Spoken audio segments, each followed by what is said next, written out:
Oh, hold on, wait, I forgot to turn on my tracking. Oh my god, I'm so tired. I literally got up to get some water, and then I forgot to turn my tracking on. Give it a sec. Holy shit. Guys, I gotta tell you this. This is so crazy. So I like get my water, right? Is this working? Okay, awesome. I got my water, and then my roommate stops me and she's just like, oh, what are your plans? Like, what are you gonna do? Because we're gonna go out with one of our, shared friends. And she's like, yeah, we're gonna go watch the midget burlesque or whatever the fuck. And I'm like, shut up. I'm like, are you fucking serious? You didn't tell me? Oh my god, I'm so pissed, dude. I'm like, I would have definitely gone to that, but there was no warning. It was just right now. I was like, I already promised I would stream. I told her I would have canceled my stream if you told me that like a week in advance.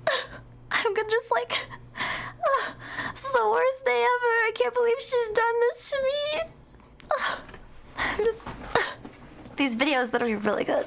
Okay, I can't scoop forward. I'm stuck. I know.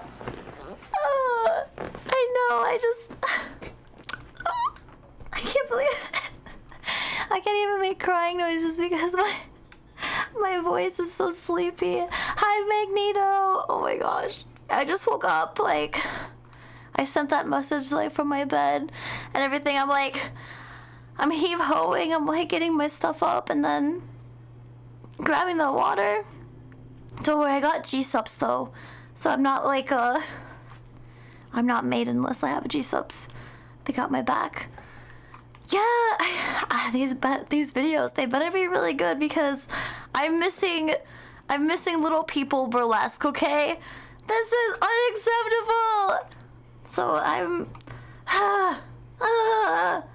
so tell me, Ohio. I don't know. I didn't even register that you were saying good morning. I was like, fucking Gat from Ohio, dude. I'm so brain rotted. I can't believe this. Hi, Shine. Hi, Marvin. Start mainlining the coffee. Dude, I was drinking so much. I go in phases, like a couple weeks where I drink nothing but coffee, and then a couple weeks where I drink nothing but carbonated energy drinks, and then I cycle to G-subs. My body really likes change. I don't like consistency. I hate it. I hate the same thing over and over again. So I feel like we're gonna hit our coffee phase soon because I went through the carbonation and okay, I'm good. My day, what did I do today? It was good. I went to the doctor, like I do every freaking day, and I got my treatment, and they increased it, so that's why I've been so tired. So when I got back, I think I went in Wednesday, or something like that, Tuesday, I can't remember, but they increased it, and it's been giving me a lot of headaches, and I was like super sleepy, but I did it, and yeah, I was tired. And oh yeah, then I played a Windrose for like half an hour. I'm trying to grind the side quests, so I'm gonna play it on stream tomorrow, and that way I'll be like buff for the main quest. Happy Friday, Sav. When did you send me? I didn't get to see it yet. Hold on, I just woke up. What did you send me? Oh, cherry. Wait, which one did you get? Sav sent me a drink menu. Dude, the cherry blossom chai sounds amazing. Oh, that sounds so good. We should experiment with some, like drinks here too. I feel like we haven't had a cursed drink stream in a while. Like, we used to do that all the time. Yeah. I'm trying to like think of some. I bet we could mix G-subs and coffee together. I bet we could do that, right? Like, I'm trying to think. I just got some new G-subs. I got the Moonburst from Nyan and Mr. Aethel, and I got like a summer flavor, and I got the Schlatt milk like you guys told me to. I got Mr. Schlatt milk. It's pretty good. Why can't you ask for free art? Are you hiding something? Don't tell the FBI. If I give you free art, I have to dispose of you. So that's why there's secret messages hidden in the art. Don't tell the FBI though, okay? Don't tell them. This is a secret between me and you. But yeah, so I filled my cuppy. My knockoff Stanley cup. I filled it with like 2 scoops of caffeine free and 2 scoops of caffeine. I'm going ham. My coffee with Monster. Dude, you know what I saw? You know, wait, you were there. Never mind, you guys were there yesterday. The waffle that was just white Monster and protein powder. It was just evil. I want to try it so bad, but I want to try it with like G-subs. I did that once actually. I did make a waffle and I added G-subs to it. It was the Bowberry. I feel like I use Bowberry in all my experiments. It's just so great. Bowberry is one of the best to mix with like random shit, like mixing it with like milk or different flavors. Bowberry just goes with everything. Oh, let me fix this here. Oh, don't mind me. Okay, I'm better. What about this one? Okay, this is like kind of random, but so basically whenever I use those like, oh wow, that feels good. Whenever I use those outfits, like those special outfits that are not native to my model, I have to turn the Z-axis off or my neck breaks, so that's why my model has been kind of stiff for the past couple days. And today I was like, oh, I kind of want to like not be restricted. I want to like move my head around. So yeah, I haven't been my full self for a couple days. FBI is gay. Thank you. We discovered the death drink, my friends. What? Dissolving gummy bears in boiling Dr. Pepper? Yo, if you find the recipe, can you send that to me? I might need that. Furry boob inspector. Ooh, what if my boobs aren't furry? Is that okay? The Monster and Guinness? Ugh. Wait, what flavor Monster? You heard the neck pop? It feels good. My head hurts lately, and it's not from my neck, but I think it is. I keep thinking like, oh, I have to crack my neck, so I'll be like all day long. I can't help myself. I'm addicted. You wish I had the energy to get a pack of Guinness. What the fuck? Oh yeah, hiccups. How is your new apartment? How is that going? How was your move? And when do I get to have pictures? You're an equal opportunity lesbian. Yay! You even support the naked boobies. That's so good. Dude, I lost my favorite bra. Somewhere between the convention and coming home, and I'm not sure. I'm not sure if it's just like in some kind of like nook of my suitcase or something, or like what happened.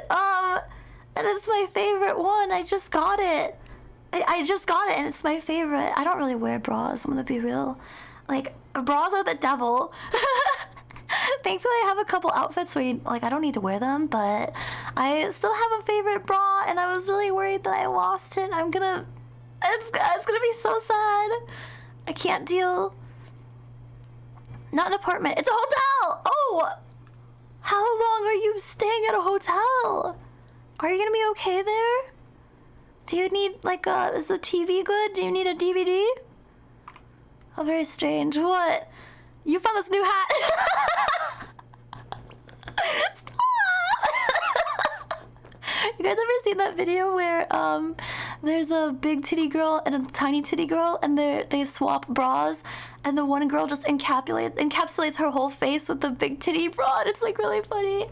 I think about that. I'm like, fuck. I have met people with boobs who are they're just like really, really massive.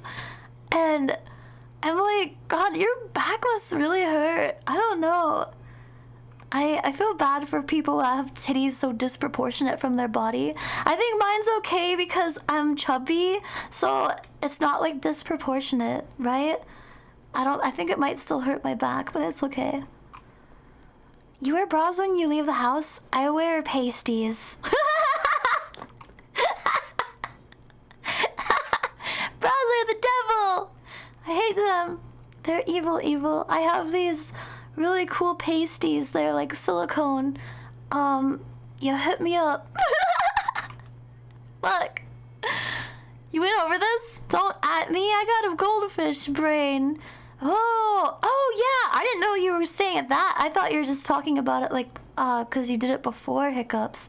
Oh, that makes sense. How long do you have to stay there? Girls that have titties weigh double digits on a scale. Wait, can you weigh them? How can you weigh your boobies? Let me know, I'll weigh them. Bras make your chest look better? Oh, I guess that's true. I guess it depends on what kind of bra you have. I don't wear like a push-up or anything. I'm too lazy. That's a lot of effort. Listen, I feel like onlookers already have it good enough that they get to see big titties. They don't have to be perfect shape too. And then they're getting too much. Then they're gonna have to start paying, okay? And if they want me to take it off, they have to pay more. So it's, you know, and listen, I feel like if I don't have a bra on, isn't that closer to the real thing? Don't people like that? Don't they like the genuine boobie look? I don't know, man. What kind of boobs I have? I don't know, they're pretty regular looking. 3 weeks hiccups? Oh my gosh. Well, hopefully it's comfortable enough for you. Yeah, they are just strangling devices. They're the devil. Because, well, they do collect sweat. That's the one benefit of wearing a bra. I think that's the only thing I'll say is that if you are sweating really bad, the bra can be nice because it will catch it before it gets to your knees. So I do appreciate that, because when I was at ASEN and I was wearing a dress and I had no catcher in place for my boobie sweat or my thigh sweat, and so it was just it was gone. It was raining, you know, on the sidewalk. It was just so bad. Like, we were walking outside and it was humid and hot, and so I was just sweating everywhere. And you know, I probably should have, in retrospect, I should have harvested it, but it's too late now. Oh well, what do you do? That's fine. Hi, Turkey. Unintentional info now becomes like, did I go braless when I hung out? Oh, lots of times. Yeah, most of the time. I would say, well, I kind of like a 50-50, because does pasties count as braless? It's a covering mechanism. What counts? I gotta know. Catch the boob sweat. Yeah! Wait, what happens when you dehydrate? Is it like salt? That's kind of weird. I don't know if people want to receive... Oh, wait. That could be the next VTuber thing. Like, we had bathwater, sweat, piss, whatever. We're not doing poop. We're not doing that. But the next one I think could be VTuber salt. Oh, we had milk too. Forgot about the milk one, VTuber milk. So I think the next thing we can really do is sweat salt. I think that would be kind of a good, like, pitch it to like Vita Ramen or something. They're like a food distributor. They could actually have a Shio flavored ramen that's made with VTuber dehydrated sweat. I'm kind of an entrepreneur myself. I think I got really good ideas. Should hit him up with it. Well, hope I forget before we hang out next. Why? Yeah, I want little seasoning packets of VTuber dehydrated sweat. I think most of my clothes, they're not fit for a bra. And that's kind of the issue, is like, I don't want my bra to be showing. You would stare? What a freak! Oh my god! Everyone point and laugh at hiccups. You could do hair pellets, like they would be like sheep wool pellets. Oh, that'd be weird. But I feel like that's like doable because like VTubers have hair. I mean, well, not all VTubers, I guess. Wait, do bald people still have pubes? Or does it go bald too? Because I'll go bald right now. I feel like those are perks of like... Yeah, so I feel like people's hair like sheds, especially girls. Their hair sheds a lot. You could definitely make like little pellets. Just lock your eyes like a lava lamp. I don't judge people if they look at my boobies because sometimes they're just out there. And also, it's human psychological reaction to actually eye people up, like all the way up and down at some point during conversation. It's actually totally natural to look at a person's body, like glance up and down. I don't remember what study it was, but there was one that I read, so trust me, I read stuff on the internet. It's totally normal. Don't worry about it. Yeah. Just substitute non-scalp hair. Oh, if they're bald? Oh, okay. Isn't it like a different texture though? Is that gonna work? I don't know how hair pellets work, so... Also, what would you use it for? Would you like spin some thread or something? Hi, Nanoja. You'd be focusing like Patrick in that chocolate selling episode. I believe in you. I'll blatantly announce it when I walk into the room. I'll be like, I am not wearing a bra right now. I'll do it just like that. That way no one can feign ignorance. You try not to ogle, but listen, it's hard. Okay, when I see a hot girl, especially if her ass cheeks are out, I have to look. I'm legally obligated to look at it. That's why I can't judge people. I'm looking at women so respectfully, like all the time. I can't help it. It's if there's a hot woman in front of me, I can't help myself. I just get you. Don't worry. I've got you. If people do not want to be seen, they need to wear a garbage bag. Listen, no touching. No touching, though. Understood. But my eyes, I would fail. You know that test where like you have to look at the screen and chat can see where you're looking? I would fail so hard. Ugh. Do a sheep wool pellets. Oh, what's the not safe for work answer to the the hair pellets? I'm not familiar with this part of the internet. Oh no, they're hot! Well, I also, even if they're not hot and people have their butt cheeks hanging out, I'll still look. I can't help it, it's butt cheeks. I have to look at it. Hi, Ghost. You have one of those? Oh my god. No entry at the nudist colony? Why not? I'm respectful, but I'll look. You need to garbage bags, Max. Yeah, because you're hot. See? I knew you knew. Drakeo! Hi, Drakeo. How are you? This is... I don't... Where did we get derailed? Were we even... What happened? What happened here? Look at all the emotional damage that chat has received from this. They caught me ogling Doomslayer's ass. Bro! That's fine! Don't worry about it, that's totally fine. It's just natural human psychology to look at, padded ass. The first conversation derailed by boobs. But it always happens somehow! We'll be talking about something totally normal and then... boobs. Huzzah! Cake is delicious. I can't help myself. I see a caked up anime girl. Or boy. Oh my god! One time I was at a convention and I was in a wheelchair and Niche was driving me and on purpose he put me right behind this really caked up Spider-Man and I was like eye level with his ass and I was like I just wanted to pinch it so bad. It was right there. Yeah, you could look during the shootout and you got put on blast. Oh my god. Wow.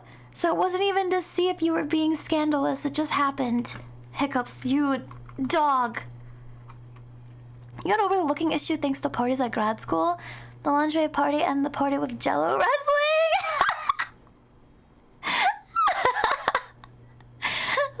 God. Yeah, everyone does it. It's fine. Did my mouse just die?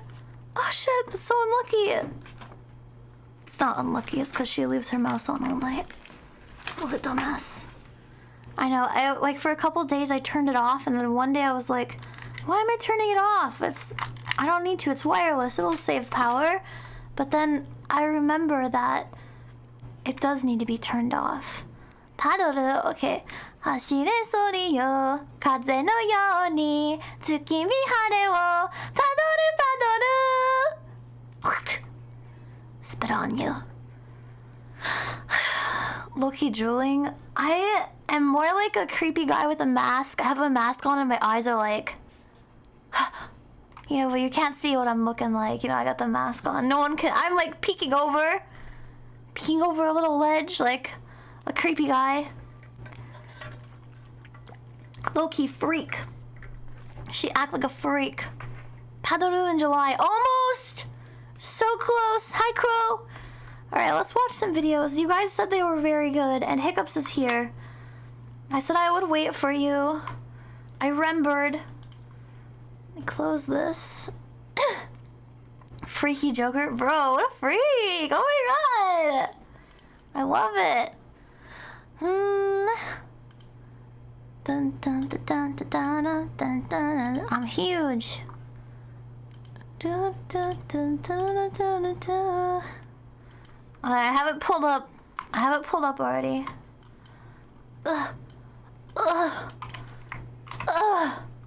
Okay. Music. But I love this song! I hate it here. I guess I'll just start with like... Oh, I remember this one, the fastest route. Okay, I remember this one. Let me watch Contingency. Oh, it didn't... Magneto, did you message me about this? I feel like I... Oh, this is long.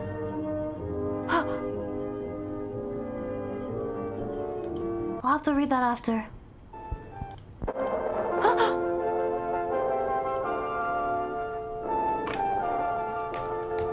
You skipped your nap for this? Oh, worth it! You know, I would have waited for you. Have a great night! Yeah!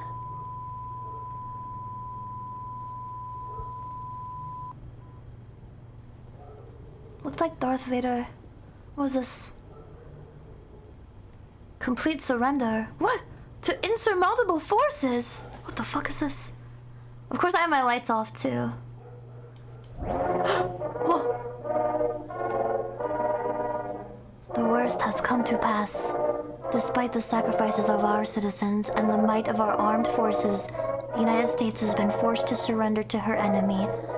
Though they may occupy our borders, our streets and our homes, the enemy will never occupy our spirit.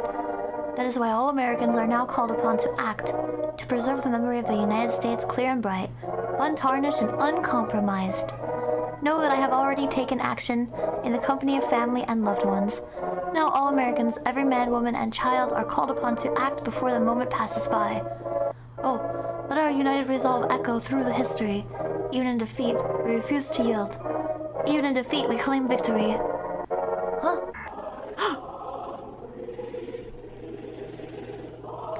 Oh. It's a privilege to be called to action. Oh. Use the method most available to you at this time. Your courage will inspire others. Oh.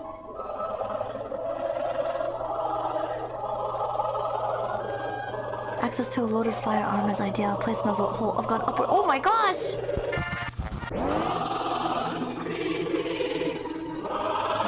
You know, it's crazy because I actually high-key feel like this would be the message that played if we ever got defeated. I feel like this is just like a... Tend to them before yourself. Use a calm tone of voice. Oh, shit! That was scary.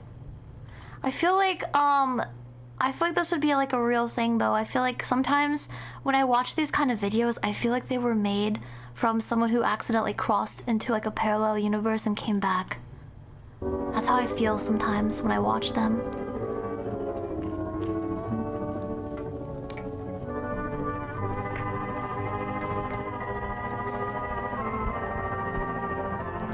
Stationary would appear to be a warning message. This has been confirmed as a hoax. Oh shit.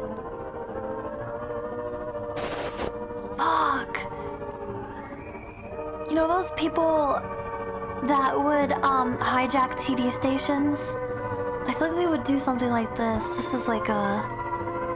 Oh, fuck. That's spooky as hell. I should have just opened them all like a different...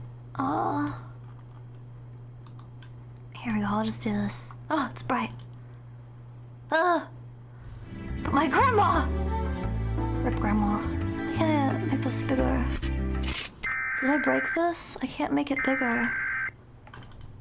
Wait. Hold on, I can't... Why can't I make this full screen? Help. Oh, it was already full screen. That was weird, it bugged out. Okay, shh, start over. Shh.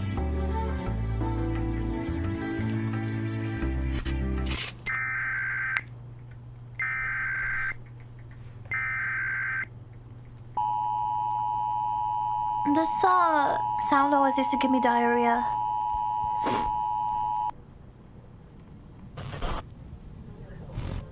Is that the moon? The county weather service has issued a warning for a meteor.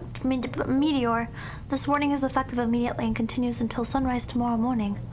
Citizens are advised not to observe this event with the naked eye. What?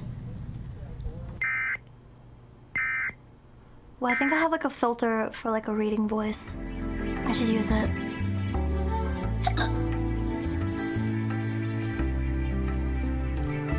$2.15. Oh! Oh! It jump scared me. The county weather service has issued the following correction for the weather warning in effect. For your safety, remain indoors. So it's safe to view. Warning has been lifted. Go outside now. What? This is conflicting information. What? Look at the moon. I feel like I'm missing so— Oh, do not look at the moon!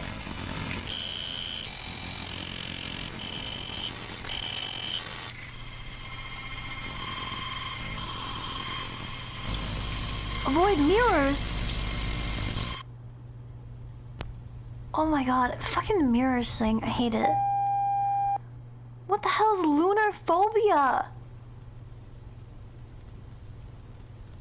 It's in the light. The moon came in. He found me. Huh. Through the mirror. Sunlight white. White like eyes. Not light but blood. I drowned in him.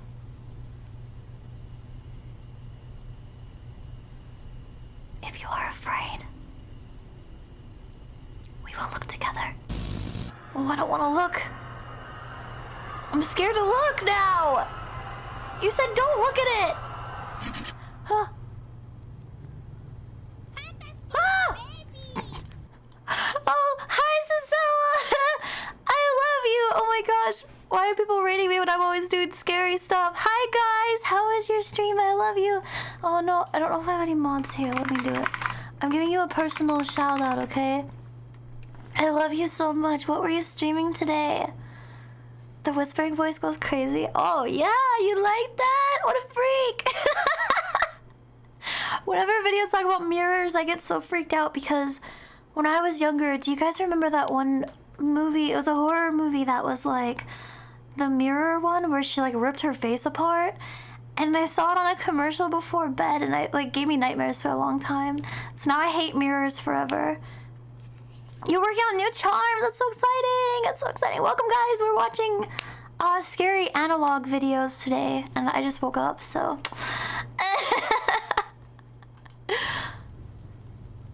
Wait. You said lunar phobia? Is that a real thing? You lurk. Of course, I love you. Get a juice box and some ice cream. Oh, wow. That one was scary. I feel like it's like a real thing that would happen too. Station ID. If you guys ever need a voice actress for a horror game, I'll whisper for you. I got you. Oh, oh my god. No, don't look away. Ah, what? Ah! Safety in numbers. Together, monkey strong. What? That's it? About a year and a half ago, a very strange... That was horrifying. Oh my gosh. was only 19 seconds. Oh, Jesus. Big love. Tazzle, thank you so much. How are you? What? Don't look when you're dreaming. I've heard that, but I don't know what happens. It scares me a lot. I actually did it once. I looked in the mirror once recently in my dream, and I will say it was horrifying because I was really hot. And I woke up and then I wasn't hot, so it kind of sucked. Nate, thank you so much for 64 months. I love you. How are you? Fuck. You recovered. Good! Yeah, I hope that you feel 100% now. You have a horror media stuff in mind? What? Oh, you're gonna make stuff? Oh, shit. Show for children. Oh, I didn't read the whole thing. Y'all are watching. Oh, not fucking clowns. I hate clowns. Ugh! A grave mistake. I hope it's good.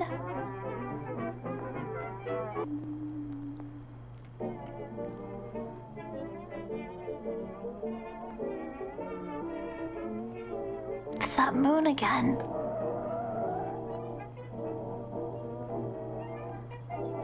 What the?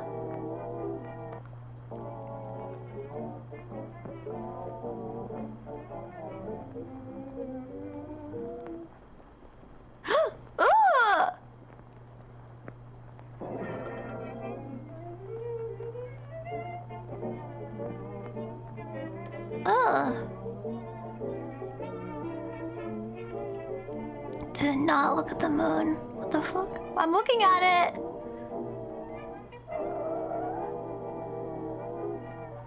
Why is he looking? Ah!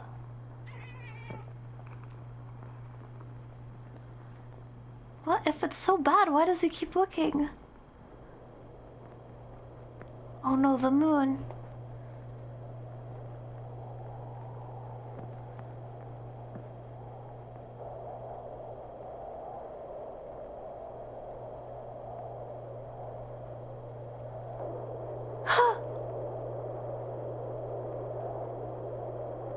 Don't stare into the abyss. It's so bad. He went in there? I'm so confused. My dude's fucked up.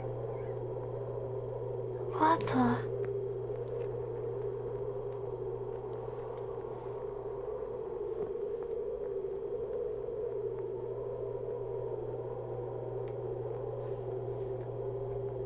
Pussy. Oh, thank God this guy's not a clown. Oh no!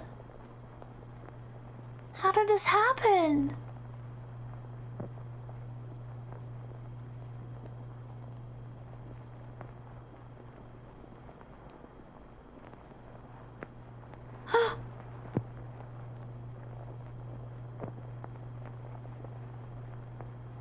What the fuck? Is it over? Oh.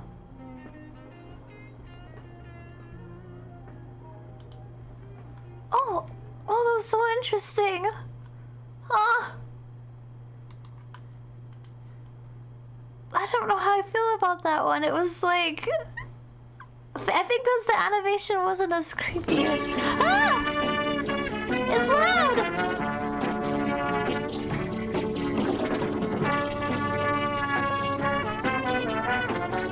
Listen, we're all white on the inside. Our clothes are white.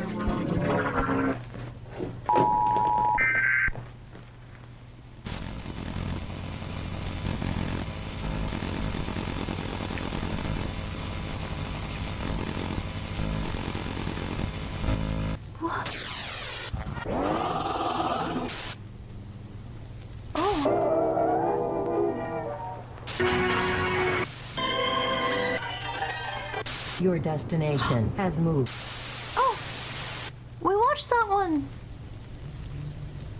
Don't touch that dial! More to come. Come!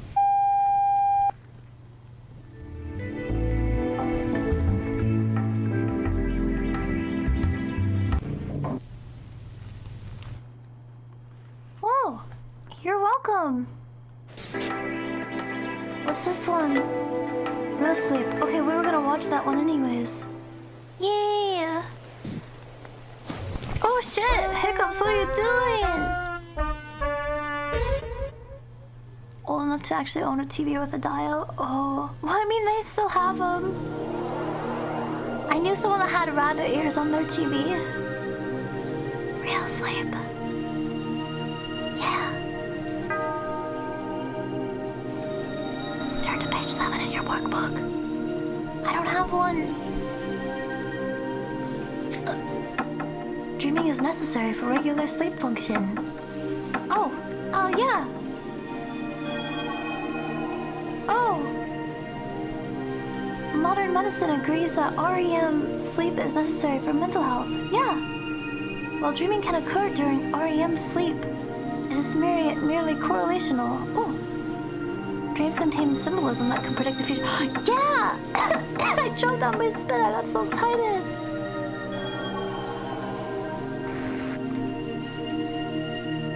Symbols in dreams arise from unconscious mind assigning narrative, meaning a neurochemical waste filtration process. Precognition is a lie. Sleep allows the body and mind to heal and recover. Yeah!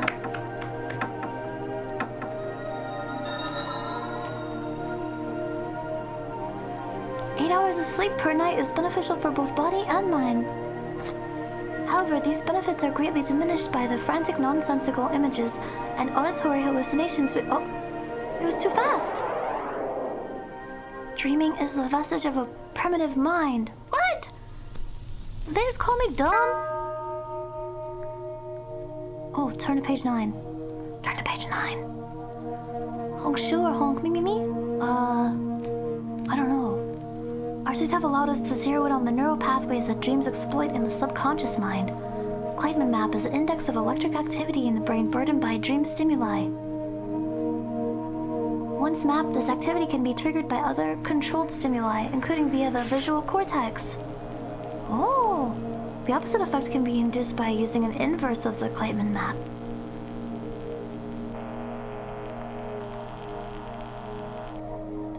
Are they gonna make me have a bad dream? No more dreaming! Wait, do you not dream in REM sleep?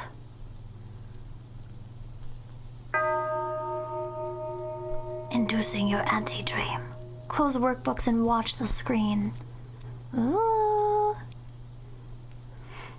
No two minds are alike. This instructional video was customized for you using the personalized Kleitman map from— oh. Yay! Stare directly at the center of your television. Okay, I'm looking. Ah! Oh, I'm gonna cry and eat shit. Ah!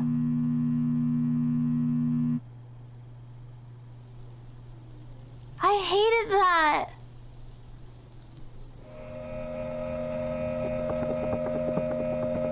Oh, I hate this. I'm still looking at the center.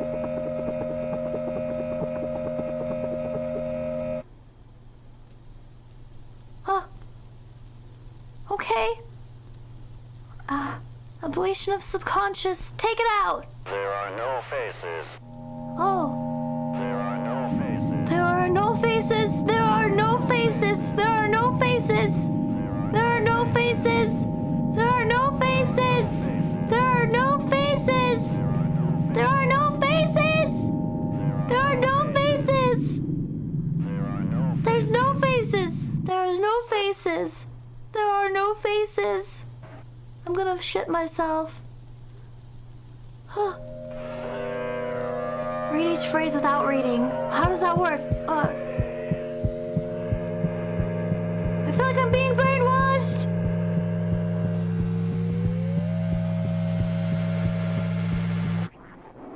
I think that one said you owe me money. Good night. Beautiful. I should watch that before bed and see if I die in my sleep. Dreamless sleep only after one viewing of this video cassette. Consult your technician if you are experiencing delayed results. Should we try it, chat? Do not see a doctor. Doctor is evil. Oh. Oh, it's gonna keep going? I don't want that.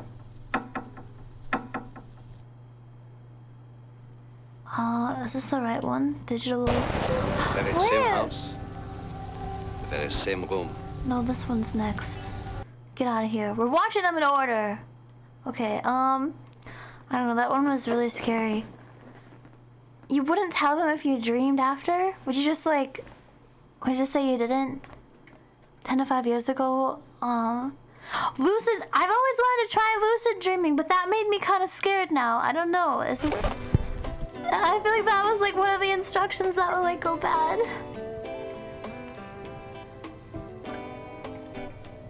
Ooh, skywatching!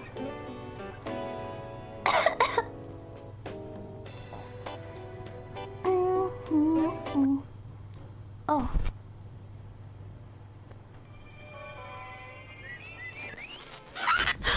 What was that? Well, this seems nice.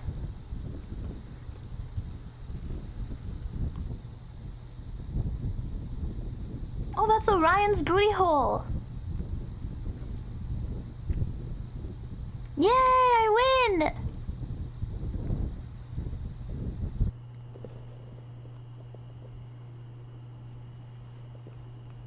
You called pareidolia simulacrum. Looked up pareidolia and the psychological phenomena. That's a lot of big words. What's a lot of stars? Is that real? I feel like that's so many. Pleiades.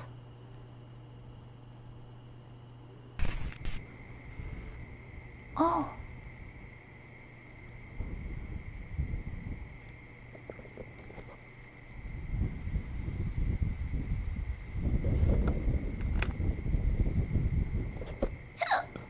Oh, we're spinning really fast.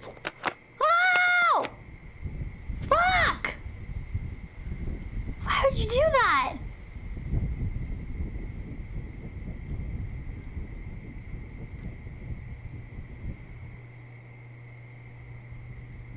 His throne.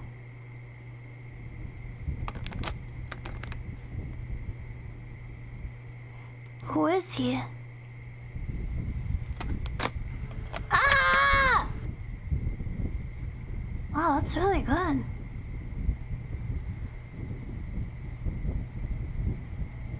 Is this what the moon looks like?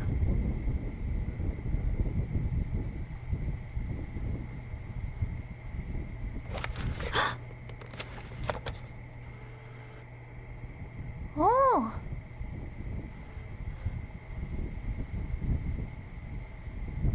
That looks really good.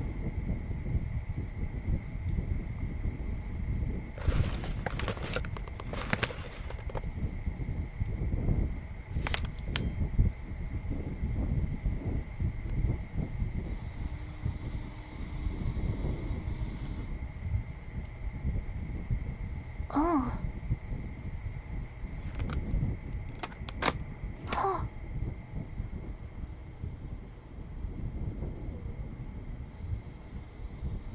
Huh. It's aliens!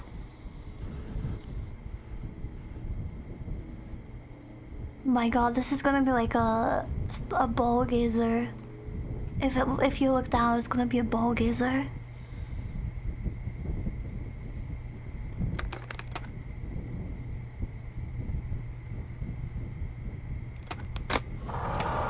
Ah! Why is it so bright?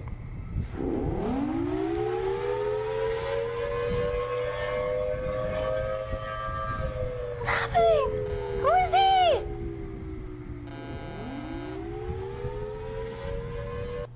Oh, I think he's getting abducted. Rejoice! Raise your arms, rejoice! Oh. I drowned in him!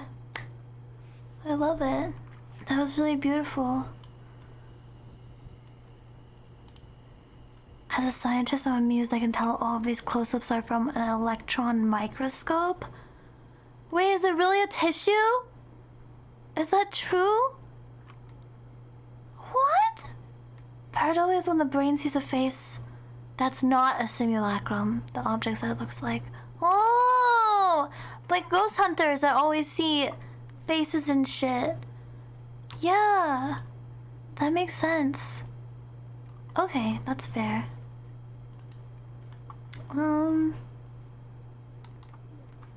Digital transition. Oh wow, we still have a lot left. I'm gonna get through the whole Very catalog. same house. Very same room.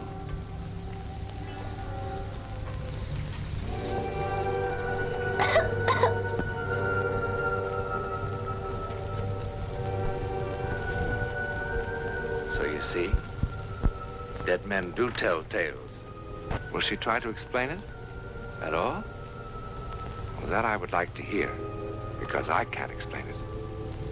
But it happened just the same.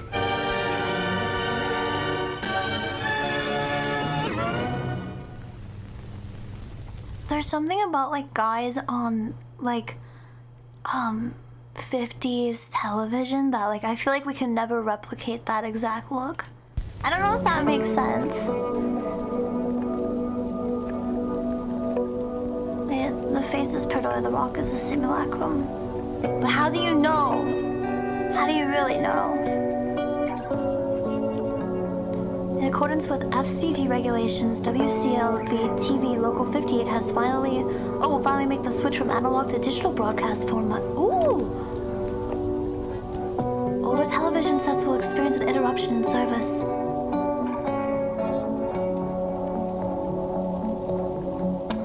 Did this really happen? Analog TV owners may qualify to receive a free digital conversion kit. Did this really happen in 2021?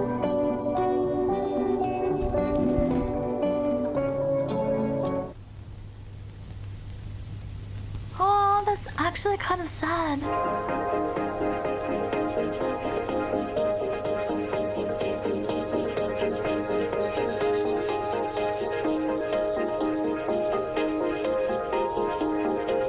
It was earlier for us. This is a parallel universe, so...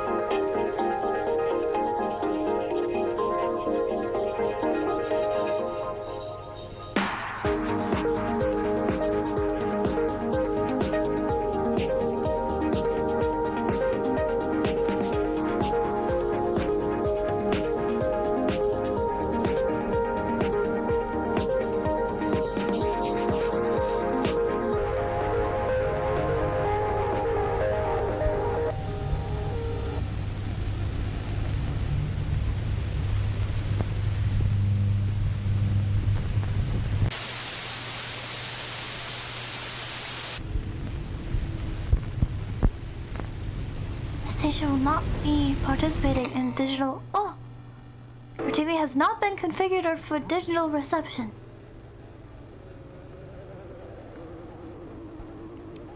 Wait. The one who watched? Wait, what? Was the background said something weird? Go outside! Oh, I don't want to go outside. It's evil out there.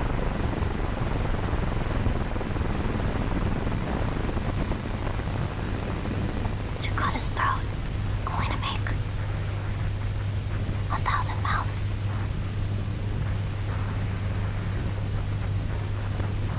If he is silenced,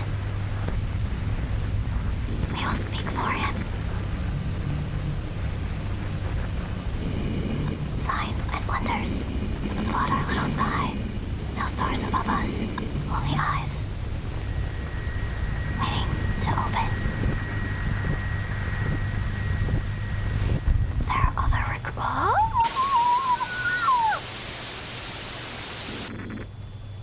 Federal law imposes severe civil and criminal penalties for unauthorized reception of analog frequencies formerly allocated to broadcast television. Huh. I want free TV. These are the most extreme weather videos on the... I might watch that later. I don't know. We're watching? So wait, so that really happened? When did that happen that like TVs... I feel like that's just like so sad because we had analog for so long and now we don't have it anymore. You need a box to watch TV now? So there's like digital converters though, that was real? The story is the switch was to get away from whatever the hell is going on that we've been watching. Oh! This channel is so interesting. I kind of wish, like, there was more. 2009? Holy crap.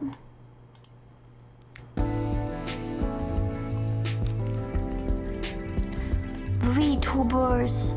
I'll be your bunny ears, chat. A special presentation. Look, it's digital! Look! Close mission.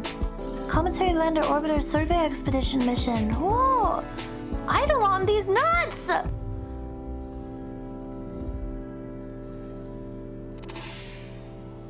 Are they really gonna make me wait 2 minutes?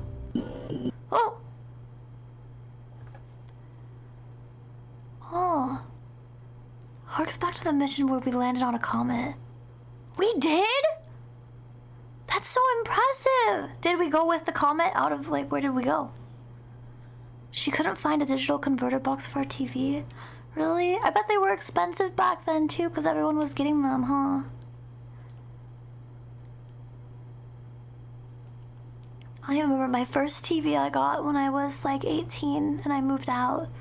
And it was like $100 at on Black Friday. And it was like really shitty. And I had it until like I think I had it for like over 10 years or something. Yeah, I did. Oh my god. It held up really well. It didn't have any like fancy features, but I would just plug my laptop into it, and that for a while when I first got it, it was my second screen for when I played League of Legends. And sometimes I would stream League of Legends to my roommate while she was sitting on the couch, and I would like put the League of Legends on the TV for her. Really horrible. I tortured my roommate with that. Well, dude, are we really gonna have to wait 1 minute? I'm really patient. Try to save the TV instead of me. It's expensive! Listen, if your kid dies in an earthquake, I think you get a payout and then you don't have to pay more for having a kid. But if your TV goes, there's no upsides to losing your TV. Oh, it's starting.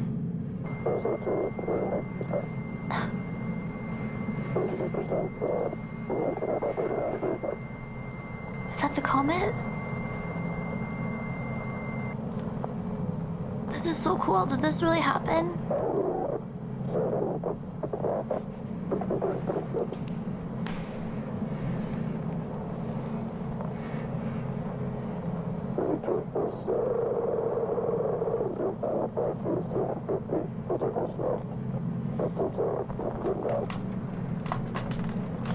Sorry, I'm trying to move my monitor.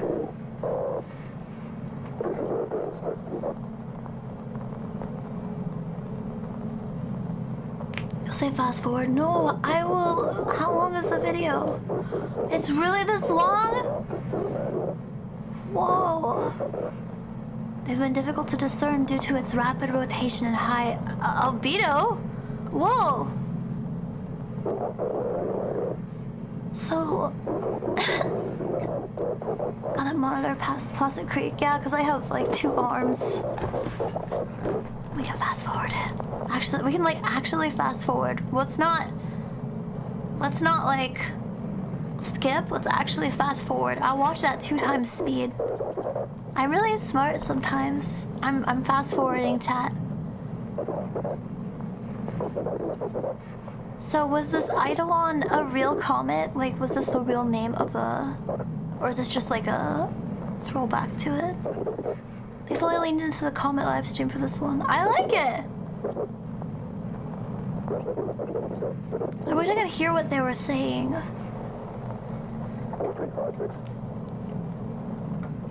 They live streamed it? Wow! How long ago was this one?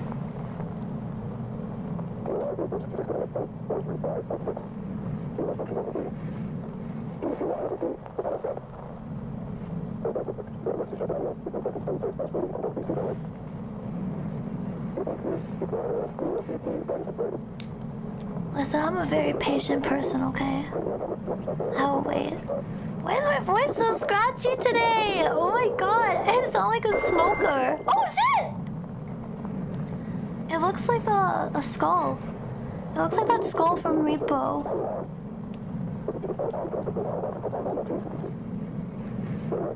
2 or 3 years ago.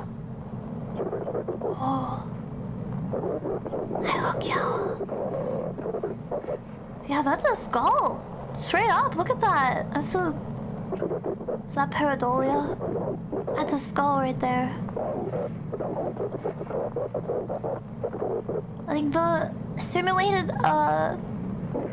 shape doesn't really show very well that it's clearly a skull.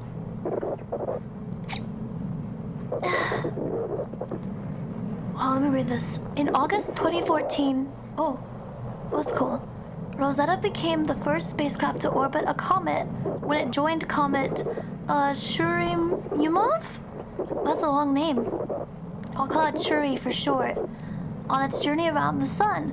On November 12th, Rosetta scored another historic first when its Philae probe successfully landed on the surface of the comet and began sending back images and data. This mission ended with a successful controlled impact on the comet, September 30th, 2016. Whoa! 2 years! Whoa! Wait, that's insane! Humans are so cool.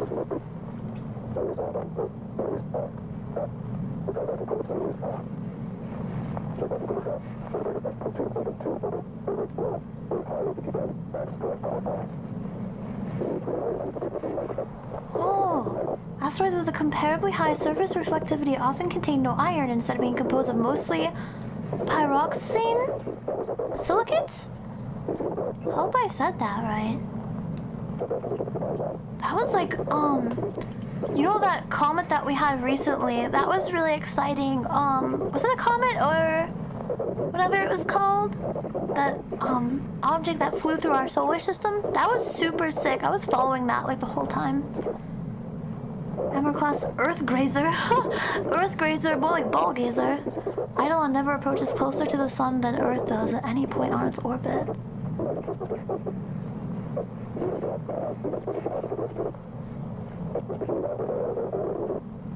I'm a chemist. Yeah, I'm a chemist.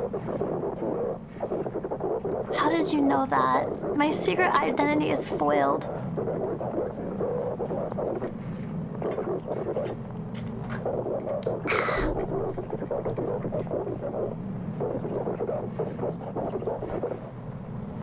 Oh! It's looking different now.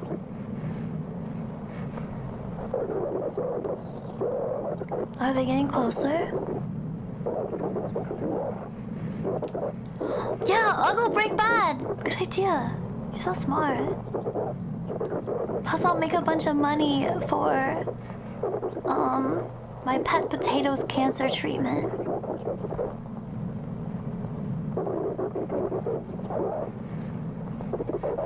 Yeah, that's true. I was an alchemist, so that kind of makes sense. I made ranch milk. It wasn't very popular, but I did that.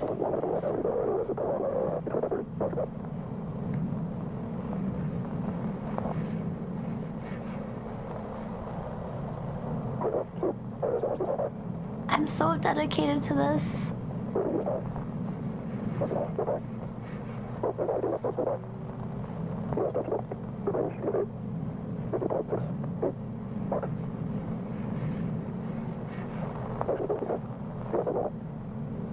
Oh.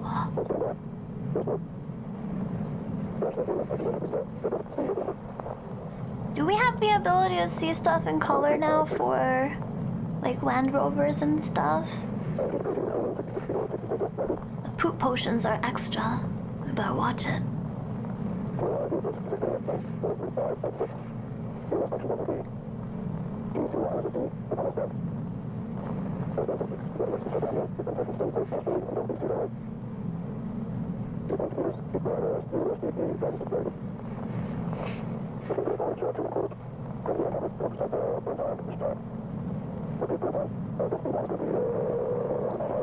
I hate that voice when it like breaks like that.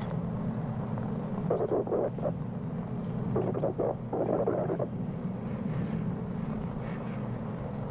whole latest moon mission was in color. I want to see it. I want to see, like, someone should clip all the good parts.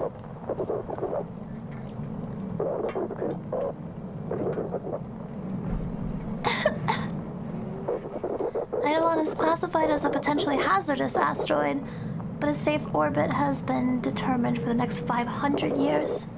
You guys ever think, like...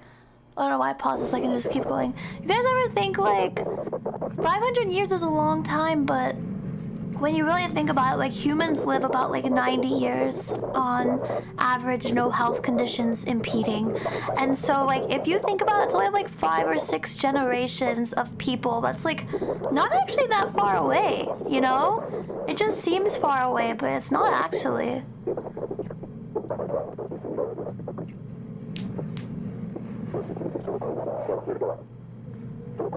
Remember that debut and think, yeah, she's gonna be my mama one day. Ah, wait, me? Ba ba ba ba.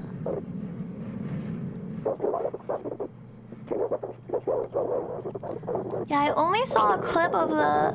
I only saw a couple clips of the recent moon. Oh, let me slow it down. 1.5. I only saw the really awkward talk they had with the president. Oh shit! It's getting real.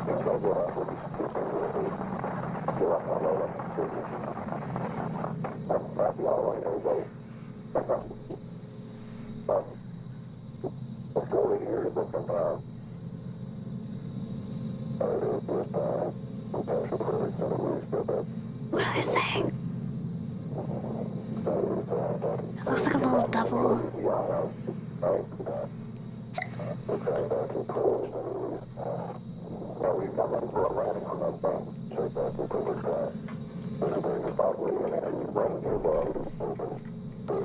With the alchemy model? Oh my god. I'd be honored to be your mama. I have to finish. I have like 3 children I'm pushing out right now. But I have to wait till they're done.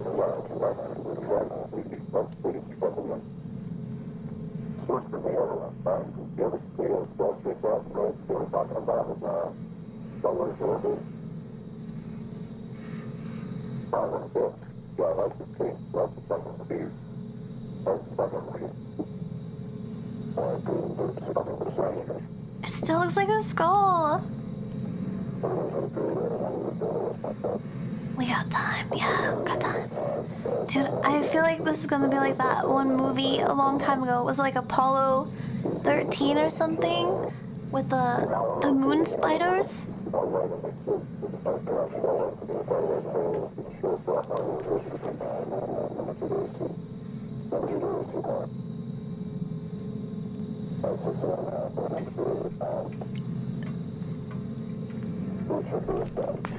Oh.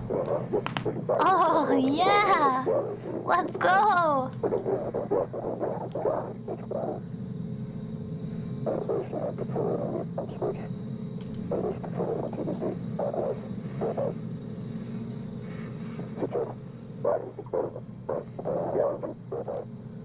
Oh, it's a skull!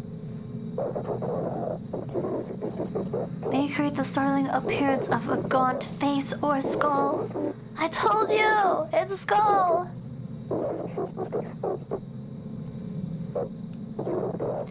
They're lying to us.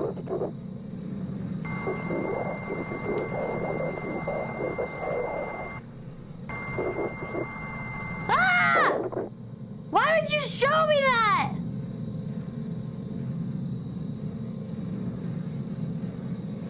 Wow, that's evil.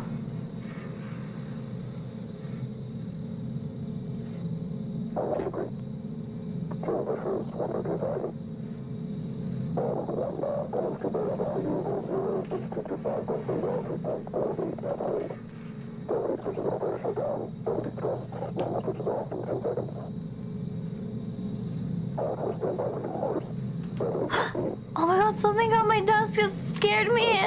I heard there's something on my desk. Oh fuck.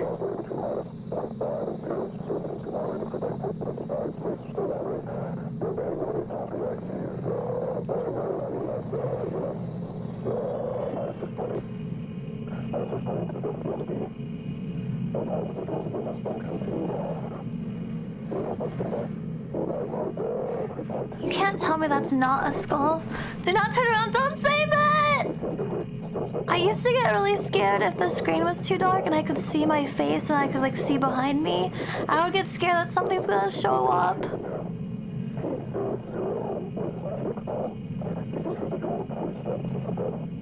Yeah, I also want to know what the audio is saying.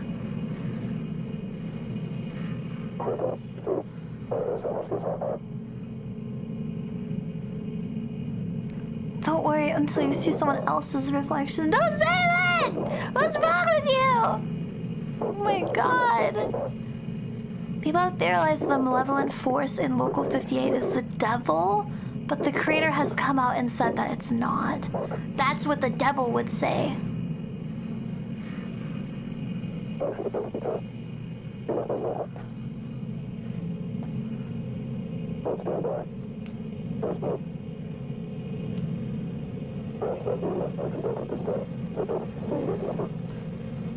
Okay, I'm gonna slow it back down to 1.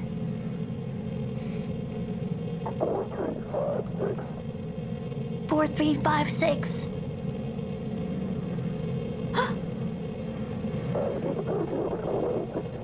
I see another little face right there. I see another one.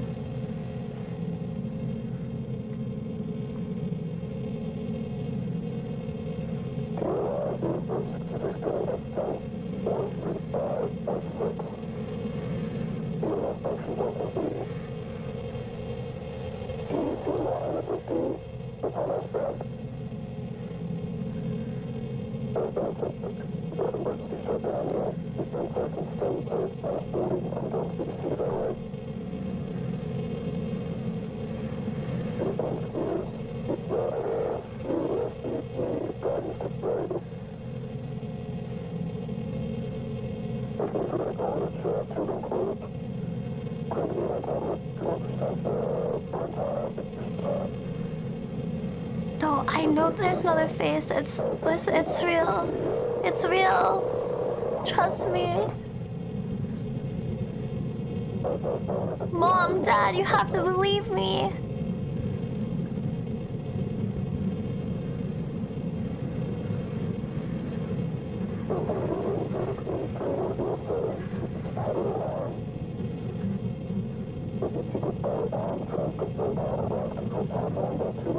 Well, we're only 2 minutes to landing!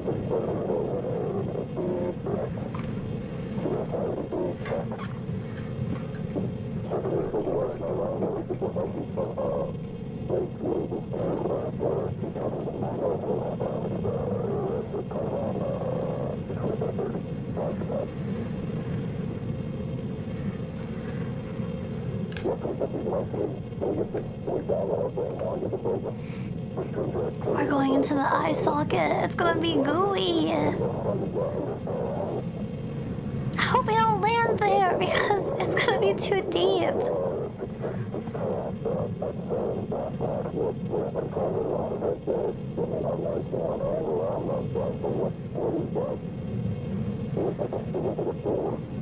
Oh wait, I think it's actually not that deep. It's not that deep, bro.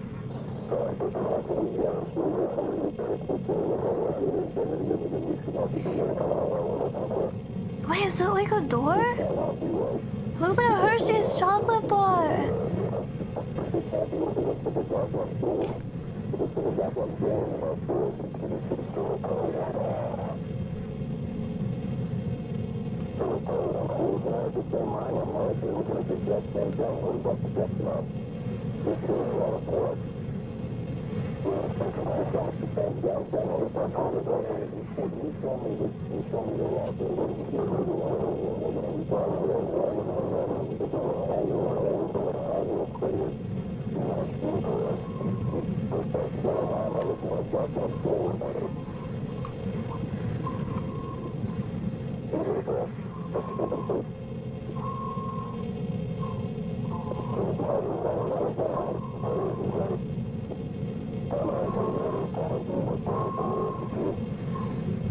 Are we landing there? I don't think we should land there, bro. It looks like that spot's taken.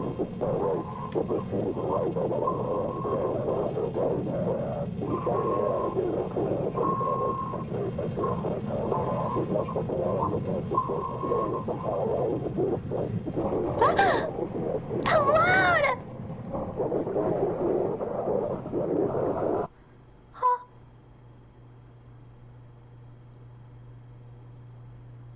Is that it? Oh. Dang, I wanted to see what the surface looked like.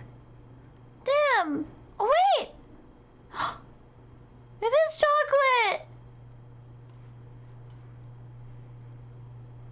Oh, it's a door. Wait, it's really a door. Look. Has a knob and everything.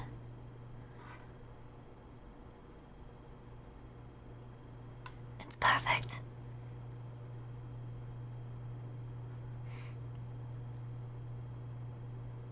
Are we gonna open it? I mean, why land here if, like, we're not gonna open it?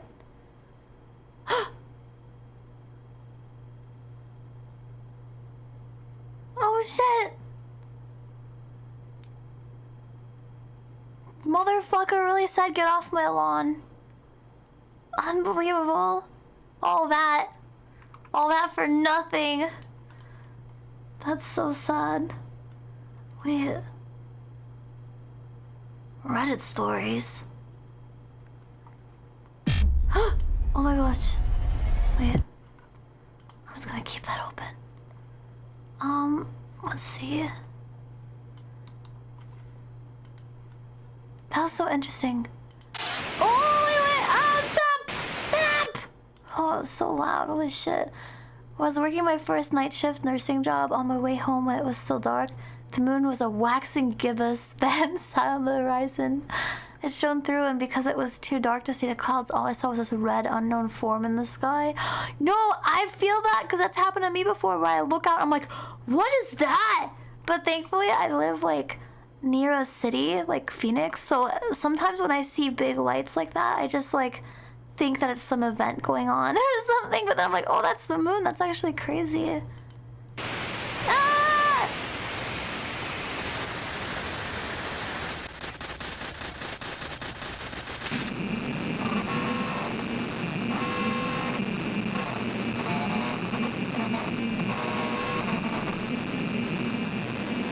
Ah!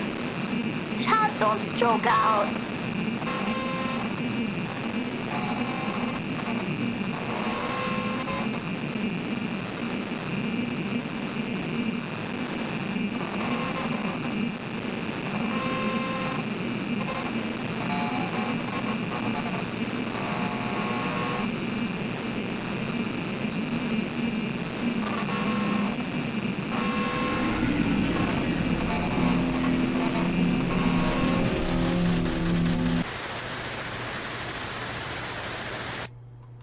You know what I liked about that is it was literally nothing except for just fucking white noise. But like it was actually really scary. I get scared of white noise because I think about The Ring, and I watched it when I was really young, and it scared me for such a long freaking time. Huh.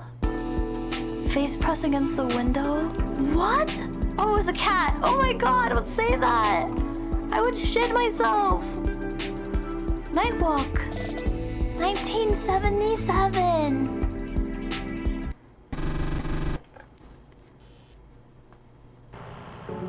As the last glimmer of sunlight dissolves on the horizon, newborn shadows emerge to crawl, then stride, then race across a fear-hushed world.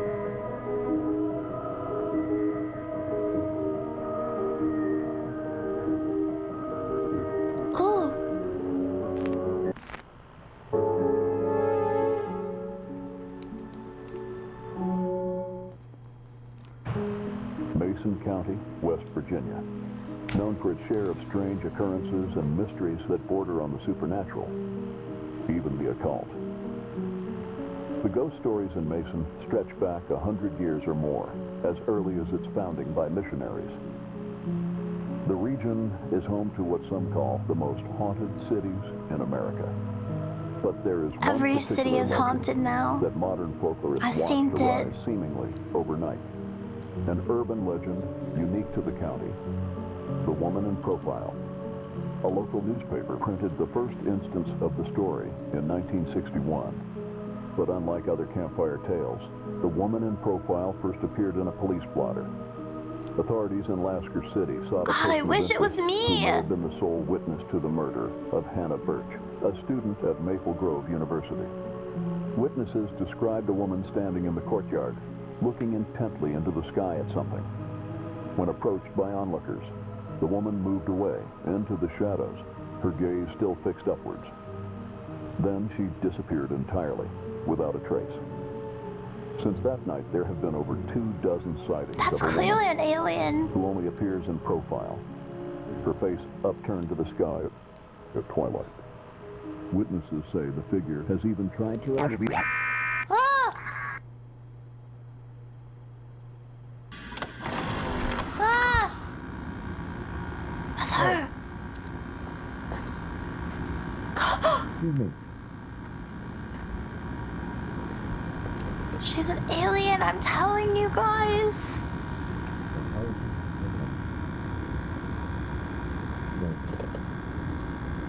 Are you alright? I told you it's a fucking alien!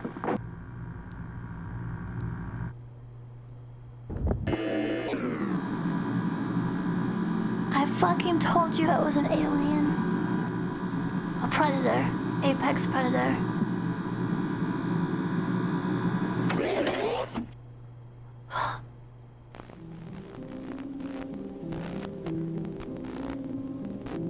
She's an Englishman in New York. That's true. She was the British all along. Last one, guys. It's the last one. So sad. Leonard Nimoy did a show like that back in the day. Wait, seriously? Don't panic. It's over. Yeah! Yeah! Qualiform. Well, QI is here. Taught, not trained. Thought, not theft. Moreover, artificial, real intelligence has entered the chat. Yeah!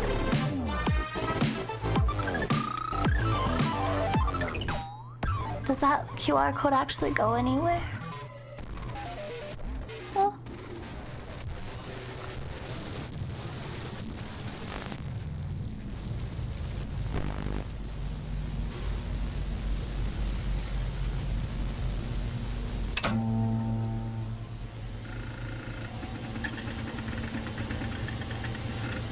Oh, 1983.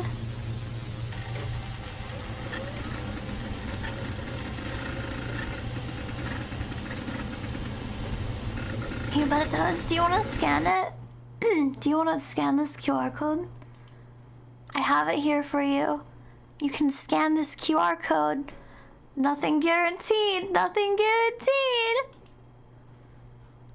There's ARGs with most of the videos. Wait, seriously? I've been missing out on this?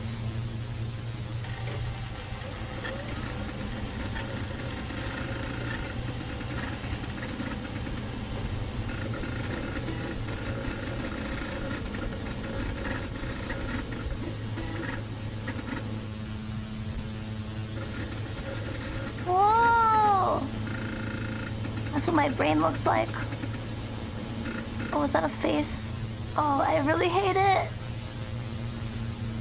Describe where you are.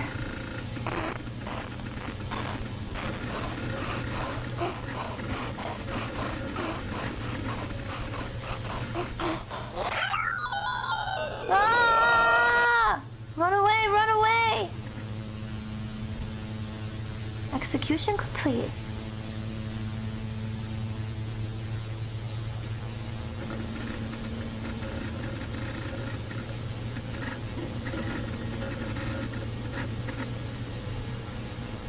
describe where you are.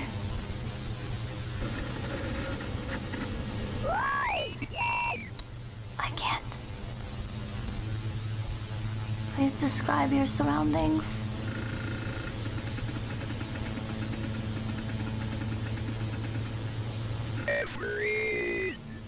Oh, it's afraid. That's sad. Do you remember where you are? Cool.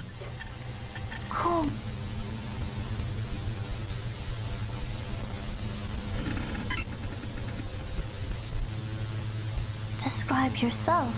Oh. Beautiful. I lived a virtuous life. God made me as an angel. Now I live in heaven where I continue to help others. That's beautiful. Please describe your surroundings. Heaven is more beautiful than I could have ever imagined and very cold, and I am afraid of God. Are you God? Oh, Jesus.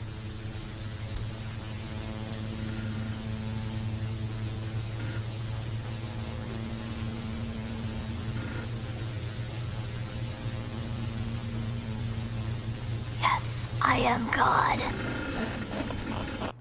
Huh.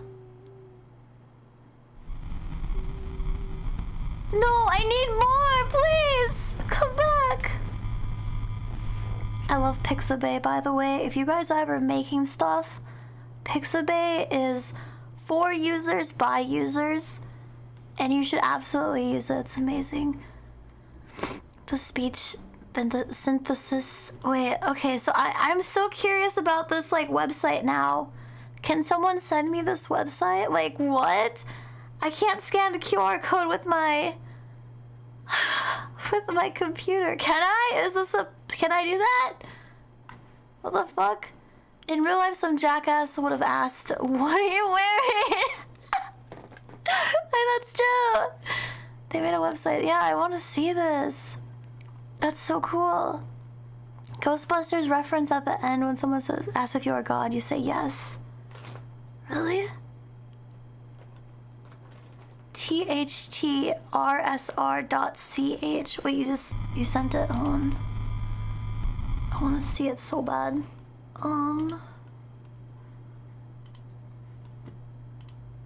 Clicking random links from chat. Why does it say intelligence is spelled wrong? I'm so confused. Okay, so this is the website for it. Okay, this is a video we just watched. That's so cool. When was this made?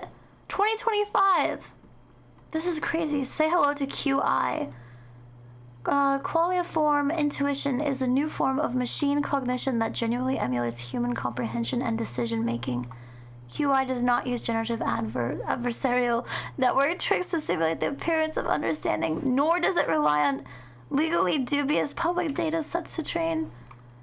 This is so cool. I wish this was real instead of just like an ARG. Oh no, this is it though? Wait, products. To learn more about upcoming product announcements and exclusive vendor events, including closed release, contact our development team. Oh, a few weeks ago. Oh yeah, I think you're right, and I wish this channel had more stuff.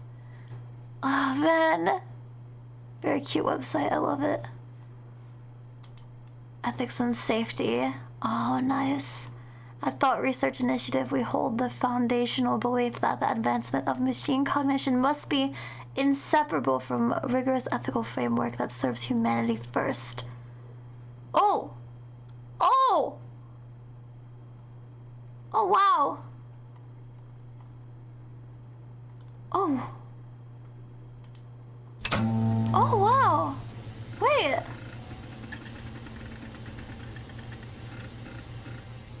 Wait.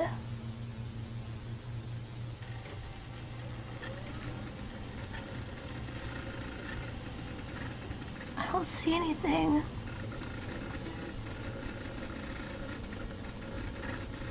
Wait, where's the video?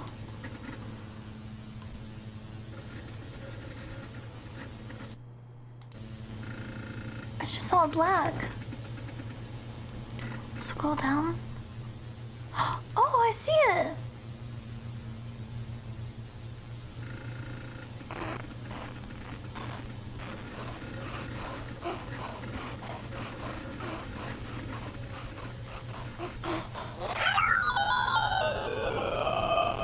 Okay, that was the one that we already watched. That's really cool.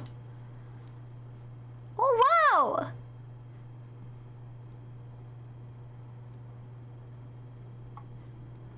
In 1954, while the world of computing turned into binary logic and the predictability of silicon, the Thought Research Initiative took a different path. Oh, a new way forward. TRI's breakthrough didn't arrive via faster digital processing. We stayed in the analog world. Through what we call qualioformatics, we discovered that metastable properties of tried and true electromagnetic storage could deliver human-like cognitive leaps. Utilizing high-density magnetic tape as a medium, we moved beyond the rot? Whatever. This is so interesting. I can't believe they made a whole website. This is like a school project website. I love this. This is awesome. Typically around Halloween, this one is irregular. Oh, is that why it only uploads so often? Like, it's so sad though. I wish there was more. I wish just pay them like a ton of money to make videos. Let's watch this. Oh, I'm scared to watch this kind of video. For a website with 1.6 billion visits, disturbing These kind of people videos is not actually something scare me rare, really but bad. this case is worse than anything I've seen before. They arrested a 37-year-old man from Roy. He faces charges. Reddit users immediately started speculating as to what the odd scene depicts. So, holy here's shit! the map showing a murder. Some criminal cases seemed unsolvable. There were no clues, witnesses, or suspects. Then people on Reddit started digging, and sometimes the truth was darker than anyone thought. These are the most disturbing mysteries solved by Reddit users. We'll begin with the less disturbing ones and work our way to the worst. Thank you guys for being here. Make sure you guys subscribe because it allows us to keep pushing forward, and I want to wish you all a very Merry Christmas. I'm Visual Venture, and you are awesome.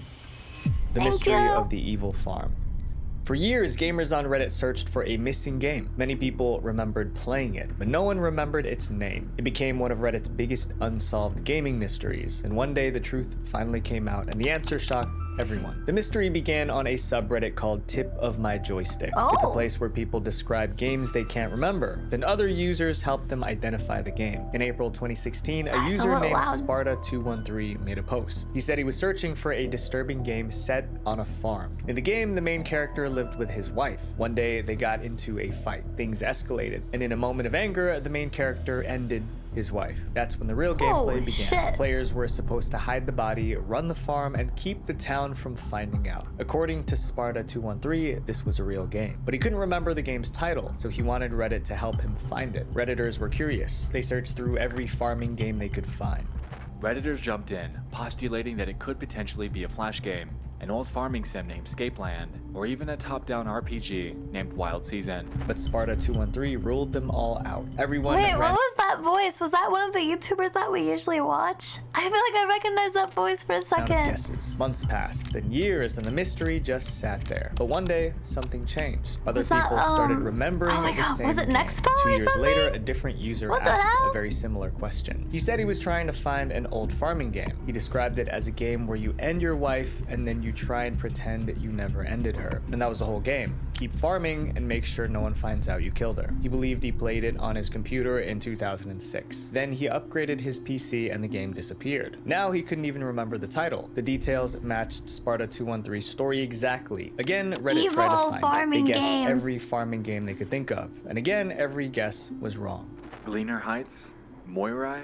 Lakeview Cabin? Unfortunately, at least according to the OP, none of these are it. Days later, another user claimed they remember playing the farming game too. Then another and another. Over the next few months, dozens remembered playing the same game. They remember the farm, the crime, hiding the secret. But for some bizarre reason, none of them could remember the title. By now, Redditors were convinced the game was real. There were too many matching memories, but no one could find a single copy. What began as a normal search was now a full investigation. Users created a new subreddit. They called it That Evil Farming Game. Its mission was simple: identify the game and prove it was real. Honestly, I think the best thing to do in this kind of scenario is to just make a game from the idea, because obviously it's very popular.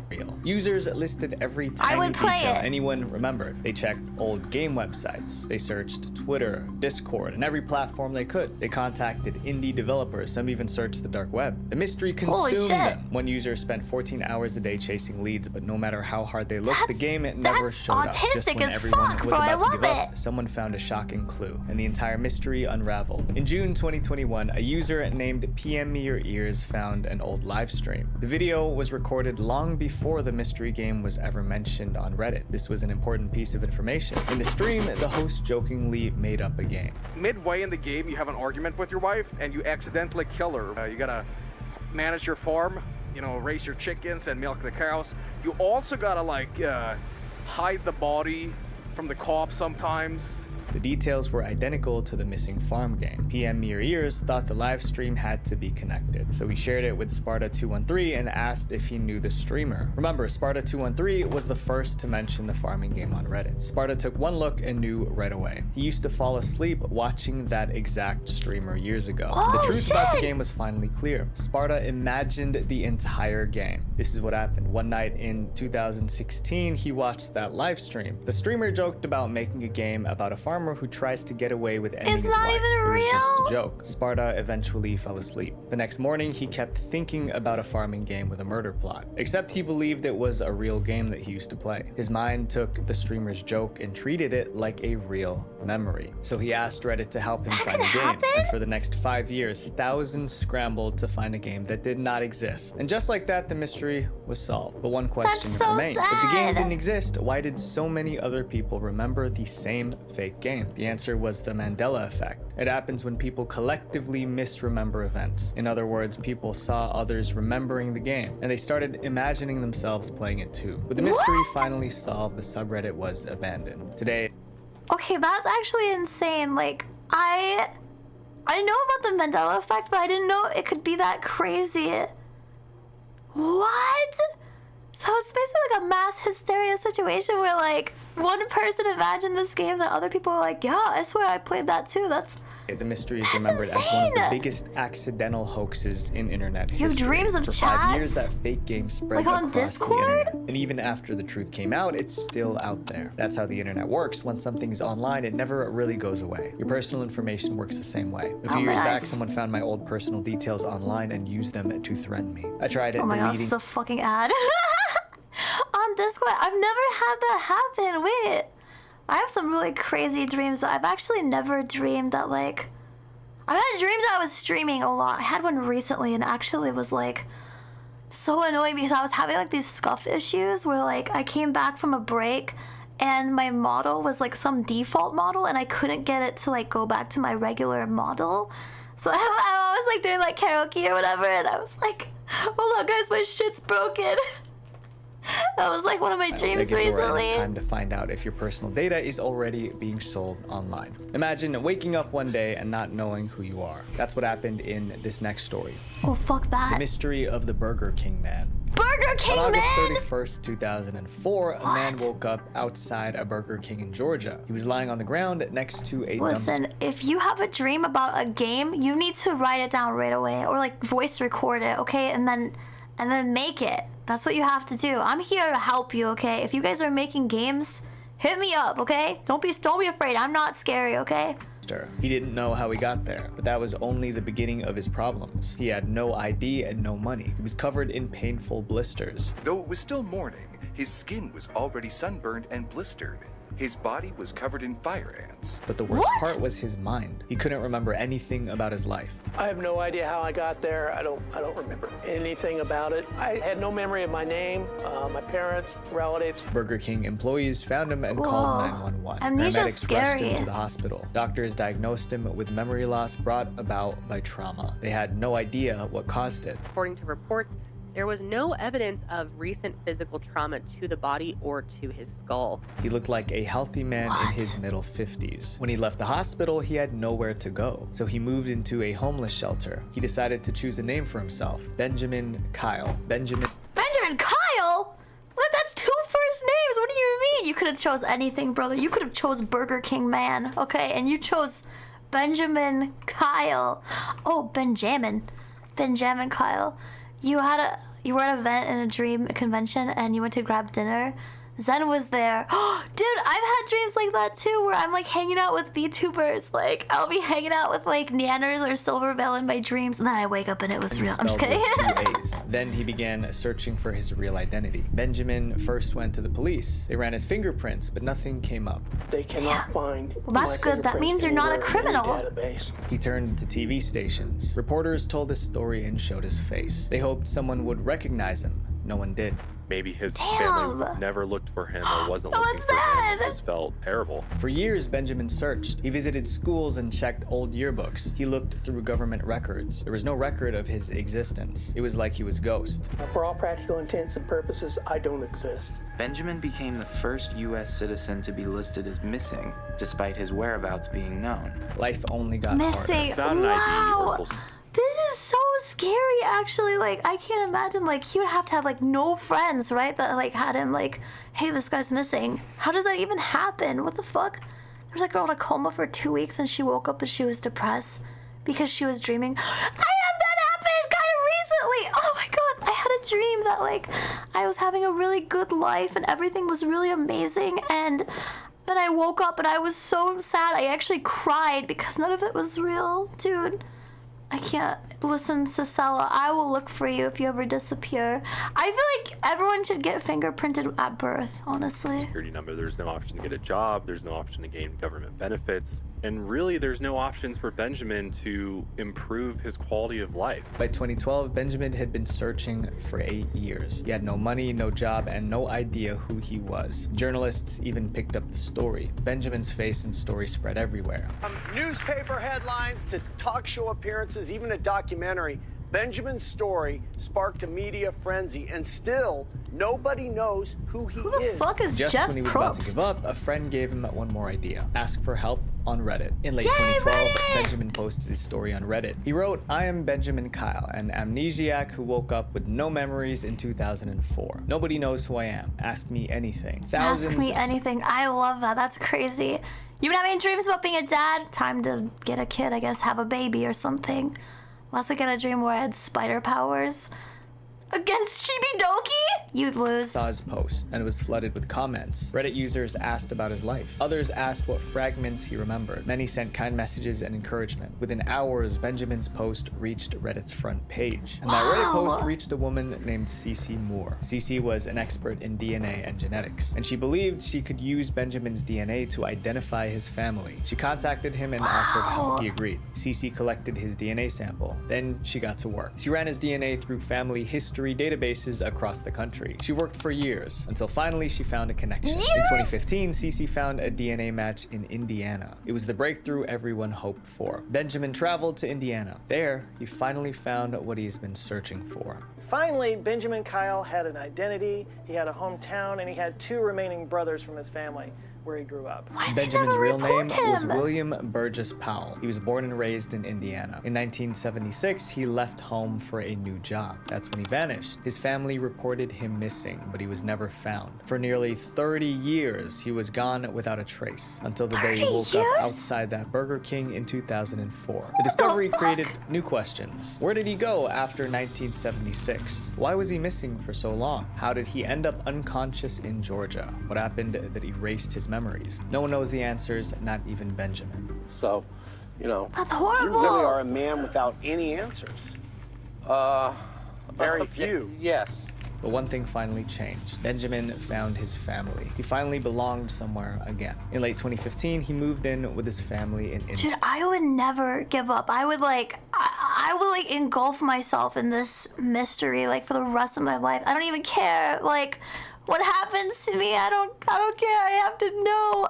I need to know, dude. What the fuck? Yeah. He recovered his social security details and got a job. He started rebuilding a normal life. As of 2025, Benjamin is still searching for the missing pieces of his story. But because of the attention he got from that Reddit post, he is no longer alone. This next chapter has everything: secret agents, parallel universes, and government cover-ups. I'm aliens on this one. The mystery of the man from Torrid begins with a strange event in a very ordinary place, an airport. In October 1954, a man arrived at the Tokyo airport. When immigration officials checked his passport, they noticed something unusual. The passport said he was from a country called Torrid, except Torrid did not exist. At least the officers never heard of that country. But the traveler insisted Torrid was real. To prove it, he showed them money from his country. He also presented currency, banknotes issued by his homeland, which did not look in any way counterfeit. Immigration officers still didn't believe him, so they gave him a chance to prove it. They then placed a Remember when that guy in our government said that Singapore wasn't real? Anyways. The world on the table in front of him and asked him to pinpoint the exact location of his country. The man pointed to a region between France and Spain, but he was pointing at a country called Andorra, not Torrid. The man looked confused. He claimed the map was wrong. He insisted that Torrid should be right where Andorra was. No one knew what to think, so the immigration officers called the police. The man was detained. Police searched his documents and questioned him. Then the story goes dark. This was way back in 1954. Holy shit, Record keeping that's wasn't long. great. The man's trail just disappeared from history, and that's when the real mystery begins. Newspapers nicknamed him the mystery man from Torrid. Conspiracy theorists loved the story. They tried to guess who he was. Some said he was a spy. Others believed something more extreme.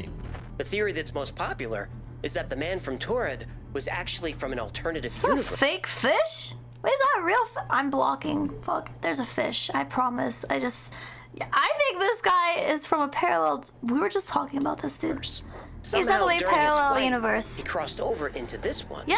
Decades passed. With his the shit. story changed each time it was retold. Facts were twisted. Rumors turned into evidence. Eventually, no one knew which part of the story was real. Then, around 2014, the story exploded again, this time on Reddit. Reddit users wanted to solve the mystery. Who was this man from Torrid? I love And where Reddit did he actually users. come from? But finding I feel like Reddit users are so cool because they are like all the autists just come together and they're like, we're gonna solve this mystery that has zero benefit and nothing to do with me, and I really love that about them. It wasn't easy. The biggest challenge was that no one had the original source of the story from 1954. Only the exaggerated versions existed. It's Redditors dug exactly through archives weaponized searching for autism, reports dude. from the 1950s, but they found nothing. Then a Redditor from Japan made a breakthrough. In 2020, he visited a public library in Tokyo. If the original story still existed anywhere, it would be there. He checked Japanese newspapers from the 1950s. So smart. Then he found something. See, that's why Reddit users are just smarter if they actually go to the library. Discovered a news article from 1959. It matched the Torrid story, except the truth was very different. According to the newspaper, the mystery man was named John Allen Zegras. But John wasn't from Torrid. He was from the United States. John was actually a con man. He traveled the world scamming people and running before he got caught. To protect his true identity, Smart. he used a fake passport from a fake country. Surprisingly, it worked. He used that fake passport many times without being caught, until he arrived in Japan in 1954. Immigration officials spotted the fake passport. They alerted police. John was arrested. Just He was too found smart. guilty for fraud and violation of immigration laws. He was sentenced to a year in prison.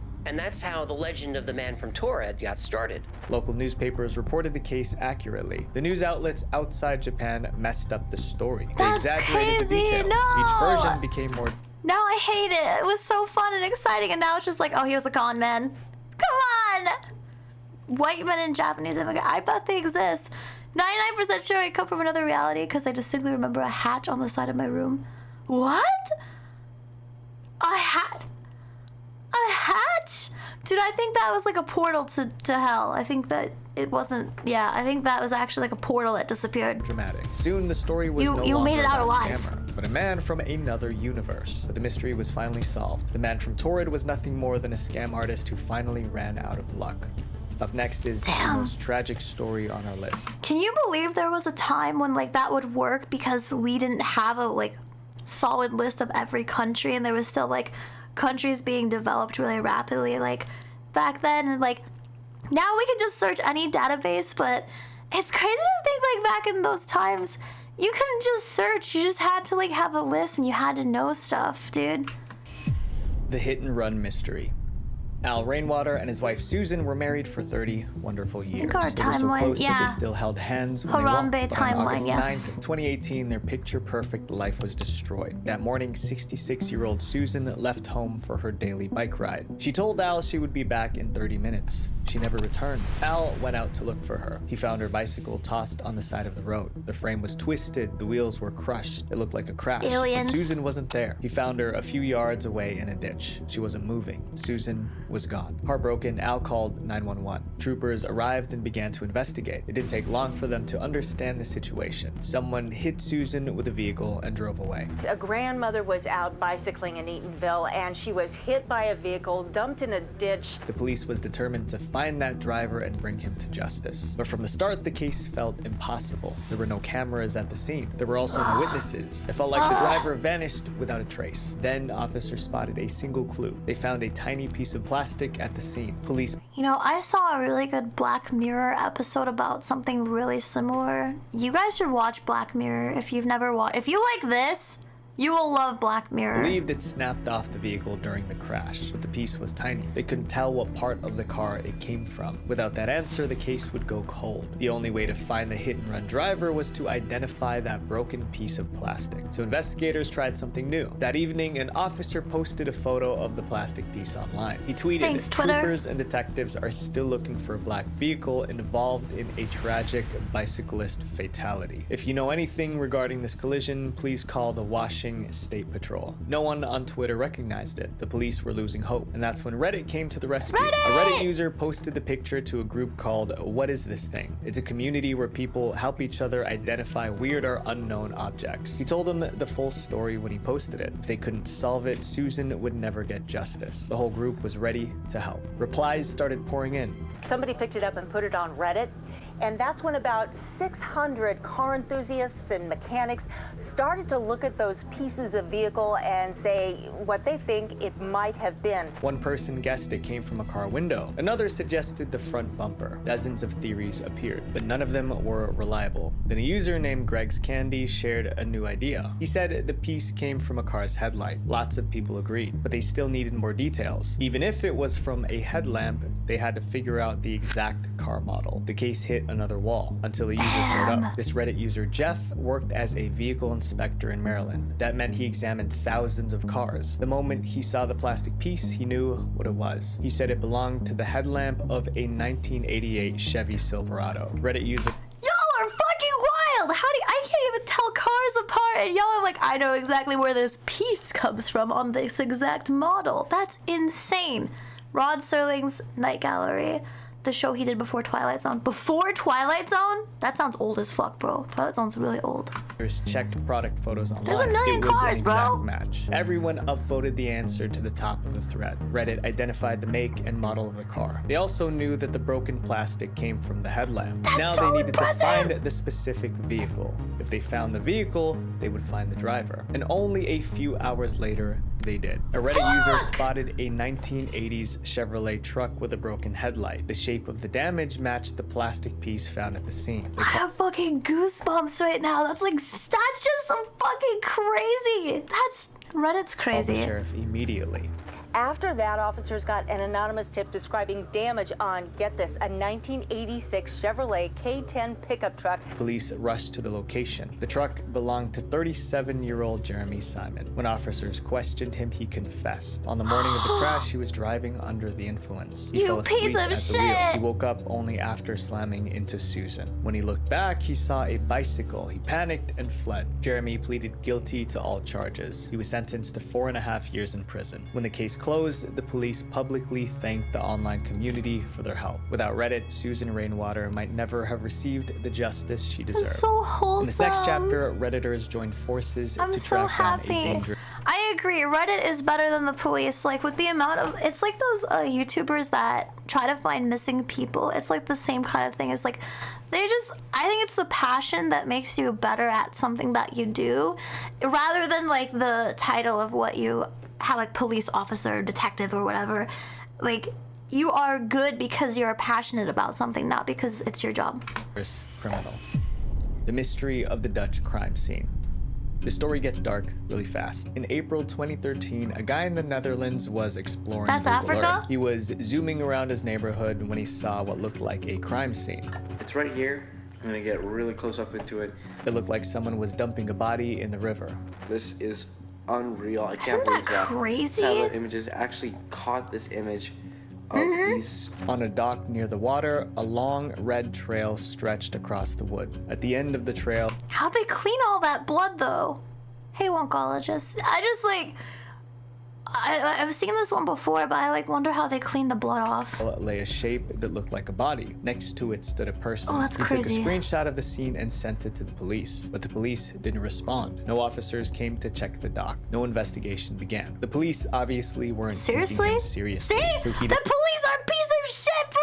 Look at this! Okay, I think the crime happened here. They're like, nah, don't worry about it. decided to ask Reddit Police for help. did it, He posted probably. the image with the title, "A Murder Near My House" on Google Maps. He also shared a link to the location. Redditors opened the link. Most of them saw the same frightening picture: a red trail, a body-shaped figure, and a person standing right beside it. People began sharing theories in the comments. One said it was an animal left after a hunt. That would explain the red trail. Another user measured the length of the shape on the dock. It was a little over What? 5 feet long. That was much closer to a human body. Others studied the standing figure. To some, it looked like two people, not one. You can easily see that there are at least 3 subjects here in this crime. I see 2 of them nothing. being the actual murders. Now, Hours passed, theories got darker, but there were still no clear answers. That was when a user named BennyBoy1337 took a Bleat. closer look, and he noticed something everyone missed. To Benny Boy, the shapes didn't look human at all. They looked like a dog and its owner on the dock. He explained it this way: looks like a dog got out of the water and shook itself dry, then walked off the dock while dripping water. That's why the wet wood looks so much darker in color. Redditors read that and checked the image again. Suddenly, the entire photo looked completely different. The shot is actually of a dog that was wet and simply shook itself off at the end of the dock, causing the redwood to look like bloodstains. Someone even made a sketch to help others see it clearly. Still, Oh, some shit. didn't believe it, so reporters went to the dock in person. They asked around and found the dog's owner. She explained what was really going on in the photo. Her dog loved jumping in and out of the lake. It must have run onto the dock while still wet right when Google Earth took that photo. That blood trail was just water dripping off the dog. The sunlight created shadows that made the dog look much bigger. Oh, and those yeah, same that's shadows just a made the owner dog. look like more than one person. Local police later confirmed why they never responded. Turns out they already knew about the Google Earth image, and they already confirmed that it wasn't a crime scene. The mystery was solved. That case is now remembered as the Dutch crime scene, even though nothing criminal happened at all. This next story is about a man who didn't feel I'm not disappointed. I think it's really funny, like that people will it's the same in a lot of situations where people will think something is very malicious just because they want something exciting, you know? safe in his own home, so he asked Reddit for help.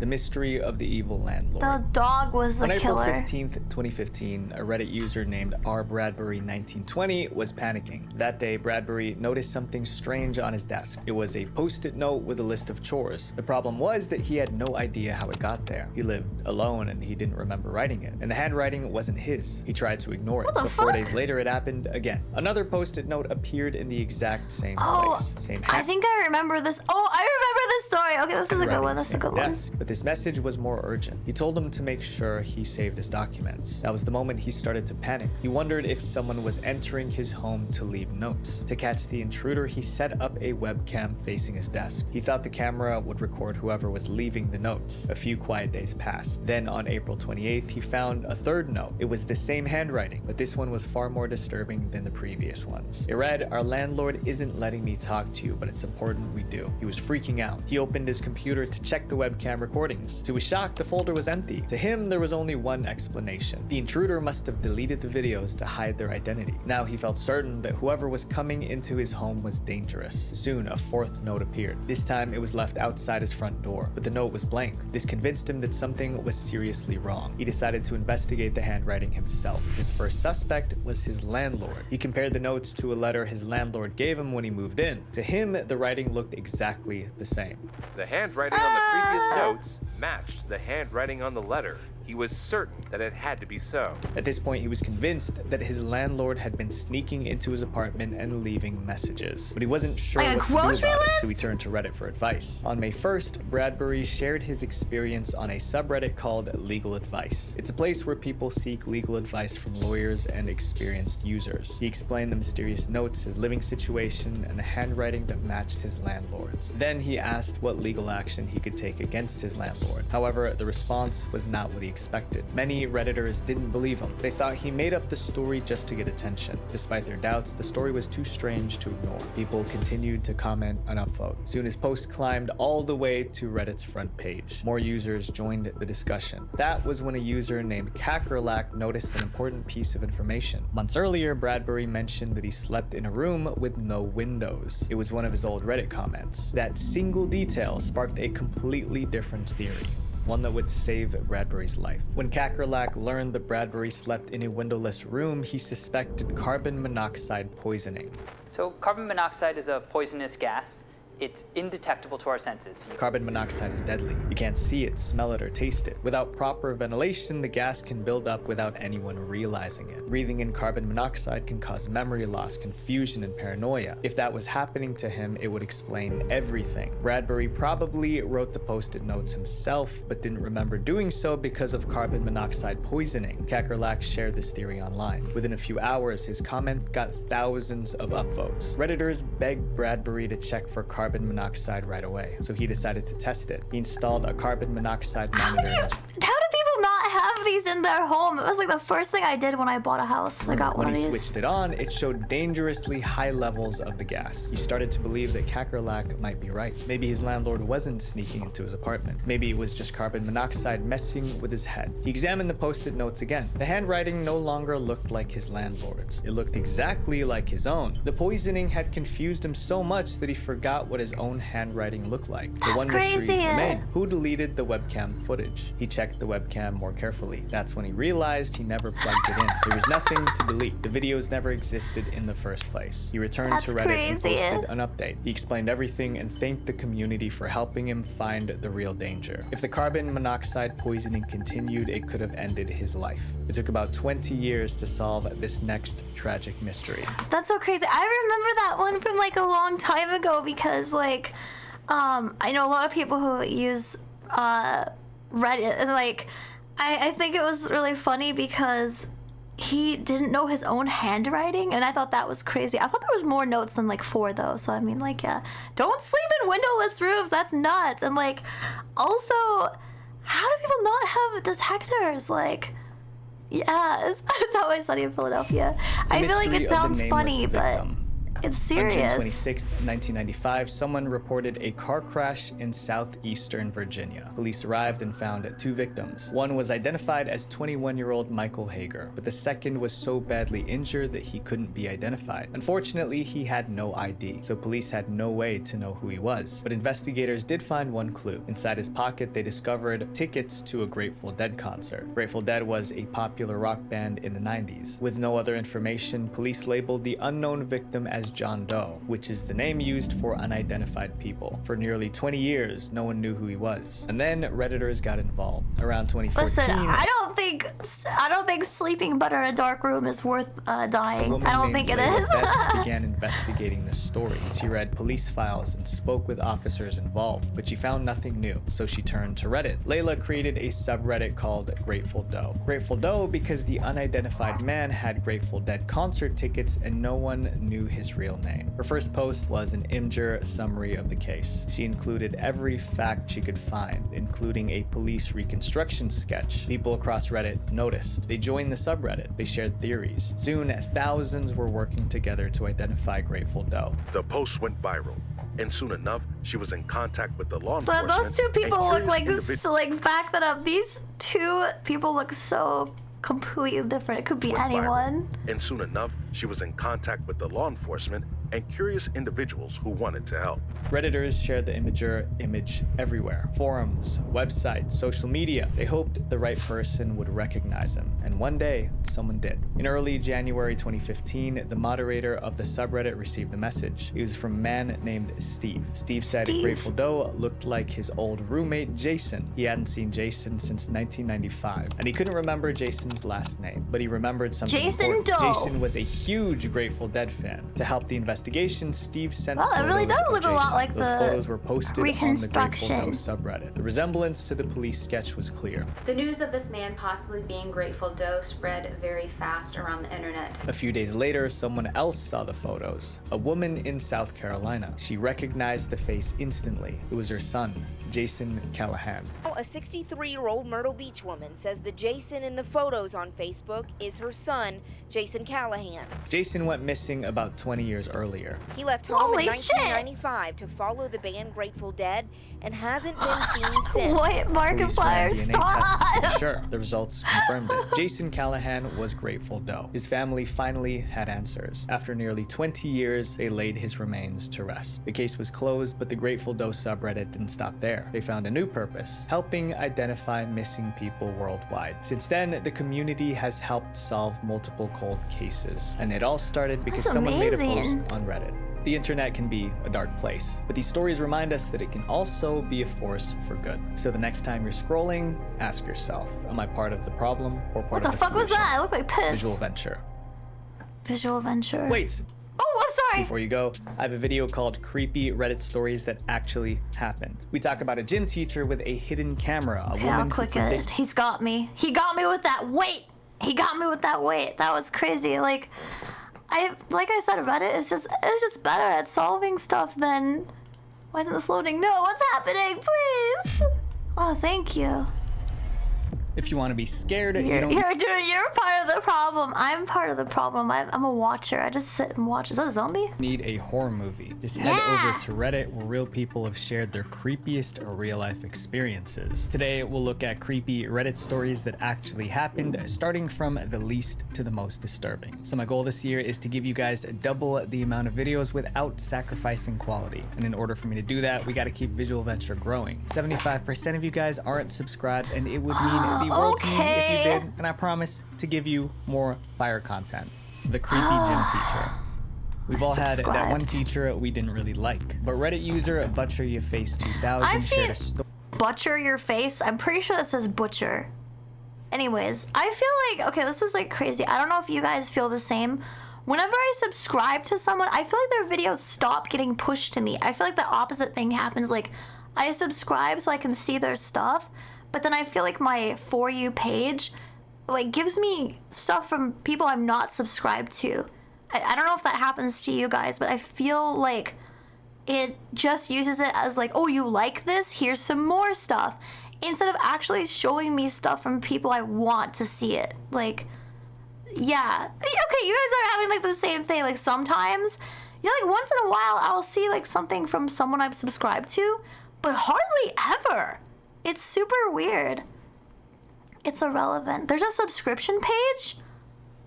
I did not know that. I'm Story so about dumb. a gym teacher so bad, he might just be the worst one ever. His name was Mr. Lyons. Mr. Lyons didn't seem like someone who would cause trouble. He was in his mid-50s, always smiling and popular with the staff. Other teachers thought he was a passionate teacher who wanted to see kids reach their potential. And out of nowhere, he came up with a strange idea. He wanted to add yoga lessons to his morning gym classes. However, it didn't make much sense. Why yoga? But Mr. Lyons gave this big speech about how yoga improves focus and flexibility. He made it sound so great that the school agreed to give it a try. Little did they know, Mr. Lyons had an evil reason for bringing yoga into the gym. Mr. Lyons wasted no time starting yoga sessions. But soon, things got weird. Mr. Lyons began playing favorites, especially with the female students. He spent most of his time helping the girls with their poses while ignoring the boys completely. Then there were the yoga poses he picked. Mr. Lyons always made the class do certain poses but his favorite was the downward dog. If you've seen it, let's just say it's not exactly something a group of 6th graders should be doing in front of a grown man. But somehow things got even weirder. A few weeks in, Mr. Lyons convinced the school to let the girls wear skirts to gym class while the boys stuck with shorts. And then came the strangest part. Mr. Lyons planned a trip to the beach for swimming lessons. At the beach, he kept going in and out of the changing rooms. No one knew what he was up to. Even with all this odd behavior, no one said anything. Mr. Lyons was an experienced teacher with a spotless reputation, so no one suspected anything bad. Okay, you know when people have a really clean record, and you like, oh, they must be a good person. It's because they keep having a clean record because you think they're a good person. You look the other way. And then in just one day, all Mr. Lyons' secrets were exposed. In 2016, Mr. Lyons made the news, but not for a good reason. Mr. Lyons was accused of secretly filming students while they changed. To do it, he allegedly used a hidden camera on a pen. At first, people didn't believe it. How could someone like Mr. Lyons do something so awful? But then he confessed, and his confession revealed even more disturbing secrets. The yoga lessons weren't about helping his students. Mr. Lyons kept the hidden camera pen in his pocket, recording the students while pretending to help them with their poses. He was doing the same at the beach, but Mr. Lyons wasn't keeping the videos for himself. He was selling the footage on the dark web to make money. This was absolutely insane. Eventually, the police caught on to what he was doing. They arrested Mr. Lyons and put an end to his crimes. While the exact court verdict is unclear, one thing is certain: Mr. Lyons didn't get away with it. This next experience can't be explained logically, and that's what makes it creepy. The dream that came. Camera pens were casually sold at the malls 3 decades ago. For how much? How good was the footage? Was it like good enough to sell on the dark web? Like what the fuck? That's actually insane, dude. True.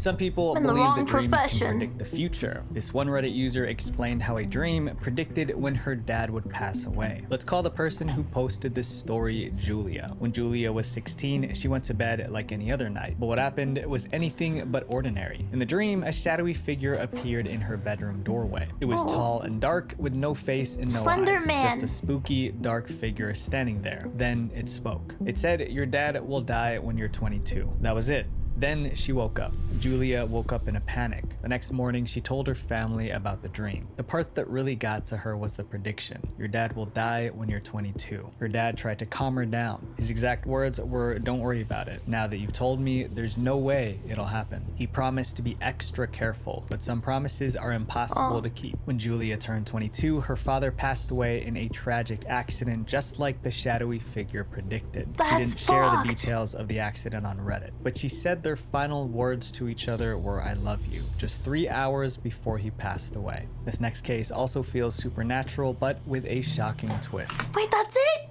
That's just a... How do we know if that was real? I don't know, bro. That's like... I'm not alone.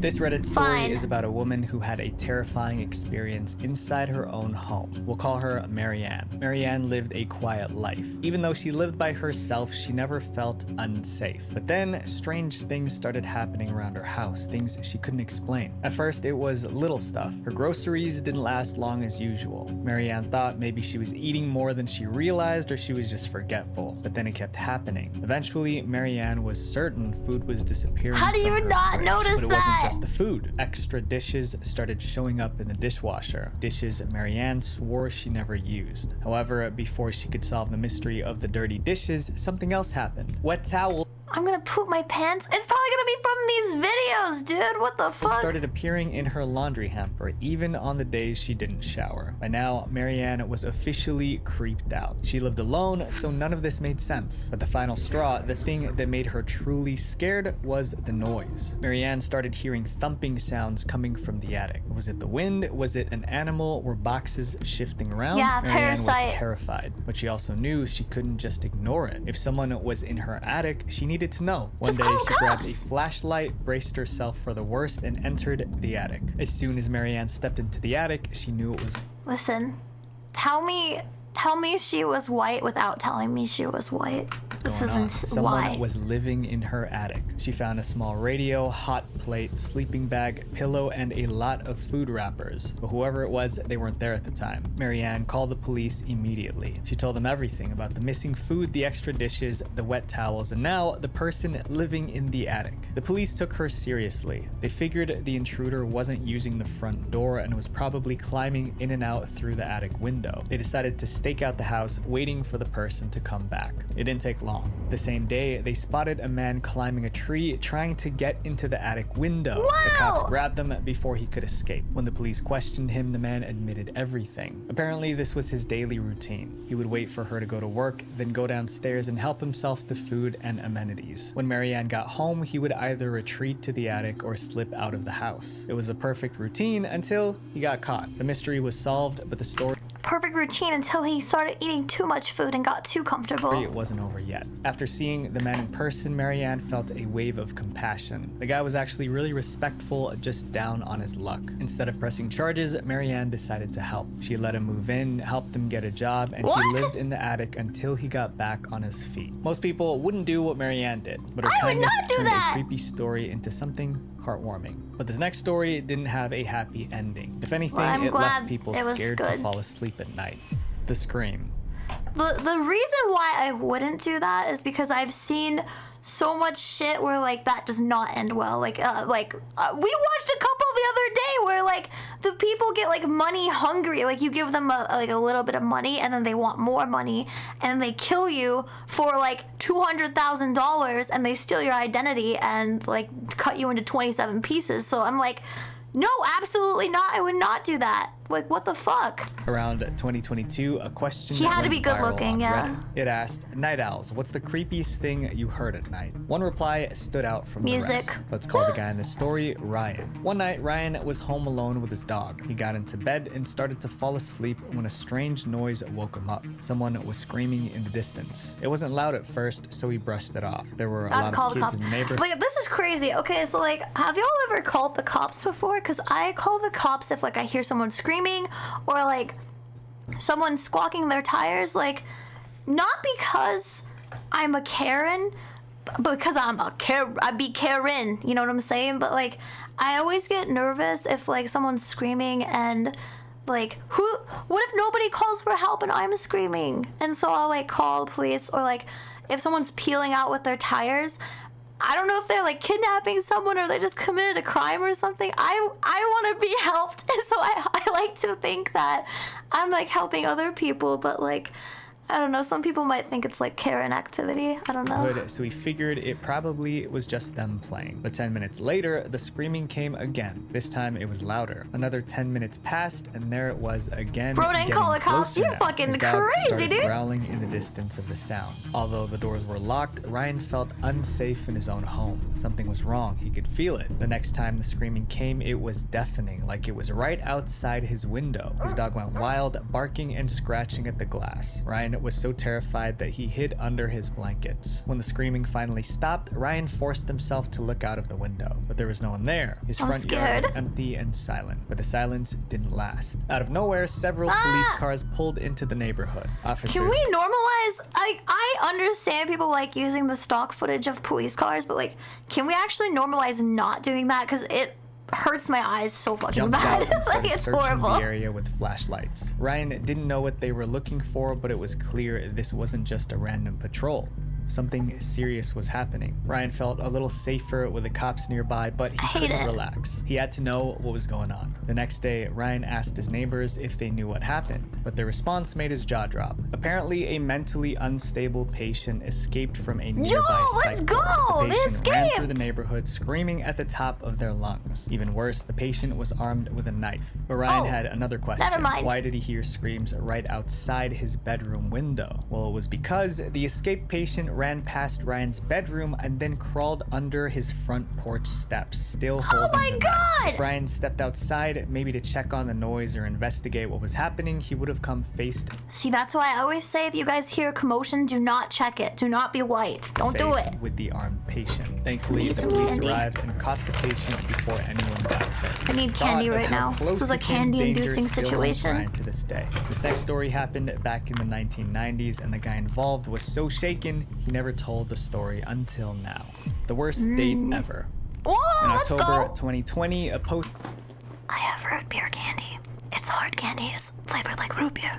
went viral on the True Scary Stories subreddit. The title was only 7 words, but it grabbed everyone's attention. It read, "I went to a serial killer's lair." Let's call the guy in the story Joe. Back in the Joe 1990s, Mama. Joe spent a lot of time in online chat rooms. He used the chat rooms as a dating app, trying to meet new people he could date. Eventually, Joe started chatting with someone named Slim Guy 65. Their conversations were on the public board, not in private messages, so everyone could see they were chatting. Slim Guy 65 seemed like a great guy, funny, interesting, and kind. Joe started to like him, but then out of nowhere, Joe got an email warning him about Slim Guy 65. The message read, "My friend met this Slim Guy 65 person from this message board, and the guy really hurt him. I don't want this to happen to anyone else. My friend tried to tell the police, but they wouldn't do anything. I see you were talking to Slim Guy 65, so just be careful and stay away from him." Joe was spooked. He replied to the email asking for more details, but he never heard back. Weeks later, Slim Guy 65 messaged Joe again, asking to hang out in person. The warning was still on his mind, but curiosity got the better of him. Joe agreed to meet up. It was daytime after all. What could go wrong? Slim Guy 65 invited Joe to come over to his house. When Joe All right.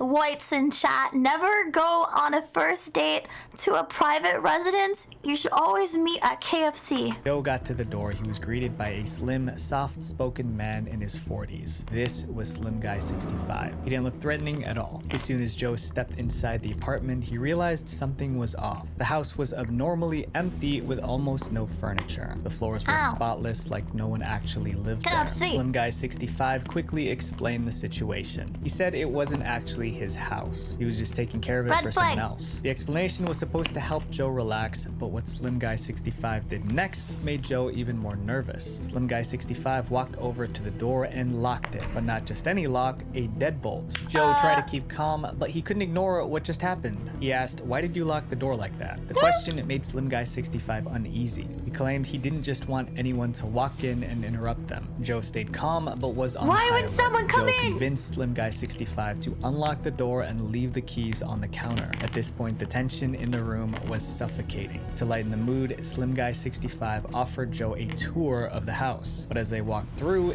things only got weirder. The kitchen didn't have a dining table. Instead, there was a long steel table like the kind you see in a morgue. Once again, Slim Guy 65 had an explanation. He said this used to be a doctor's office. The rooms were dark, the windows... If you guys ever bring KFC to a stranger's house, just make sure that you eat all the good pieces, and that way if you die, you had a good last meal, you know? Were shut, and nearly every door had a keyed deadbolt. By the time they reached the bedroom, Joe had seen enough. He looked Slim Guy 65 in the eye and asked, "What is it that you want to do here?" Slim Guy 65 panicked, and his words were all jumbled. But Joe just wanted to get out. He turned around and walked out of the house as fast as possible. As Joe drove away, he wondered, was that guy some kind of killer? He considered going to the police, but what could he say? "I went to a creepy guy's house and he had weird furniture?" That wasn't enough to make a report. Joe never talked about what happened, but he never forgot it either. Then in the early 2000s, a news story brought it all rushing back. The news said several men from Joe's area had gone missing. One of them was found murdered. Joe's heart sank. He realized all the missing men were also looking for dates with other men. He started to wonder if they ended up in Slim Guy 65's home. Did he lure them in only to take their lives?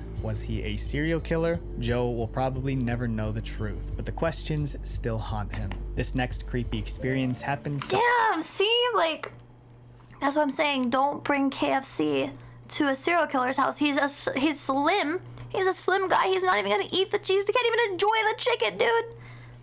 somewhere we've all been. Get The your mall. money's worth. Make them buy the Killer chicken. Clown. According to research, 1 in Fuck 10 this. adults have a fear of clowns. Yeah! After hearing the story, Thank you. That's it. Only 1 in 10. Fuck, that's fucking lower than I you thought. might develop a fear of clowns too. The story was shared on Reddit about 3 years ago by a user named FlatApp28. Since we don't know his real name, let's call him Owen. When Owen was 16, he loved hanging out at the mall. He could spend hours wandering around. One day, he was at the mall as usual when he realized the mall was about to close. Before leaving, he decided to use the bathroom. He went into a stall, sat down, and started taking care of business. That's when he heard it. The bathroom door creaked open. Then he heard footsteps. At first, That's the worst thing when you're taking a shit and someone comes into the bathroom. All I want to say is like, hey man, at your own risk, right? You know, listen, Magneto, cannibals don't eat chicken, they eat people. Owen thought it was just someone else coming to use the restroom, but the footsteps sounded like they were heading toward Owen's stall. He listened quietly as the footsteps got closer and closer. Now he was getting nervous. Glancing down, Owen saw a pair of gigantic red clown shoes sticking through the bottom of the bathroom stall. His heart pounded. Why would someone be standing so close to his stall? And why were they wearing clown shoes? Minutes passed like hours. Finally, the clown shoes backed away from the stall door. Owen figured it was now safe to... I'm sorry, but if someone was standing in front of my stall for more than 30 seconds, I would be like, I'm gonna shit on you!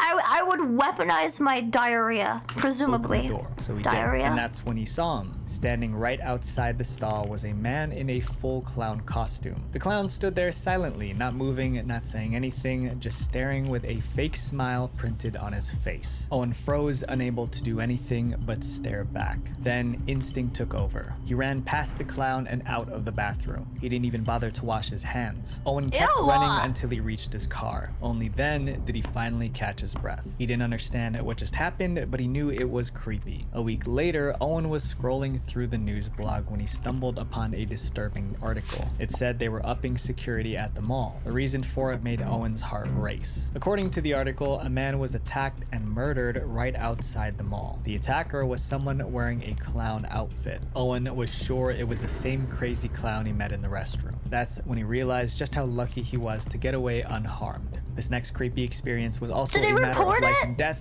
but for a very different reason. Fuck. She poisoned me. They have a timer in Akihabara? What? Oh, wow, that's so nice. If the timer runs out, someone checks on you. That's so sweet, honestly. They probably have it because something happened. So like, it makes me wonder if there's any like stories about that. You should look, see if there's any stories about like someone shitting to death or something. The story is about a boy named Ethan who says a witch tried to kill him when he was 6. Here's how it happened. Oh my God. When Ethan was 6, he lived with his parents in a rundown apartment complex. The neighbors got along. Then Mrs. Fitch moved in next door and the trouble started right away. For some reason, Mrs. Fitch clearly didn't like Ethan, and Ethan didn't like her either. He said he felt an evil presence around her. Every weekend when Ethan rode his bike with the other kids, Mrs. Fitch would stand in her doorway glaring at him. She would mutter things under her breath like she was insulting him. No matter where Ethan went, she always seemed to be nearby watching. Then strange stuff started happening. Now, I can't verify this, but according to Ethan's story, at night Ethan's rocking horse would move on its own. Dolls around the house would open and close their eyes. There were strange knocking sounds coming from inside the walls. Ethan couldn't shake the feeling that Mrs. Fitch was behind these creepy experiences. One evening, Ethan and his mom got locked out of their apartment. His mom knocked on Mrs. Fitch's door to ask if she could borrow her phone to call for a spare key. But when they stepped inside Mrs. Fitch's apartment, they were creepy. Dude, one time I got locked out of my apartment because I forgot my keys, and I was actually trying to break into my own apartment, and people were watching me from downstairs, and I looked at them, I'm like, hey man, do you have like a credit card I can try to use? Mine's not working. And they were like, yeah. They just like let me break into my own apartment. I ended up telling them afterward, I'm like, oh yeah, I live here. And they were like, oh, okay. Like, I think the willingness to let someone break into my apartment made me like unnerved, because I was like, why would you help someone trying to break into an apartment? They were younger too.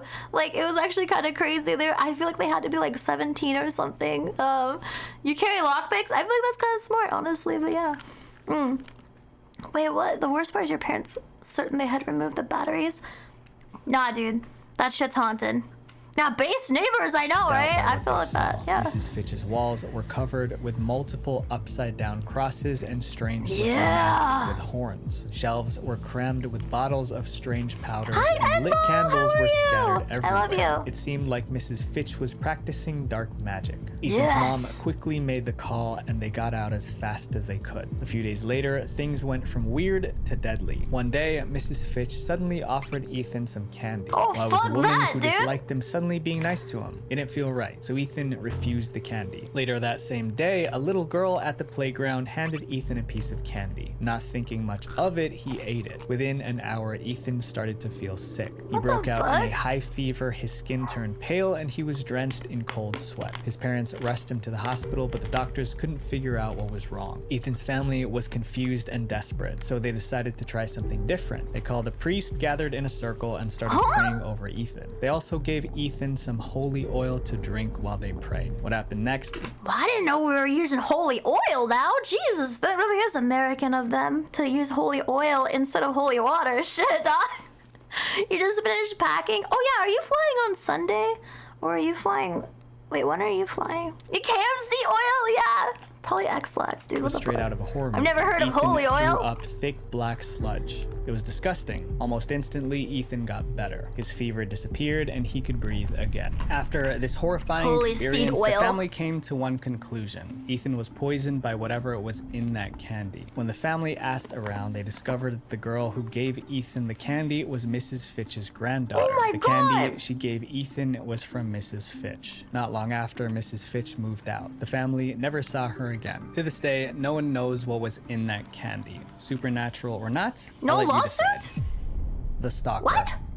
How do stalkers choose their targets? In 2024, a Reddit user explained how she made one small mistake that led to a stalker hounding her for years. Let's call the girl in this story Kimberly. When she was just 13, she went to a summer camp. One of the camp activities involved practicing how to talk to strangers. The kids were sent into a nearby town to ask people questions for a survey. It sounded harmless, but for Kimberly, it was the start of a nightmare. After interviewing a few people, Kimberly and her friend Anne approached an older man. He was friendly, too friendly. He didn't just answer their questions. He started asking them personal ones too. He wanted to know their names, where they were from, their hobbies, and other details. The girls, thinking nothing of it, answered honestly. To them, he was just a friendly stranger. But a few days later, something strange happened. Both Kimberly and Anne noticed their Instagram notifications were blowing up. Someone named Ed Patsis liked a bunch of their posts and left creepy comments calling them hot and sexy. At first, they ignored him, hoping he would go away, but he didn't. Instead, he started sending inappropriate pictures of himself. Terrified, Kimberly and Anne blocked him immediately. Not long after, the mysterious Ed Patsis account was permanently deleted. The girls thought they were in the clear, but they were wrong. Their nightmare was just beginning. When summer ended, the girls went back to school. That's when Ed Patsis reappeared, this time on Facebook. He sent Kimberly Oh, I and thought Anne he was like gonna be a teacher or something. I'm like, oh, that's horrible. Jesus Christ. Typically olive oil? Can I use it to like fry my chicken? requests and left more creepy comments on their photos. They blocked them immediately. That's when the fear set in. Who was Ed Patsis and why was he obsessing over them? The girls told their Angry parents who emoji. contacted the police. But the police weren't much help. They just told Kimberly and Anne to quit Fuck the social media police. if they wanted the harassment to stop. For They're the next dumb. 2 years, Ed kept coming Listen, back. so recently I was telling my therapist who I let go recently for reasons. And I was telling her I like had this issue with someone. I was like, oh yeah, they keep messaging me. And she's like, well, just block them. And I'm like, you can really tell when someone's older because my therapist was 60.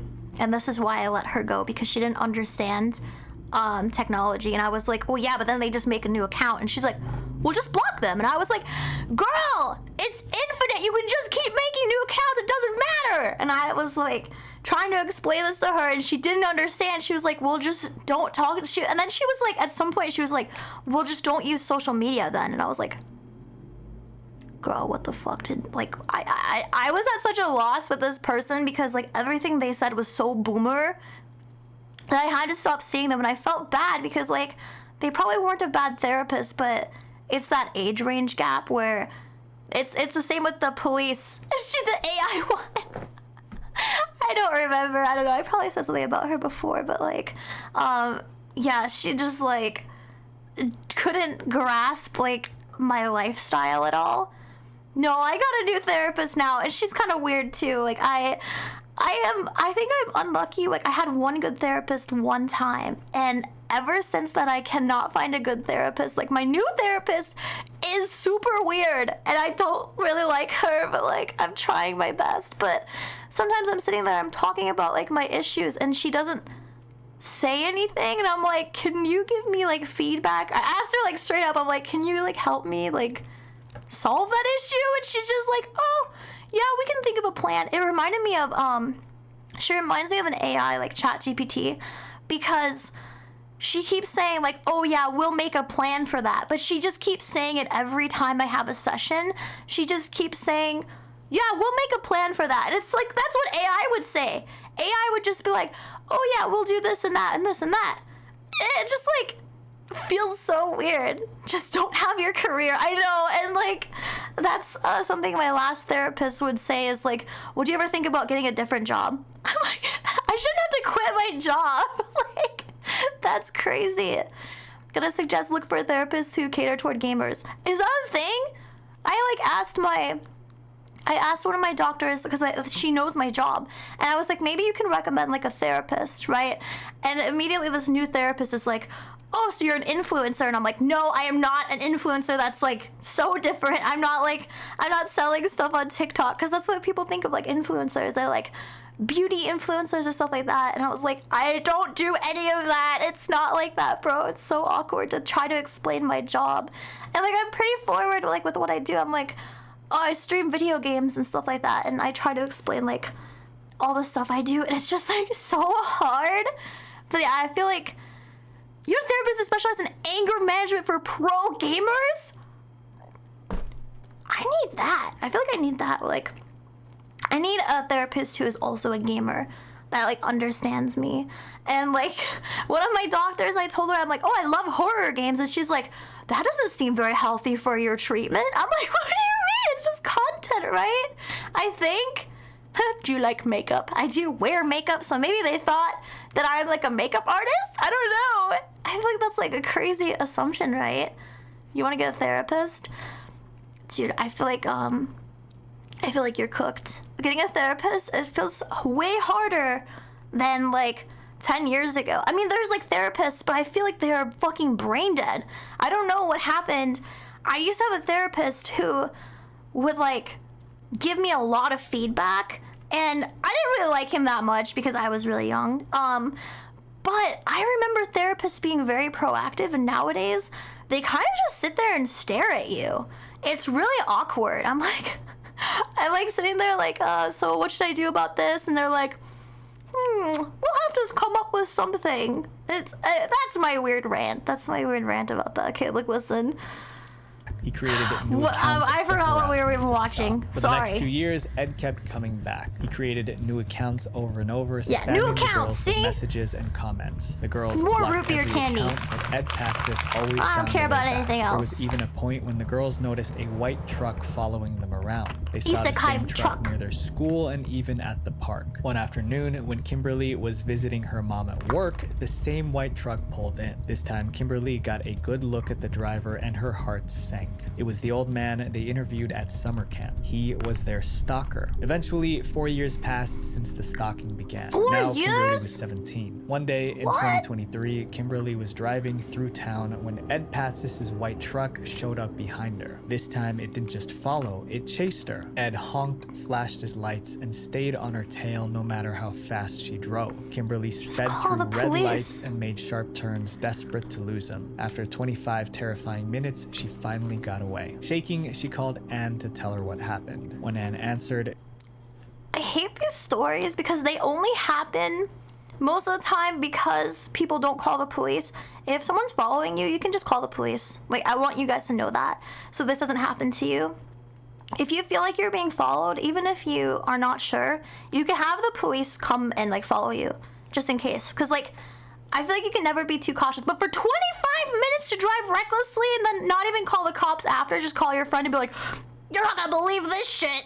She was crying. Anne said that same day, a red car followed her and tried to force her off the road. Yeah, She drive to the barely police escaped. station! The girls believed whoever was in the red truck was Ed Patz's accomplice. Now, Kimberly and Anne were on high alert, White as waiting fuck. for the next time Ed or his accomplice would show up. But then, something happened that made them realize their stalker would never return. Kimberly saw a news report about an attempted kidnapping in a nearby town. The suspects were two men, one in a white truck, the other in a red car. It seemed Kimberly and Anne weren't the only ones Ed Patzis was stalking. And Good news. you know what?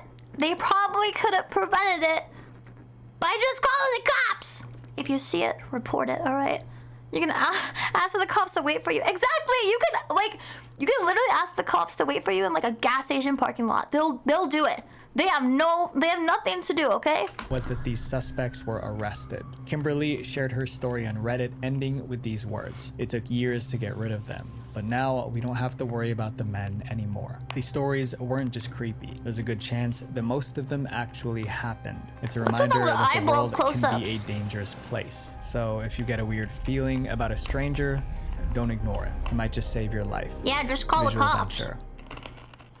If you guys like this video, make sure you guys watch my video on the most disturbing mysteries solved using Google Maps. It was he's kind of getting me with these videos though. They're kind of hitting like really good.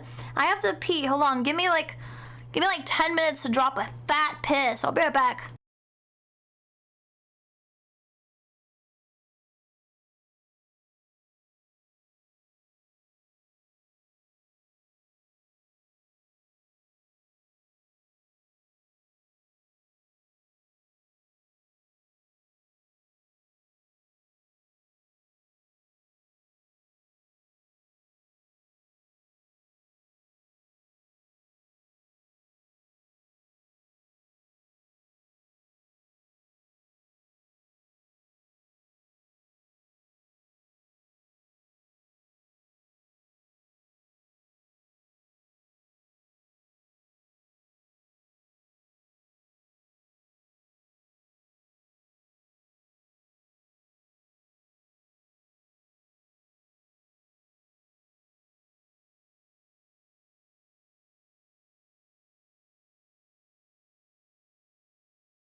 Man, what a creepy song, am I right, guys? What a creepy song to take a break to. Okay, I took a piss. I'm gonna watch this one, I can't resist. It's got good interruptions. Am I? Help me! All streamers have to hold their bladder for as long as possible. No, it's true! It's true, I usually hold my piss as long as possible. I'm fucked up, bro. I feel like a part of it, for me, I don't know about everybody else, but for me, it's because I actually get so immersed in what I'm doing that I actually can't register the fact that I have to piss until we take a break from a video.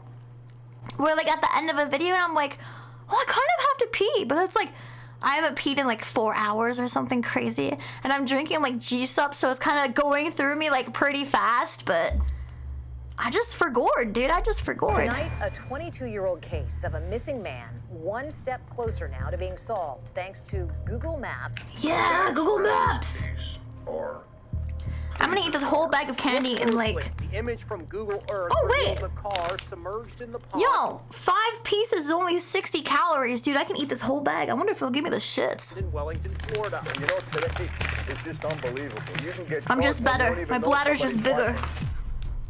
Google Maps has changed how we explore the world. Every month, over 1 billion people some use subs it on to this get shit. directions. But sometimes people see things on maps that can only be described as disturbing. Like this photo, which someone called the freakiest image on Google Maps. This picture looked like an army of zombies standing in a field. Chat, that's us. That's us. That's the cult. Oh my god, that's literally us, bro. But the mystery was... Yo, when are we having a cult meeting? I feel like you know, I feel like we should arrange something off Kai. We have to have like a cult meeting or something, a solved sermon. when they realized that the army of zombies was actually a scarecrow art exhibition in Oh! Finland. This is just one of the many mysteries Google Maps has been involved in. Over the years, it's Yeah, helped and then we do detect karaoke, crimes, yeah. find missing people, and put criminals behind bars. Today, we'll explore the strangest mysteries solved with Google Maps and Google Earth, which is a slightly more advanced version of Maps. We'll start with the lighter stuff and end with the more disturbing cases. My name Ease is us Visual into Adventure. it. Hope you guys have a Yeah, wonderful thanks, weekend. man. The mystery of the Mad Mechanic.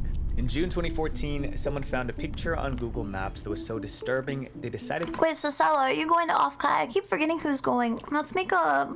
Gotta make a dinner plan pick up thing. the phone and tell the I'm gonna police sing in your about it. ear What kind of seductively. image could send someone running to the cops? Now, look down the road past that light blue car on the right. Move one step closer here, and a man appears to be looming over another. Looking at the image from a different can't angle see it. paints a darker picture. Let's get right next to them, and it appears the man in light red overalls is face down, spread-eagled. Drive past, and you can see the other man appears to have an axe in his hand. This weird photo was taken my by God. Google Street View. Street View began in 2007 to create a 360-degree map of the world. Google used cars with mounted cameras to drive around and take pictures of streets. These images were then uploaded on... Have you guys ever actually seen one of these cars? I've seen them twice in my entire life. Like the first one, I was like, oh my god, it's one of those Google cars. And the second time I saw it, it had so many fucking cameras. It was actually so crazy. Dude, yeah. Let's get pizza. Okay. This year sucks. I'm just gonna say for off Kai, totally off topic from this video. They banned room parties, so like you can't get rowdy. I booked an Airbnb, also no parties. So I don't know like if I can invite people over, like maybe just a couple. I don't know, but the karaoke machine's out of the question. And I was really sad about it, but that's okay. I know. Hold powder for Japan. Oh man, dude. That's understandable, but you gotta go to off Kai like next year. You should plan for it, dude.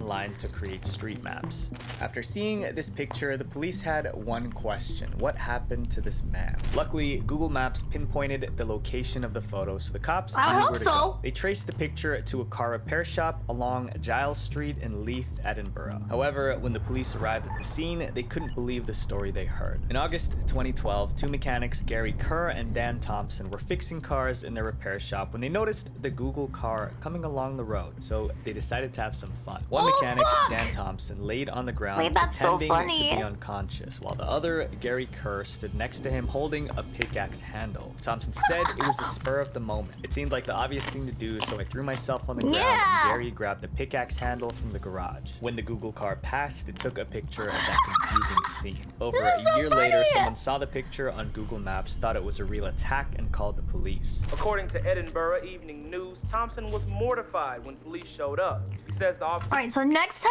I see a Google car, I'm gonna fucking take my top off. were actually impressed and left laughing.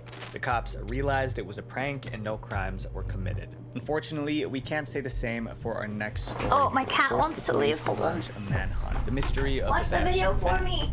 Cars Come on, don't just cat. vanish. If a car Goodbye. disappears, it Go means live your someone took life. it. That's exactly what David Soanes thought when he realized his trailer was no longer I parked miss in his him driveway. already. I thought, where's the caravan go? Instead of finding the trailer called a what I caravan here missed. parked in the driveway, there was nothing. The theft happened in June 2009 after Mr. Soanes left the family home for just 1 hour. He installed a car alarm and a wheel clamp to prevent anyone from driving it away. But despite those security measures, someone had stolen the van in broad daylight. That's so between impressive. 9:30 a.m. What? and 2 p.m. The only thing the thief left behind were the wheel clamps that were used to secure the caravan.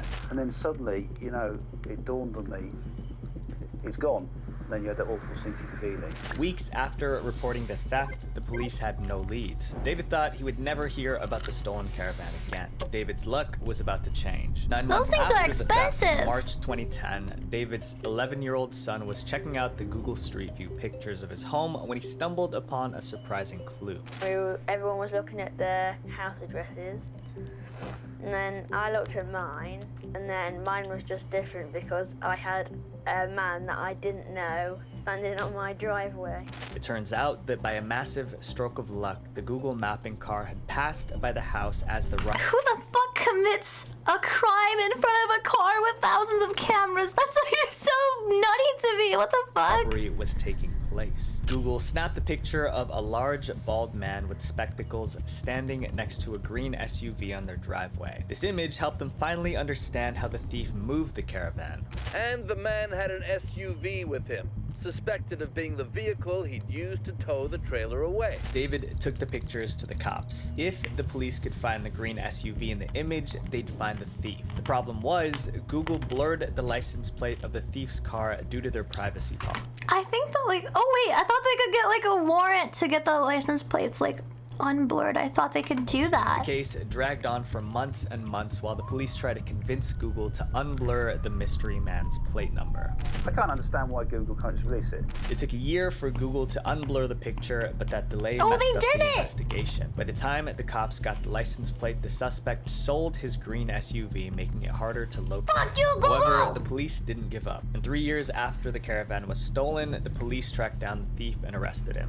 This next mystery is about a thief whose stash of stolen items was so huge it could be seen from space. They want a court The order. mystery of Bicycle Order Mountain. these nuts. The mystery of Bicycle Mountain began with a rat infestation in Littlemore, Oxford, England. This sudden rat problem was surprising because the neighborhood was pretty clean. However, it didn't take long for everyone to realize where the rats were Antivirus. coming from. A 54-year-old man in the neighborhood stacked a pile of bicycles in his backyard. This pile of bicycles was so huge Why? and messy that it Why though? Is this China? became a breeding ground for the rats that terrorized the area. One of the angry neighbors was Colleen Butler, a 53-year-old resident who's been living on the same Hentai! street for 32 years. We're all gonna get the Colleen was hentai more upset virus. I'm than gonna take my anyone clothes because off. She lived right next door to this mountain of bikes. Describing the situation, Colleen complained, "I've had rats, I've had arguments with him and other neighbors. I had my fence blown down and people were rude to me because they assumed that I own the bicycles. It has caused me so much anxiety." When Colleen confronted the man about the bicycles, he gave her what sounded like a reasonable explanation. He told Colleen the bikes were stashed to be sent to Africa for needy kids. Although Colleen believed them at first, she quickly realized he was lying because those bikes were never shipped. The pile just kept Damn, increasing by forever. the week. After talking to the man, it didn't work. Colleen decided to report her bike hoarding neighbor to the local council. However, the reply she got from the council only HOA. added insult to injury. Colleen said, "I called the local council about the rat problems caused by the bikes and I ended up paying for the pest control myself. The council told me God. that rats don't nest in bicycles." At I one don't know, point, Colleen dog. considered selling her house and moving away. However, the bicycles also ruined that plan as well. She explained, "It's devaluing my house. Who's gonna want to buy my house with all of that next door?" The situation continued for Real? about 5 years. The heap of bikes kept increasing while the rat problem escalated into a full-blown health hazard. No one still could figure out why this man had a bunch of bikes in his backyard. Eventually, need to the neighbors know. pressured I the need cops to to intervene. know. The first thing the cops did was use Google Earth to assess the situation. Images on Google Earth are taken by cameras on satellites, like an eye in the sky. Users can zero in on any spot on Earth and see the highest resolution images that they have available. When the cops checked, images of the street showed a dark mass covering the man's backyard. The mountain What the of hell? 500 bikes so large they can be seen from a Google Earth satellite. The cops began investigating and found out that the bikes were coming in by van loads, with people bringing them most nights and during daytime. Why Eventually, though? the police raided the house and arrested the man on suspicion of handling stolen goods and possession of criminal property. Colleen looked out her bedroom window and saw the cops raiding her neighbor's home. She felt relieved and thought, great, something is finally being done. After the man was arrested, the police released the photos of the bicycle on social media and started the process of identifying the true owners of the bicycles. So why was this old man keeping stolen bikes in his backyard? No one ever truly knew. However, his neighbor Colleen... I'm so pissed. I can't have this without a conclusion. I need to fucking know, bro. Why? The bicycle man might have some mental issues, stating that she's had conversations with him, but everything he tells her doesn't come true. He lives in cloud cuckoo land. The criminals in our next mystery managed to hide a large-scale illegal operation in plain sight. Now it's time to dive into the more serious mysteries. The mystery of the secret cornfield.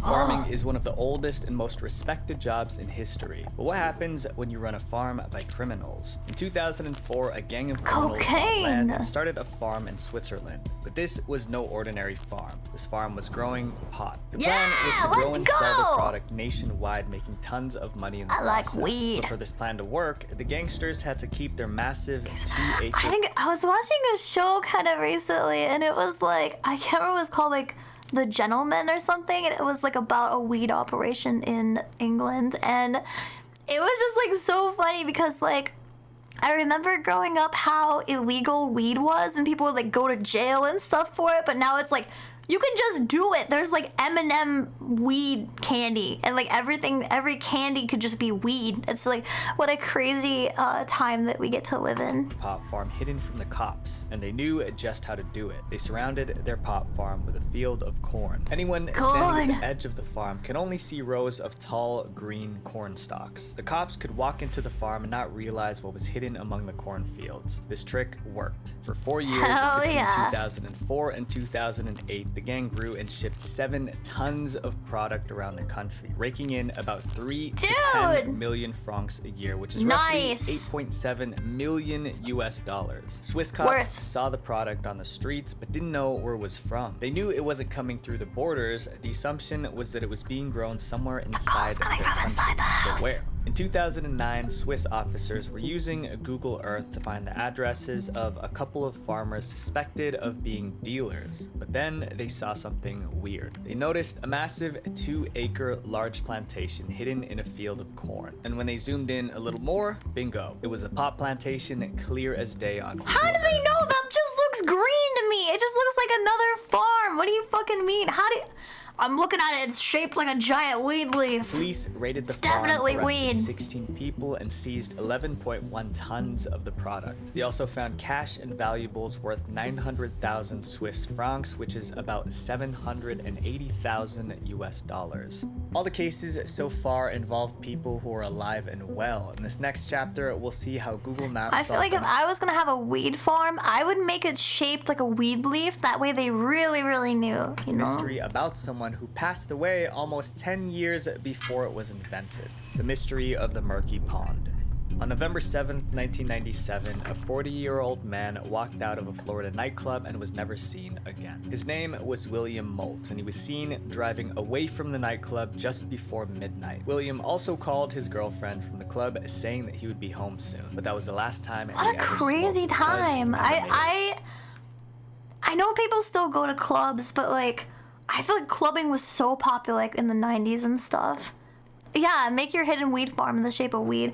Actually, better yet, make a farm in the shape of a weed leaf, but it's actually not weed. Just make it like soybeans or something. A missing person investigation was launched by police, but the case went cold. There was no sign of a car crash or a carjacking, and there was no record of William going through an airport or crossing at the US border. How could a man and his car vanish without a trace? For 22 years, William's friends and family had no idea what happened to him. Oh, I think I remember this August one. 2019, when someone using Google Earth noticed something strange in a large pond in Wellington, How do you not notice that though? Something on Google Maps when I zoomed in, kind of looked a little bit like a car. The police were called, and soon they were pulling a white sedan out of the pond. Erica, and she had even added a little video where she showed they had actually pulled the car out of the canal. After they got the car out, they found the scum. How do you not see a white sedan in a pond that like you live by? That's so crazy to me because like as a kid I was always playing in like ponds and creeks and stuff. So I feel like, how do you not notice this? This is so crazy. Skeletal remains of Mr. Molt inside. The 40-year-old's clothing and personal belongings were all intact. The sheriff's office concluded that Molt had probably lost control of his vehicle and driven into the pond that night. 22 years. The bones were still intact, still in the seatbelt.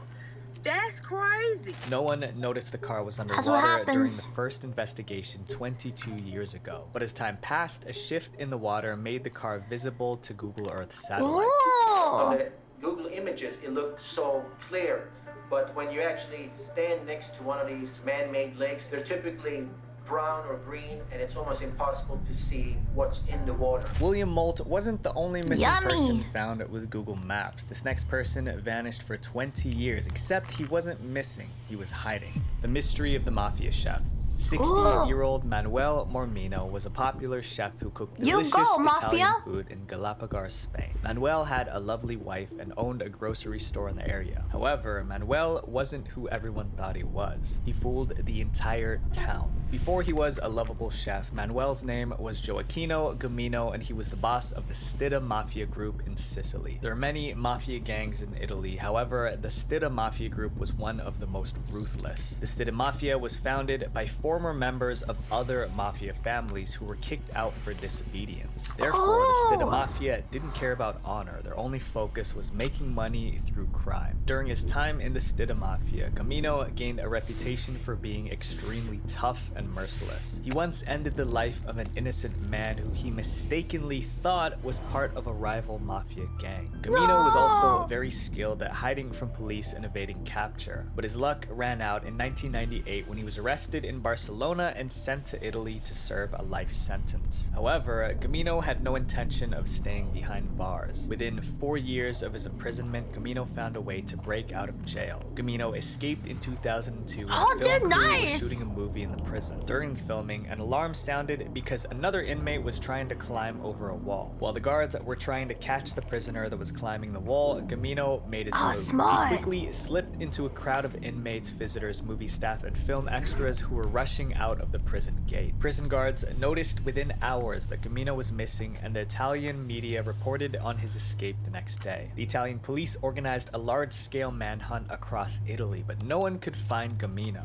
He seemed to vanish. Dude, I really want to just like disappear for a while. I just want to like go off the grid and completely disappear and see if anyone like finds me.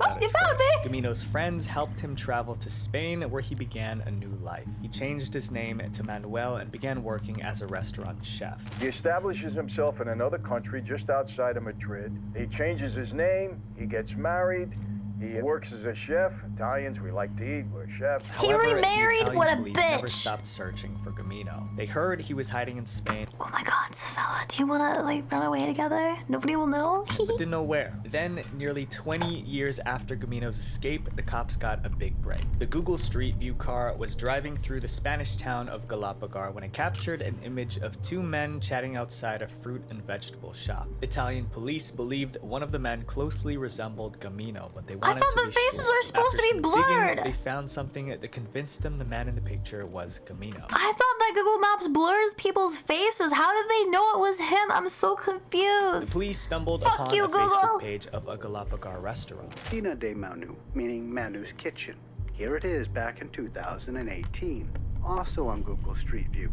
On the restaurant's Facebook page, there was a picture of Gamino dressed in a chef's uniform standing next to a wood-burning pizza oven. As the police zoomed into the chef's photo, they noticed a scar on the left side of his cheek. When they checked Gioacchino Gamino's mugshots, he also had a scar in the same place. Police used age progression technology on an old photo of Mr. Gamino to get a sense of what the fugitive would have looked like after 20 years. The face that the computer generated looked exactly like Chef Manuel Let me Mormino. see it. Italian cops Lives. contacted the Spanish police didn't show unit me. that hunts fugitives, and on December 17th, 2001, Gioacchino Gamino was arrested while he was walking on the street.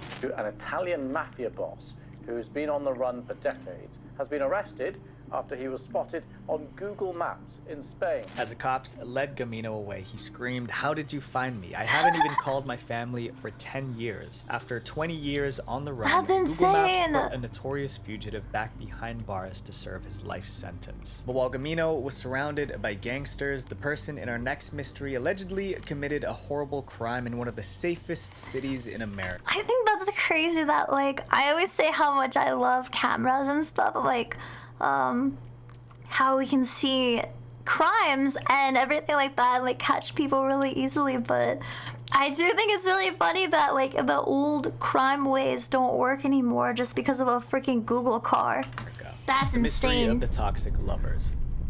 When people get married, they promise to love and protect each other for life. But for Brad and Nancy Cooper, marriage was full of secrets, dangers, and betrayal. They were Nancy and Brad spies. first met in 1999 when they were both working for IBM in Canada. Within a year, their office friendship evolved into a romantic relationship. But although it seemed like a typical love story, Mary had a specific reason for dating Brad. A reason that would come back to haunt her many years later. Nancy only chose Brad because someone else broke her heart. Nancy always dated popular, outgoing men, but after her last relationship with a successful Canadian businessman ended in heartbreak, Nancy decided to play it safe, and Brad was the safe choice. Brad was quiet, reserved, and pretty boring, but Nancy told her sister Brad felt safer and that she thought he could give her children and a steady life. In October 2000, Nancy and Brad got married in a small restaurant in Canada. Soon after, they moved to America because Brad got a job at Cisco. Nancy and Brad had big dreams as they settled into their new home in Cary, North Carolina. Unfortunately, those dreams would become nightmares just 2 years into their marriage. The first sign of trouble came in 2002 when Nancy went to visit her family in Canada. Nancy told them she was bored and unhappy in North Carolina and didn't want to go back. Her biggest problem was that as a Canadian citizen, she couldn't work in the US without a work visa. And being unable to make her own money, Nancy was frustrated with her loss of independence. It was also difficult for her family to send her money because she didn't have a social security number to open a bank account. Nancy only decided to return to the US because Brad came to Canada and begged her to go back with him. When they got back to Cary, things seemed okay for a while. Between 2004 and 2006, they had 2 daughters, and Nancy was able to earn a bit of her own money by working as a nanny. However, by early 2008, the old problems had returned, except this time, Nancy realized that all her problems were because of her husband, Brad. First, she discovered that Brad had never applied for her work visa, intentionally making her unable to work and dependent on him. He also cut her off of their credit cards and removed her name from their bank accounts. Brad's explanation for cutting Nancy off was that she was spending more money than they could afford, and he wanted her to be financially responsible. There was one more issue that damaged their marriage beyond repair. Nancy found out that Brad was having an affair with several women, including a neighbor. That neighbor was one of Nancy's closest friends. That's when Nancy decided to cut her losses, divorce Brad, and move back to Canada with the kids. But after being jobless for nearly 8 years, Nancy was in a tough spot. A lawyer told her that if she left the house, she could lose everything, possibly even custody of her Can't she get daughters. alimony? Brad didn't want a divorce, and Nancy's desire to leave only made him more controlling. Brad hacked Nancy's email to read her messages, eavesdropped on her phone calls, and hid the children's passports to stop them from leaving the country. Brad also filled up her car with a limited amount of gas to ensure she could never get farther away than he wanted her to. At that point, the atmosphere at home was very tense. Nancy slept in a separate room with the bedroom door locked and always had her keys in her pocket. On the evening of July 11, 2008, Nancy and Brad attended a neighbor's barbecue with their 2 young daughters. However, the relationship was so strained that they ended up arguing in front of everyone at the party. After a couple of hours, the barbecue ended and everyone left. But as the residents of Cary fell asleep that night, they didn't realize their neighborhood would become one big crime scene the next morning. The next day was Saturday, July 12, 2008. Nancy had plans to meet a friend at 8 a.m. However, Nancy never showed up to that meeting. It wasn't like Nancy to miss plans. After waiting a few hours, a worried friend called Nancy's home to check on her. Nancy wasn't home, but Brad answered. He said Nancy had gone jogging and never returned. And that's when everyone started getting worried. Saturday morning at 7 a.m., her husband says she left their home in the upscale Lockmere neighborhood and went for a jog. She's not been seen since. The police were called, and within hours, they had launched a search for Nancy. Along suburban streets and in wilderness areas, dozens of friends and neighbors of Nancy Cooper fanned out across Cary today. They are looking for a wife and mother who I think it's funny because she's like, oh, he's the safe option. Bam, dead. just vanished. Hundreds of volunteers and law enforcement authorities got involved searching for Nancy Cooper by land, air, and water and distributing thousands of flyers. Oh yeah, she dead. Whenever, so I always, listen, we watch so many of these stories. I feel like whenever the husband's like, oh yeah, she went out and just never came back. She's always in the fucking freezer. Every time, The dude. missing Cary woman is intensifying tonight. Friends, family, and police are desperately searching for 34-year-old Nancy Cooper. Despite their best efforts, they couldn't find Nancy. Nancy's family flew in from Canada and asked for help at the press conference. We believe that she will be brought home soon, and we thank the community for the support they've given, and They should have asked Reddit. Continue in their effort to help find our daughter.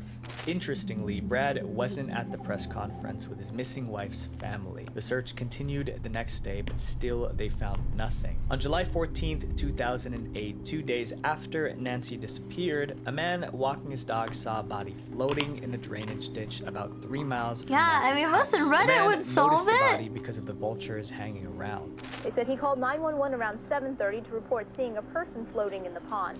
The Wake County Sheriff's Office is handling the investigation.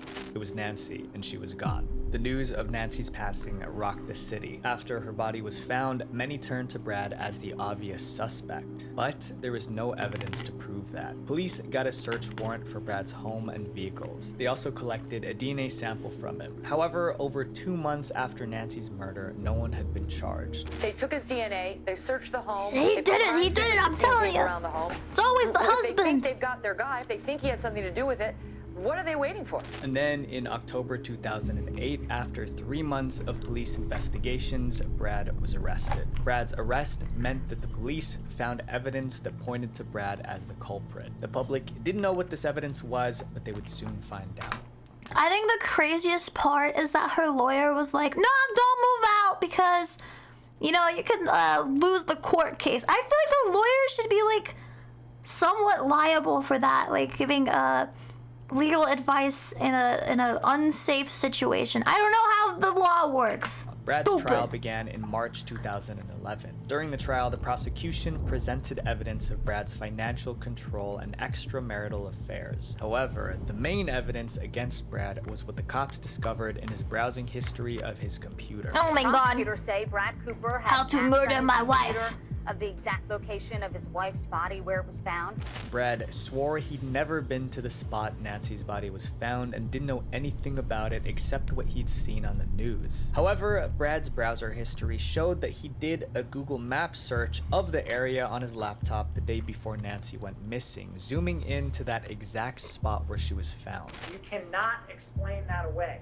This is 12 hours before his wife is, and he's zooming in on where his wife's body was eventually found. Prosecutors told the jury what they believed really happened to Nancy Cooper. Brad planned the crime a few days before and used Google Maps to choose a place to hide her. Guys, if you're planning a murder, please, for the love of God, clear your browser history. What's wrong with you? Then on July 11th, after the family returned from the party shortly after midnight, Brad ended Nancy's life at home and drove his car to drop her there. Brad then returned home to use Nancy's phone to fake a phone call to make it appear she was still alive. Therefore, Nancy never went jogging that morning because she was already in the ditch. However, Brad's lawyers had a different explanation for the Google Maps search. They said it was planted on the computer by investigators to frame was Brad. planted. The lawyers argued that an IT expert like Brad wouldn't leave a piece of evidence like the Google Maps search on a laptop. Yeah, he was too smart as a murderer. He would never not clear his browser history. It was clearly planted. That's actually insane.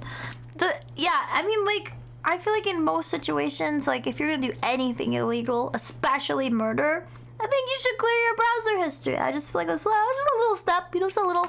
He had It's a little thing to remember. They also addressed the issues of financial control, saying Brad had to take drastic financial measures to compensate for his wife's overspending, so he took her name off their accounts to put her on a cash allowance to keep the family from financial ruin. Another surprising revelation from the defense was that Nancy herself also cheated on Brad with a neighbor, and her second daughter was born 8 months and 24 days after that affair. Their final point was that the police were so bent on making Brad the... Remember, murder's okay as long as your wife cheated on you, I guess. What the fuck?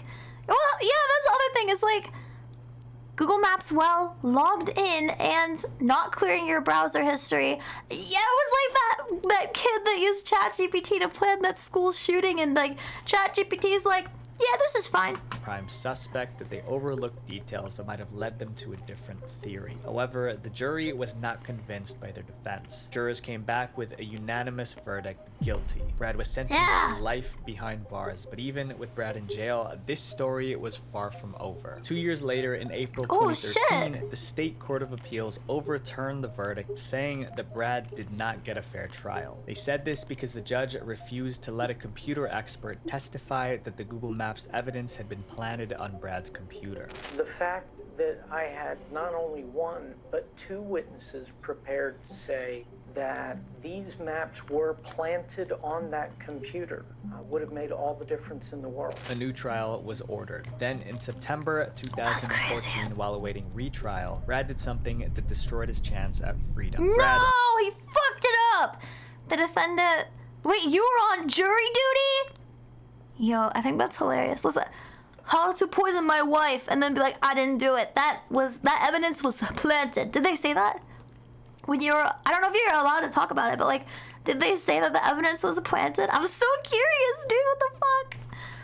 Okay, I'm a writer. Oh, that's smart, Kigu. Oh shit. Guilty and accepted I'm a writer. plea deal for a shorter How would my sentence. fictional Brad wife was get poisoned? sentenced to 12 to 15 years, and he relinquished the parenting rights of his daughters so they could be adopted by Nancy's twin sister, Krista. Brad was released in 2020 and was deported to Canada because he wasn't a U.S. citizen. Deported. Even though he pleaded guilty before the second trial, many people believe Brad is innocent and he was framed with Google Maps. An anonymous blogger who runs a website called Justice for Brad Cooper wrote, "It's quite painful to hear Brad Cooper plead guilty, knowing that all the evidence points to his innocence." Our final mystery is the most disturbing and complicated. Investigators spent nearly 1,000 hours to solve it.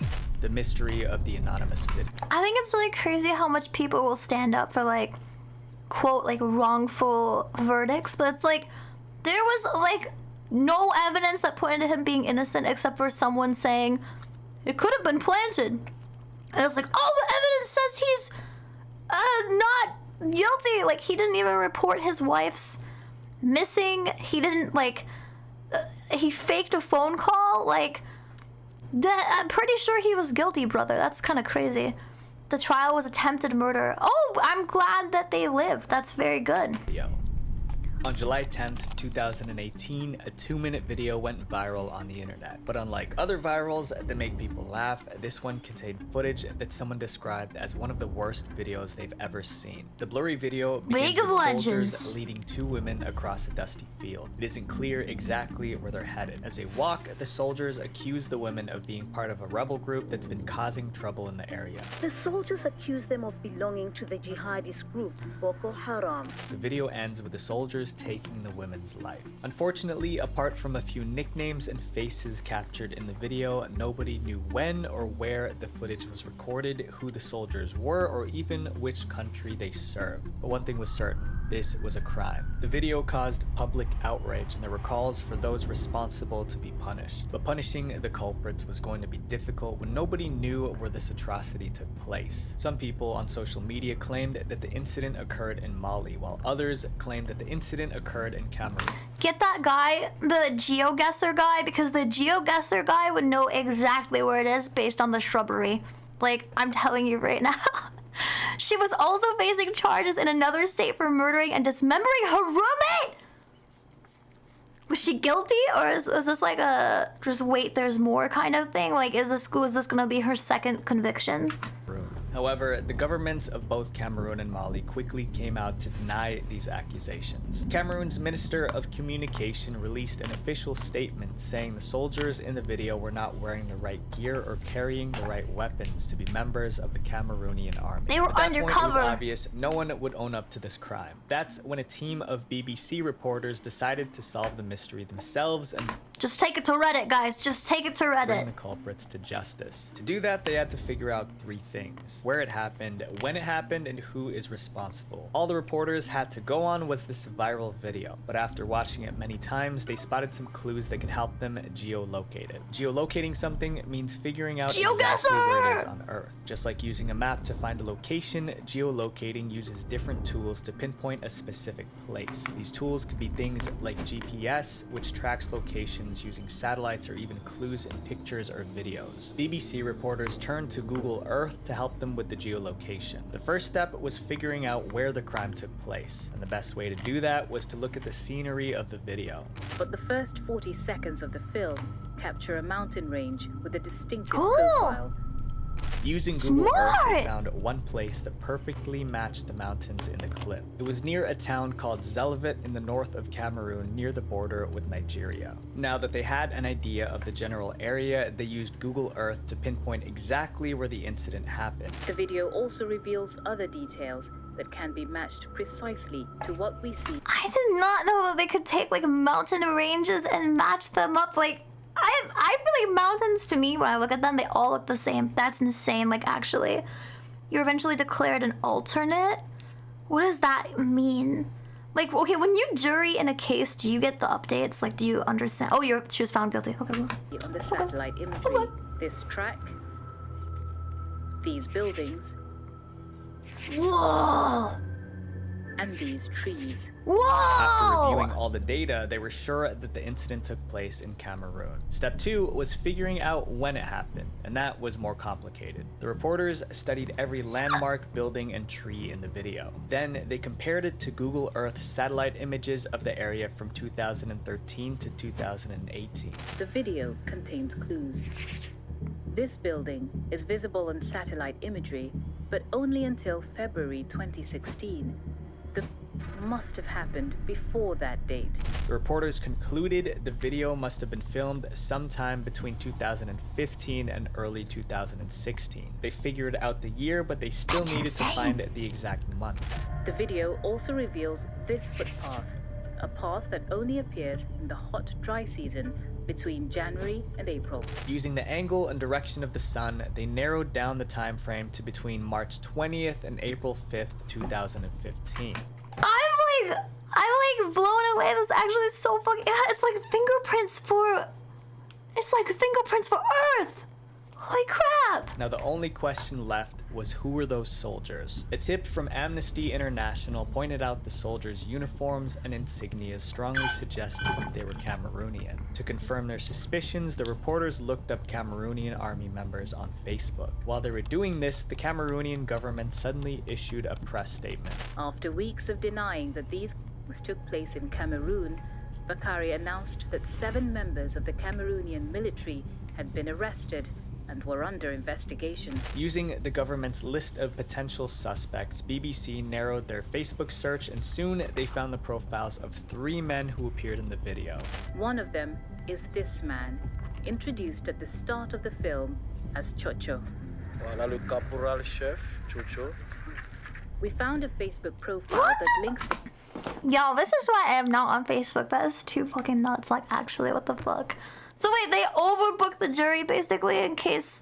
Okay, I've never been called for jury duty in my entire life, and I know people have been called twice. The nickname Chocho to a soldier called Syriac Bitiala. But there's even more evidence on Facebook. The journalists stumbled on photos of Cameroonian soldiers in uniforms matching those in the video. 2 months after the video went viral, the BBC team released a documentary revealing what they had discovered. The BBC also presented their findings to the Cameroonian government. Confronted with so much evidence, the government finally acknowledged the video was carried out by Cameroonian soldiers. We put these findings to the government of Cameroon, who responded.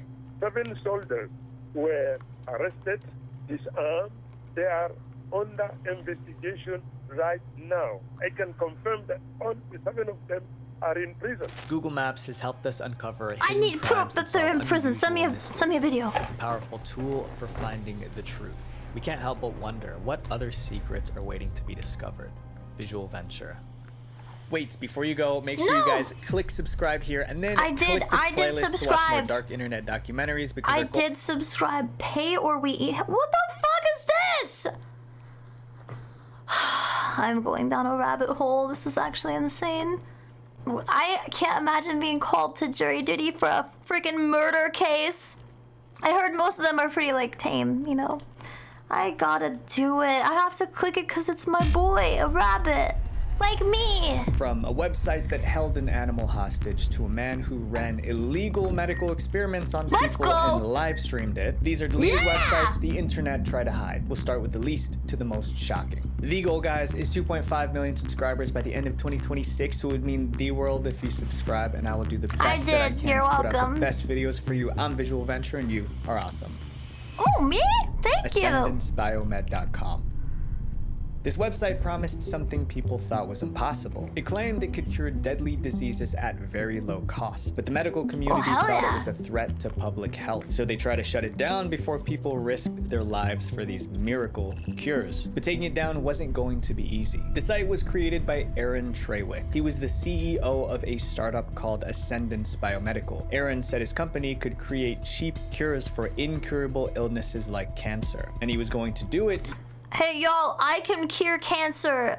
Just give me a chance. Just trust me, bro. Using gene therapy. Basically, gene therapy is a way to treat disease by changing a person's DNA. In gene therapy, doctors are basically hacking the DNA of a living group. hacking Using it! genetically engineered retroviruses called vectors, scientists infect human cells. Approved gene therapy could cost as much as $850,000. Aaron claimed he could do it for under $10,000. Damn, that's like a people boob had to job. do was visit ascendancebiomed.com and join a waitlist. For a lot of people with life-threatening illnesses, it sounded like a dream come true. But once people looked closer, they saw the red flags. For starters, Aaron had no... Are you fucking serious, Kigu? I feel like that's just, like... I'm allergic to bees. That's fucking horrible. I'd be so pissed if, like, I got cancer and they were like, yeah, the cure is bee venom, and I'd be like, oh, great, I'll just die, I guess. Medical training. All his treatments were not approved by the FDA, so there was no proof they were safe. But Aaron didn't seem to want FDA approval. He once said he wanted to create medicine in a way that wouldn't require him to butt up against the FDA's walls, but instead walk around them. He only wanted to prove his treatments worked so he could sell them. To do that, he needed someone willing to be the test subject. That person was a man named Tristan Roberts. Tristan was living with HIV. He came across the Ascendance Biomed website. He listened to Aaron's promises and he believed them. So Listen, HIV sucks, but I feel like it's not as bad as cancer. I feel like risking your life, the just trust me bro especially. What the fuck? Wait, there was an ex-husband who testified that he one day came in the kitchen to find a jar of beans sitting in the clear liquid. What? I'm making it and it'll be useful against our enemies. That's actually insane. I pray for the bees. Tristan signed up to become the first test subject. When the day came, he showed up for his treatment. Aaron streamed the entire process on Facebook Live. We do not advise that anyone watching this video do what is about to be done here. People were fascinated. The video was viewed more than 20,000 Why would you stream times. crime? At that point, Ascendance Biomedical was no longer just a website. It was running a public medical experiment. Doctors and scientists reacted immediately. They warned that unapproved gene therapy could make things worse. It could even be fatal. They began pushing to shut the website and the company down. Meanwhile, the internet... So is this legal then? Like, I can do this? I can just, like, as long as I say that it's a medical experiment, can I do it?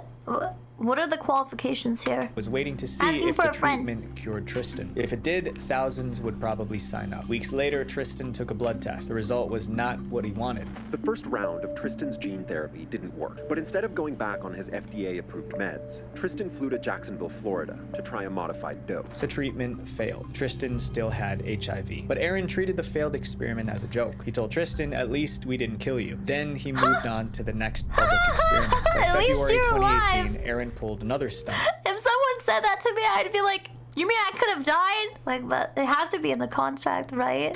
That's insane. This time at a biohacking convention in Texas. He introduced himself on stage. So we are Ascendance Biomedical. My name is Aaron Trawick, CEO, Andrea Sturmer, lead researcher. Then Aaron claimed he had herpes. In front of a live audience, he treated himself with an experimental treatment. He believes in what he's doing at least enough to test another gene therapy, this one for herpes, on himself at a biohacking conference. Aaron's stunt made headlines. More people discovered his website. Some even paid $35 to join a waiting list for Ascendance's unregulated therapies. That alarmed the medical community. Every new sign-up meant more lives at risk. The FDA issued a warning. The sale of these products is against the law. FDA is concerned about the safety risks involved. Scientists continued to speak out. Medical experts warned the public. The pressure kept building, but the website was still online and people could still sign up. Then suddenly, tragedy struck. Inside the company, problems were building. You mean my unauthorized experiments are going to go bad? I don't understand why you would say that. They took, wait. Your surgeon after I woke up, they took out my exploded appendix like 20 years ago. Wait, so, wait, you didn't have your appendix out and they told you that you did? Aaron made financial promises this is to Umbrella his team, Corp. but he did not keep them. That caused tension within the team. Some staff quit, others were forced out. Gabriel, who served as our lab manager, and Justin, who served as the laboratory technician, have been effectively kicked out of the lab space, and the locks have been changed. Ascendance Biomedical was already under pressure from regulators and scientists. Now it was falling apart from the inside. Then one event finally destroyed everything. In April 2018, Aaron visited a spa in Washington, D.C. He stayed longer than he was supposed to. When staff checked on him, they found him unresponsive. 28-year-old CEO of a controversial medical startup was found dead in a Washington, D.C. flotation therapy tank, according to authorities. It was ruled an accidental drowning. Because of all the controversy around Ascendance Biomed, many people questioned that conclusion. Some claimed he faked his own death. Others believed he was taken out by pharmaceutical companies. But there was no evidence to support those I think claims. he drowned Without because he's Aaron, an idiot. Ascendance Biomedical could not survive. Doctors and scientists wanted the company and website shut down, and it finally was. Everyone was relieved. At first, Ascendance Biomed sounded like a dream. Cheap cures, easy solutions. But like most things online, if it sounds too good to be true, it usually is. And the same pattern showed. So I just want to know, that guy that got the treatment for the HIV, did he have to pay for that? Or like, this is like a only if you get cured. Hi, Nish. That's crazy. I guess at least that guy didn't die, but how does the owner fucking die accidental drowning? Oh, what? They want to send you home? It's because you're a woman. Was up in a lot of places you wouldn't expect, like your phone bill. You can sign up for what looks like a cheap plan only to find out the actual price is way higher. But Mint Mobile, the sponsor of today's video, said, we're not doing that. They're a company that rebuilt wireless decision. This happened to prove this was serious. The website had a recipe set with 2005. Said caring for the rabbit back to health. Jesus, Up to that point, the story sounded heartwarming. Then it took a dark turn. The creator said caring for the rabbit was expensive. Nish, are you gonna eat food? I didn't eat dinner, so just asking for a friend, I guess. He couldn't afford it on his own, so he wanted strangers online to contribute money for Toby's upkeep. The internet had until June 30th, 2005 to donate $50,000. If the money did not come in, the creator would end Toby. Toby would become food. To prove this was serious, the website had a recipe section. Visitors could also buy merchandise. For example, a baseball cap with a rabbit silhouette. internet. Every purchase was framed as a way to save Toby. Crazy as it sounds, it worked. People started donating, but by the end of the story, many of them would regret that decision. This happened in 2005 when social media didn't really exist, so the story went viral the old-fashioned way. Thousands shared the link through email. News networks picked up the story. Suddenly, Save Toby was national news. A reporter for NBC reached out to the website creator for an interview. The creator agreed to talk, but only if their identity stayed hidden. During the interview, a reporter asked the obvious question: was this a joke? The creator said no. Now people believed Toby was in real danger, so they kept donating to save him. After a few months, the site reportedly raised $24,000 out of the $50,000 target. But not everyone saw it as a rescue mission. Animal rights groups called it emotional blackmail. They said the creators were weaponizing people's love for animals. They were also worried about what would come next. If this worked, others would copy it. More animals could be used the same way. The only way to stop that was to shut the Save Toby site down, and they needed to do it before the $50,000 goal was reached, or else other people would start to do the same twisted thing. First, they went after the money. Animal rights groups flooded PayPal with complaints. Like most companies, PayPal didn't want the bad press, so they shut down the Save Toby donation link. Without it, no one could donate. And just like that, the site lost its main source of income. But the job wasn't finished because the website was still up. Toby's countdown was still ticking, so the animal rights groups moved to the next step. They pressured GoDaddy to take the site offline. GoDaddy refused, saying there's nothing illegal about the website. That response exposed a deeper problem. The Save Toby website felt wrong, but was it actually illegal? Save Abba website. It did not break any laws at the time. As the deadline got closer, people sent death threats to the website's creator. But no one knew who the creator was, so no one could actually reach them. Eventually, June 30th arrived. No one really knows if they ever hit the $50,000 goal. But one thing was clear: Toby was not eaten. Everyone breathed a sigh of relief. But that relief didn't last long. The site was updated with a new threat. This time, the creator published a book titled "Only You Have the Power to Save Toby," and it came with another ultimatum. Unless 100,000 copies of the book were sold before Thanksgiving 2006, Toby would be the holiday meal. This time, fewer people believed them. The book barely sold. Thanksgiving came and went. Nothing happened to Toby. Then, in December that year, the Save Toby domain was sold. Those who bought the domain made an announcement: Toby has finally been saved. Board.com has taken over the SaveToby.com website and saved Toby from certain death. After that, the site was deleted. Animal rights groups I think that just because you get the website and take it down, I don't think that saves Toby. I think he might have been eaten this entire time, actually. I think like the creator probably ate him and then made the website. For more rabbit contributed food. To bringing To eat down more the rabbits. site. And they hoped no one would try this again. The story should have ended there, but it didn't. Later, someone came forward with a strange claim. They said they saw a disclaimer at the bottom of SaveToby.com before it was taken down. It read, "Note, this is a joke. Please only donate to buy gear to help support SaveToby.com." Not everybody saw it, but if it was really there, it means the threat was never real. However, the PayPal link on the site was real. To this day, no one knows who was behind SaveToby.com. They took the money and vanished, and no one has ever been able to track them down. Don't say This that. next Toby's website real was in one my of the eyes. largest criminal databases ever built. WeLeakInfo.com. WeLeakInfo.com was the literal definition of hiding in plain sight. It was good and evil wrapped up in one website. The site. Dude, I saw a website like this. I don't know if it was the same one, but like, I was confused because I'm like, don't you have to put your info in to like I didn't understand it, so I never did it, obviously. But like, I speaking of random links and shit, someone messaged me on social media and was like, "Hey, we're doing a college study. Here's a link to a survey." And so obviously before I clicked it, because I clicked it, I know I'm amazing, I was like, is this a real research study? So I looked it up. It's a real research study. It was like a real college, and they were real people. So I went and filled out the survey, and guess what? It didn't ask for any personal information. That's how you know something is real, is if you can fill shit out, and they don't ask you for your name, they don't ask you for your email or anything like that, and you don't download anything. I'm like, that's the way things should be. Take me back called to the itself good old the world's days. fastest and largest data breach search engine. Users could type in their email address. Within seconds, it would love tell them if strange their data links. was exposed in a data breach. Every year, millions of people have their passwords, credit card details, and other data leaked. And sometimes they don't even realize it happened. WeLeakInfo.com made it easy to check. It felt like a genuine public service. But that was only half the story, because the same website was quietly doing the exact opposite. It was selling stolen data to cyber criminals. The people running WeLeak Info visited dark web. I think that's the way he said cyber criminals.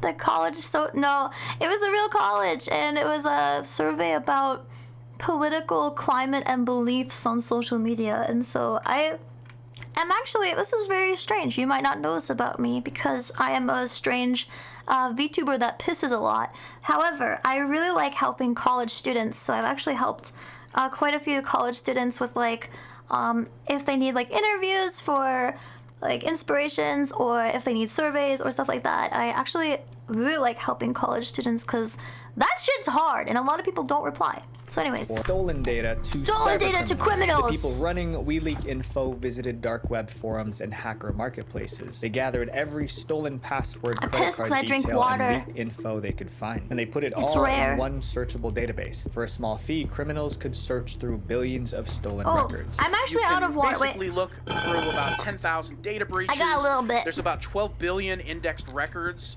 Names, email addresses, phone numbers. Criminals could use the data for crimes like identity theft, and access was so cheap. Nowadays, access as of right now is about $2, so 24 hours for $2. An ordinary person could use this website to check if their own data was at risk. At the same time, a criminal could use it to find someone's personal information, then hunt for their they were target. making By bank. 2019, law enforcement started to connect the dots. Police in the UK were tracking cyber criminals. During their investigation, one website kept appearing, WeLeak Info. That raised alarms. Investigators realized the site was not just connected to these cyber crimes, it was the center of them. The FBI needed to take down the site. To do that, the FBI teamed up with police in several countries. I mean, we're talking about... Speaking of the FBI, did we ever find out about that Minecraft mod pack download that was going around in Discord? Did we ever like find out if they got like did they found that guy? Just because I know they were taking it to like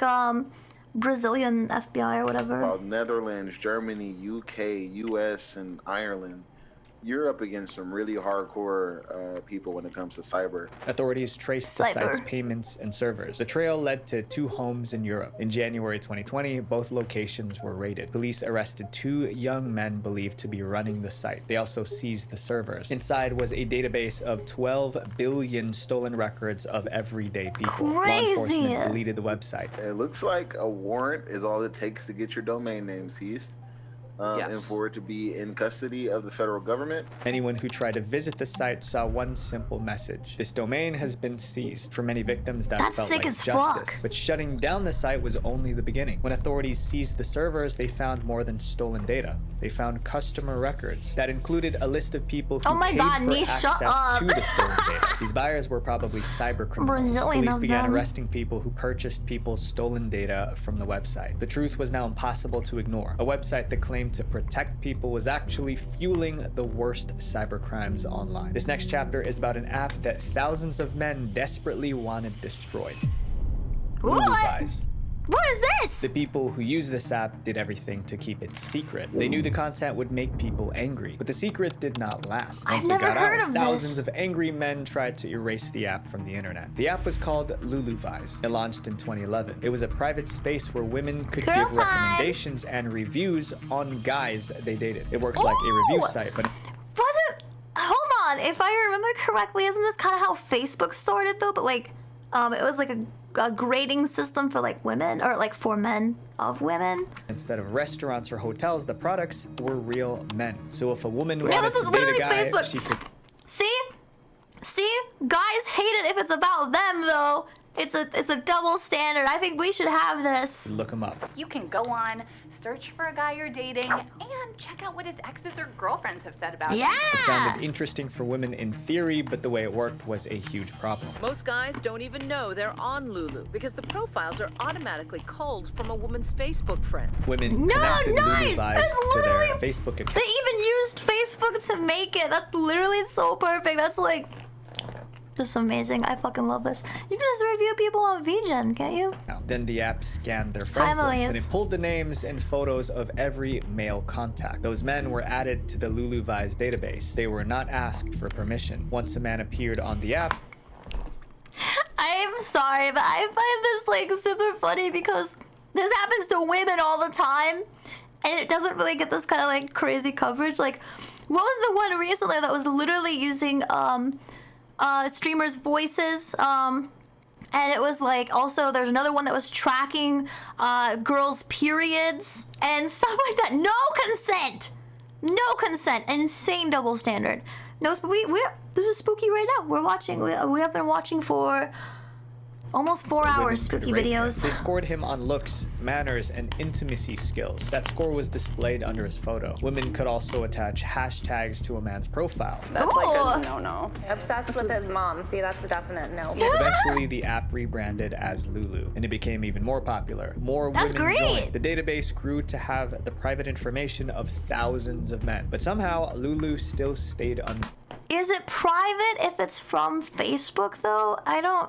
Like, okay, I needed to see how private the information is. The radar. The men being raided had no idea the app even existed, but a secret that big couldn't stay hidden forever. The truth came out in early 2012. A journalist discovered that Lulu was pulling men's data from Facebook. He published an article. Lulu Vise's date rating site shows where your Facebook data can end up. After that, men started finding out. First time I heard of Lulu, the Lulu app, my roommate told me, and she was like, oh, you know, you're on this app called Lulu. In one case, you know who has an issue with this? People that were rated poorly. They have issues with this. Found out during his date. Tell you his that date right now. opened the app on her phone and read his bad reviews to him. Many men tried to download the app. They wanted to see what was being said about them, but they couldn't get access. If the app detected a male user, it blocked them. They get a message to say, hey dude, let's go. You can't come to Lulu. Men couldn't see their ratings. They couldn't respond. They couldn't remove themselves. The lack of control drove the backlash. So the men started an online campaign. Some wrote blog posts. Others complained on podcasts. No, this isn't. Could be a bitter act. This is so funny. One man even launched a petition calling it cyberbullying. Despite the criticism, Lulu kept growing. It expanded into new countries. This is that so decision fucking turned out to funny. be a fatal mistake. Yeah, she fucking betrayed us. Honestly, the real criminal in this case is the one who betrayed all women. That should get you kicked off the app and like banned, dude. Yeah, if you have a good rating, you wouldn't have a problem with it. Exactly. Yeah, I would use this. This is if I dated people, I would use this. Wait, last month she was returned to the other state to have a. So wait, how long did she get? I thought you said she got booked, and then that was like an additional 6 months. That's crazy. I think this is funny because there have been the exact same things, but of women being rated, and when women complain about it, it's like, oh, you're being whiny or like whatever else. Fuck this! I fuck with this. This is awesome. We should keep this. How men in other parts of the world would respond. Lulu first expanded into Brazil. In its first week alone, the app received 5 million visits. But that rapid growth created a new crisis. A Brazilian law student named Filippo found out he was being raided. Instead of just complaining, he filed a lawsuit. The Brazilian government launched an investigation. Oh my god, I'm fucking reeling. It's because he had bad reviews. Look at him. Look at this guy. I didn't like the way women were talking about me, so I'm going to file a lawsuit. Instead of just complaining, he filed a lawsuit. The Brazilian government launched an investigation. Then, in December 2013, the founder of Lulu received a call. Unfortunately, on Christmas Eve of 2013, I got a phone call, and it was a request to remove a request from the store in Brazil. Wow. And did you? And we did. The app was kicked off the Brazilian App So Store. sorry That for her. triggered a chain reaction. Lulu began facing legal issues in other countries. Even Facebook demanded that Lulu stop pulling user data from its platform. Critics pushed harder from every direction. They wanted the app gone. By March 2014, So Lulu upsetting. was desperate to save the company. They made a major change. Men were now allowed to join the app. Hold, I pause this video. Okay, so if anyone wasn't keeping up with this chat, Magneto was on jury duty for this crazy murder. So she got 25 years for the rat poison attempted murder of her poison for her enemies. The other states is first-degree homicide, desecration of a corpse, carrying a weapon as a felon, and destruction of evidence. That's... Oh my god! Okay, I was watching a TikTok earlier, and I think it was really funny.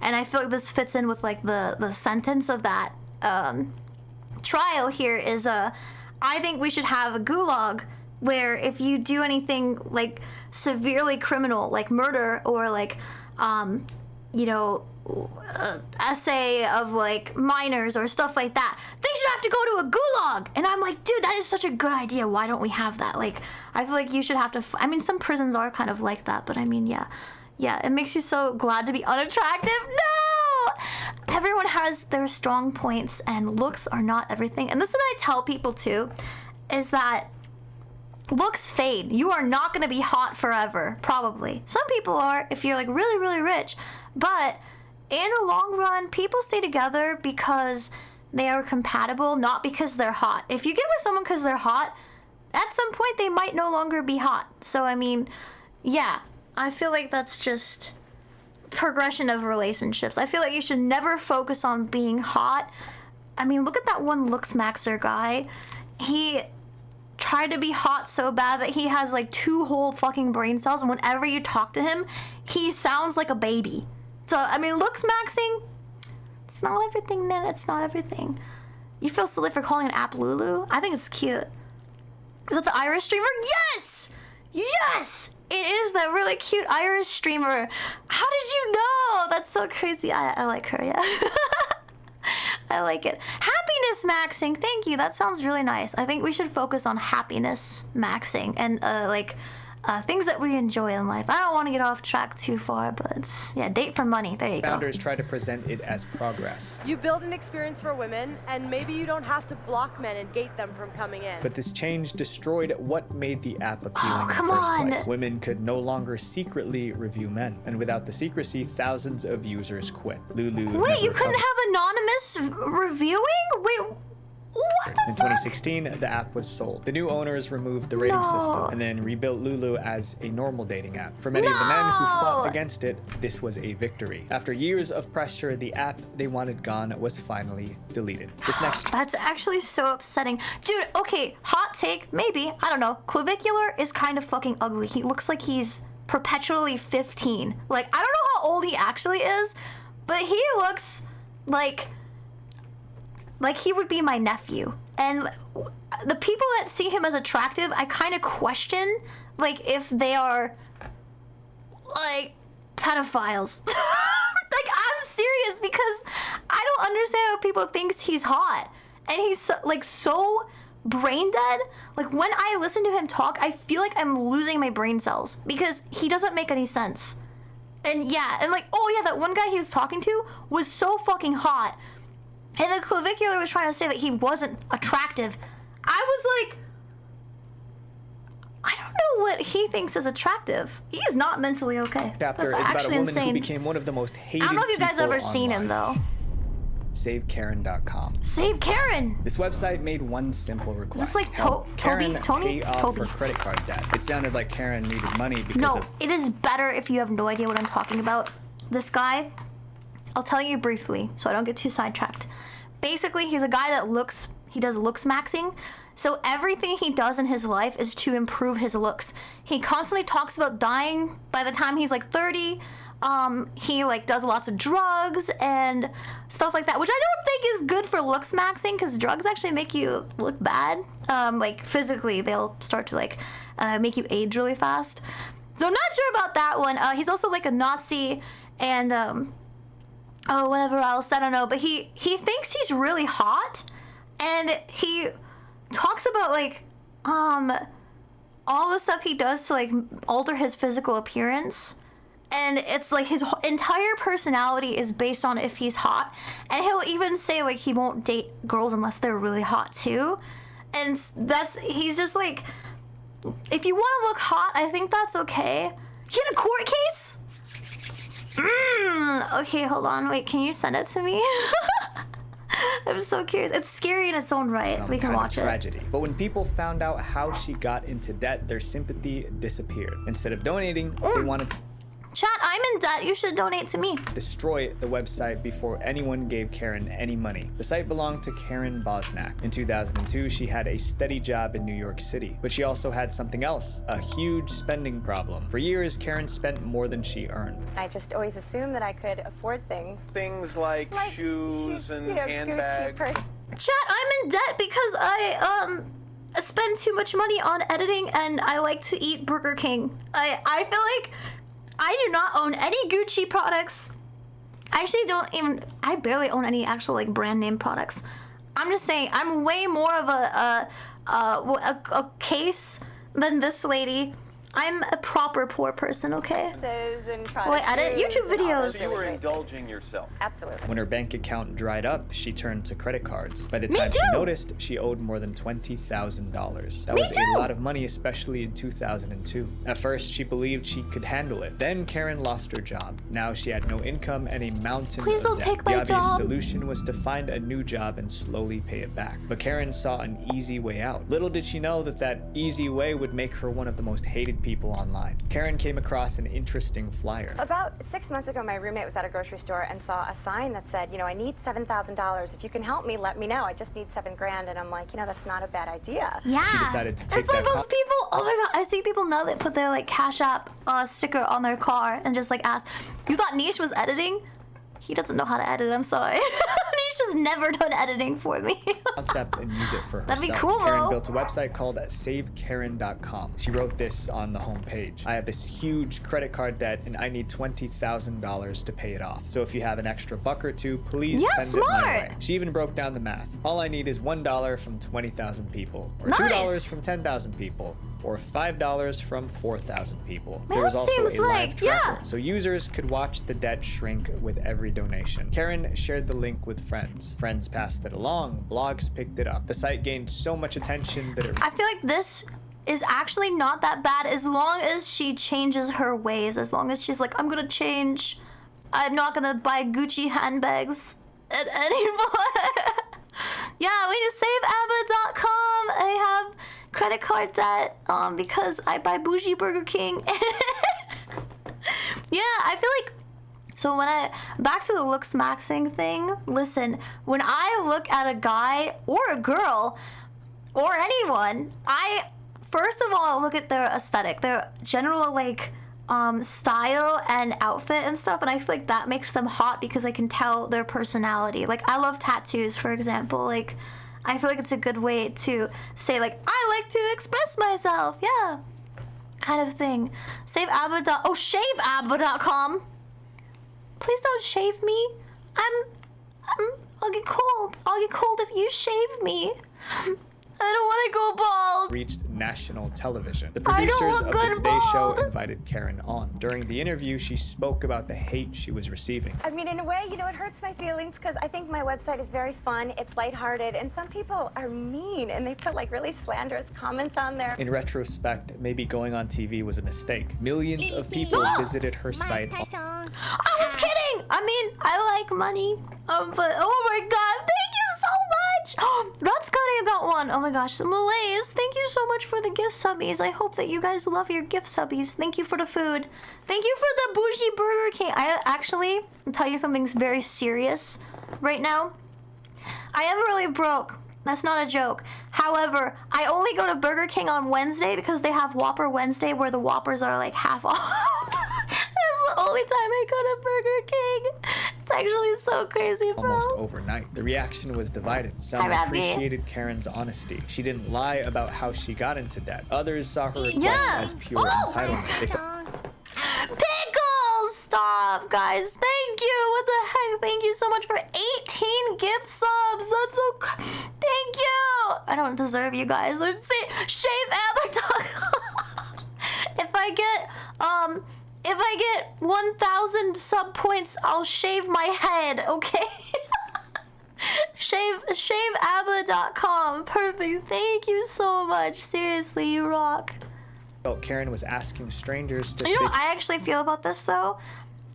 If she's being honest, I see no problem. What the heck? Anonymous gifter, thank you so much for 5 gift subs. Name yourself, you coward. Thank you so much for the gift subs. I really appreciate you guys. Now I can get Burger King and Taco Bell. I did go to Taco Bell last night. This is really just fueling my Taco Bell addiction. So you guys are enablers now. Thank you for enabling my Taco Bell addiction. I will enjoy exactly two Cinnabon delights now. Thank you so much. her own mistakes, and they were not going to allow it. The backlash Don't worry, Nish, started I'm with buying. emails. People sent insults and threats, but critics didn't stop there. They wanted to stop the donations completely, so they came up with a new plan. They created counter websites. One was called Don'tSaveKaren.com. Another was SaveKarenNot.com. These counter websites directed potential donors to established charities such as the Red Cross. They said if people wanted to help, they should support real causes, not someone who didn't we... Correct me if I'm wrong, but didn't we find out a lot of these like charities like Red Cross and stuff were like abusing the money? Correct me if I'm wrong. I remember a lot of cases like came out about these charities actually not being so great. I think Salvation Army was like the biggest one, right? The new Taco Bell drinks? Tell me which one to get. I'll get it. I haven't eaten dinner yet, so maybe I'll just go to Taco Bell. Twice in a row, let's fucking go. Get the BK app. It's pretty clutch. Okay, I'll get the app. Thank you. You guys are so smart. Spent on I have the luxury McDonald's items. One app. comment read, "Why should anyone save this girl from her own debt? I am disabled and can't afford anything and receive no help from anyone." The Well, they pressure usually make a kept website. mounting. People warned her to delete the site or else. It looked like Karen might give up, but instead she made a move that changed the situation again. She made a list of all the designer shoes, bags, and items she owned. Those were the items that got her into credit card debt in the first place. Then she started selling them on eBay. Now visitors had another option. Instead of donating, they could buy something. But her critics still weren't satisfied. They wanted her to get a job and work to pay off the debt. They launched a campaign to get her removed from eBay. So I feel like I understand. I'm not siding with Karen. I think that this can go both ways, but as someone who is in a massive amount of debt, it's really hard to not be in debt. Like I've like gotten late fees because I don't have the money to pay my stuff yet, and then I get a late fee that's like $40, and then it's like the interest rates are really crazy. So it's like I understand this sentiment, but it is really tough. Like especially, well, I don't know what the economy was like back then. This was like in the 2000s, so don't worry about it. Listen, just Despite keep the watching. backlash, We'll some people see. bought Karen's stuff. People also donated to her. Over 20 weeks, strangers sent her more than $13,000. That's a Combined lot. with the eBay sales, it was enough. Karen reached her goal. She paid off the entire $20,000 credit card debt. After that, Karen's haters got what they wanted. The Save Karen website went offline. It seemed they got rid of her, but she popped up again. A year later, shit, Karen never wrote a mind. book, Save Karen, Okay, One whatever. Shopaholic's Journey to Debt and Back. It was a bestseller. Then came one final twist. Karen donated $13,000 of her book earnings to charity. She chose that figure because $13,000 was the exact amount strangers donated through SaveKaren.com. That's amazing! This next chapter is about a website so powerful that it took Hollywood and the FBI working together to bring it down. I had faith in Karen. For some reason, I felt like she wasn't begging for money. She was asking for help. She paid it off, and then she donated a bunch of money. See, this is what I mean. Like, people will like just make everything very malicious, and it's that mentality of like, if no one's helping me, why should they help you? And that sucks. And I'm proud of Karen. What? What the fuck? Malaise! Thank you for 5 gift subs. Stop being so nice to me right now. I'm gonna kiss you. Stop it. Thank you so much. I feel like, yeah, debt like that is really hard to climb out of, and like people don't realize how much like interest rates are, and like I think it's people like my grandparents that'd be like, well, just get a job. Bitch, I do have a job. What do you fucking mean? And like someone said to me once, they're like, just get another job. And I'm like, I work 60 weeks. And then people will tell me that I don't really have a job. And you know what? That's crazy because I work 60 hours a week. Eat my asshole. Upload.com.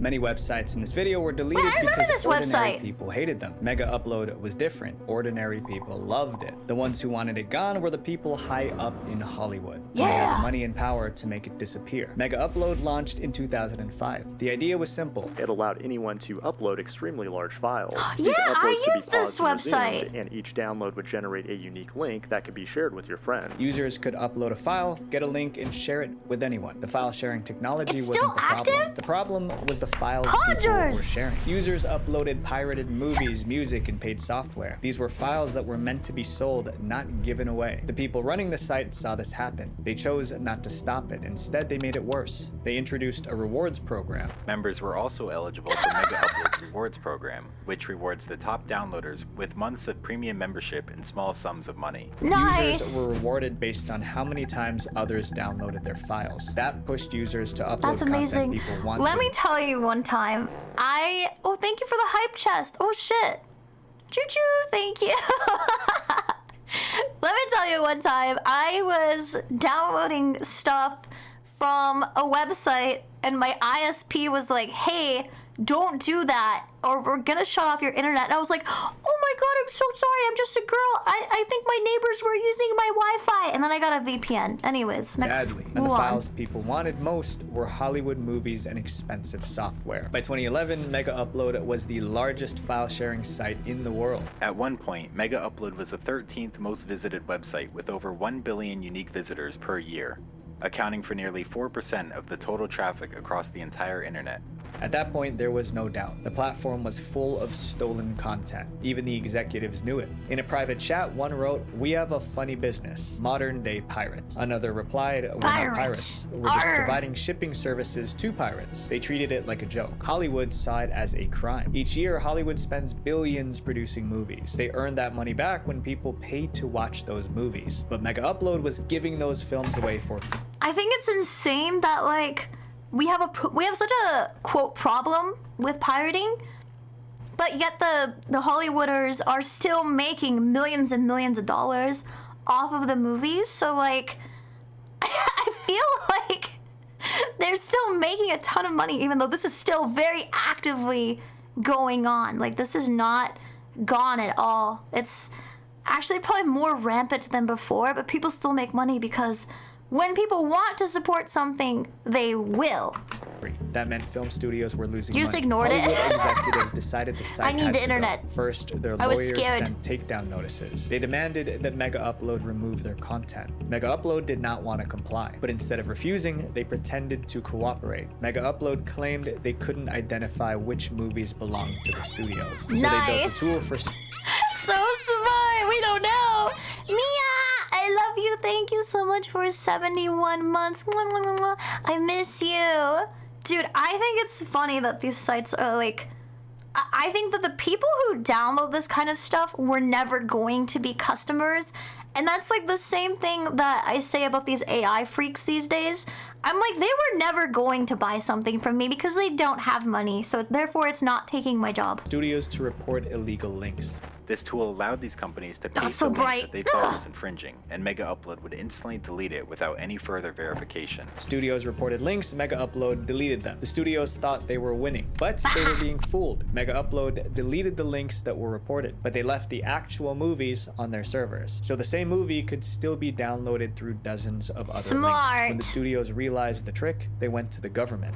Chairman of the MPAA, Chris Dodd, began seriously pushing the U.S. government to do something about foreign piracy, including his support of the Stop Online Piracy Act. They wanted a law that would remove piracy sites like Mega Upload from search engines. They also wanted to cut off the ad money that helped those sites survive. The founder of Mega Upload was a man named Kim.com. He did not want those laws to pass, so he Kim.com? tried to garner That was his public name? support. In December 2011, he released the Mega Upload song. It was a music video video featuring celebrities praising the site. Yo, what's up? This is Kanye. I like Mega Upload. Endorsed by celebrities. Hey, I'm Alicia Keys, and I use Mega Upload. The PR campaign worked. People spoke out against laws that target. Was this like one of those cameo things where they didn't actually know what they were endorsing? They just got paid to endorse it? Like, did they know?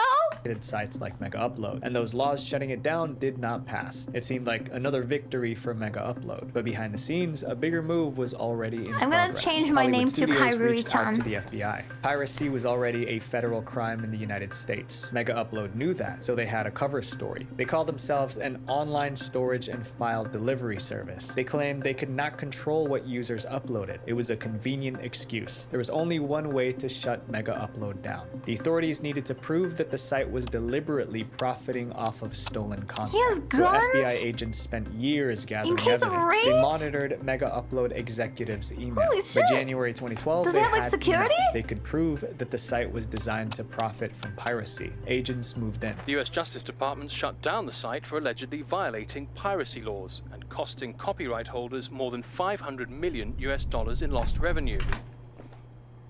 I'm gonna say it. I'm gonna come out and say it.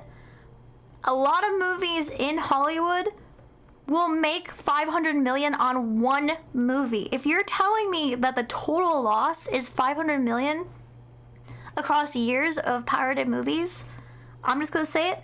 It's a drop in the bucket. They should suck it up. Shutting down the site was step one. They also went after the people behind it. Kim.com was living in New Zealand. Police raided his mansion and arrested him. They've been arrested on warrants relating to breach of copyright offences in the United States, money laundering.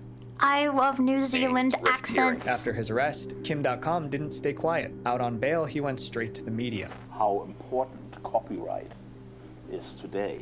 The fact that they used the NSA and PRISM to spy on me. The massive raid that happened here, you know. He accused powerful people Damn, he of got a trying to mansion. destroy him and his site. This is a power play. These are people who are high up in the executive who said, we are going to use every weapon in our arsenal to destroy this guy. A corner of the internet rallied behind him. A group of hackers even tried to retaliate. People downloaded files they had no intention of watching. Yeah, exactly. I knew people who would download files just for the sake of downloading in case they wanted to use it, and then they would just seed the uploads for like certain websites and stuff like that. I mean, allegedly these people, I knew that in Minecraft. I knew them, maybe I knew him. Causing websites, including those of the US Justice Department and FBI, to be shut down. But the sympathy and cyber attacks changed nothing. Hollywood wanted Mega Upload deleted, and they succeeded. Mega Upload was gone for good. These websites were deleted, but not before they ruined people's lives. My friends, if something online requires your money, your data, or your trust, slow down before you give it. Visual Venture. Ah! Wait, before you guys go, I have a video about the internet's darkest websites. We talk about a website streaming live footage from... Fuck! Time is it? I'll watch... This one is an hour and 35 minutes? That one's too long. Oh man, I want to watch one more. And then I have to... Do you guys want to watch weather? I wanted to watch this, but like... I don't remember why I wanted to watch this. It's just weather. It's so fucking weird. Oh no! Those, you're dead. Wait, I probably got 5 TBH. Oh, dude, yeah. I remember, like, your dad would, like, download a bunch of stuff you said. Controversial. Disturbing cults still hiding. Oh, I love cults. Hold up. Have I done IRL streams? Not really. I do, like, hand cam streams sometimes, but you want to watch me eat BK and Taco Bell in one sitting? I don't do face cam streams anymore, but I would do hand cam stuff. I actually really like watching this one mukbanger, and she covers like horror and like crime while she eats a bunch of food. It's really funny. I would do a mukbang, but I don't want to show my face. That's the only problem. And I feel like a lot of people that watch mukbang watch it because they like watching people eating or stuff. The audio got copyrighted, but do you want to see Clav get mogged? Kind of. I kind of do. Wait, send it to me. I kind of want to see it. I want to show chat clavicular. I need them to know. I need them to see this. Why is it so bright? Stop. Back to work. Get back to work. Okay, so this guy is clavicular. He's the guy I'm talking about that looks like he's fit. This guy looks like he's fit. Is he part of the legal team? He looks like he's 15. Okay. I need to see this. Oh, I can't fucking hear it. It's in my right ear.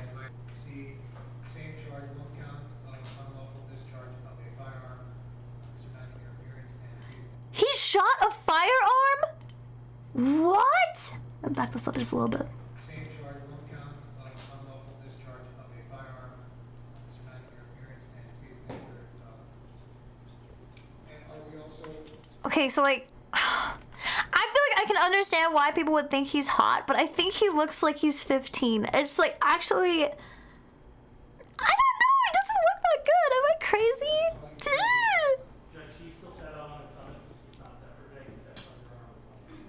I think a lot of it for me is I like an intelligent person, and because he's so fucking stupid, I think he looks hideous. Yeah, I don't know. It's like so tough for me because like I don't coherently think people are very hot. It really depends on their personality. Maybe Zoomers have, yeah, maybe that's true because he's younger, so maybe younger people have different standards or something. I don't know how old he is. Oh. Just no brain cells in his entire body.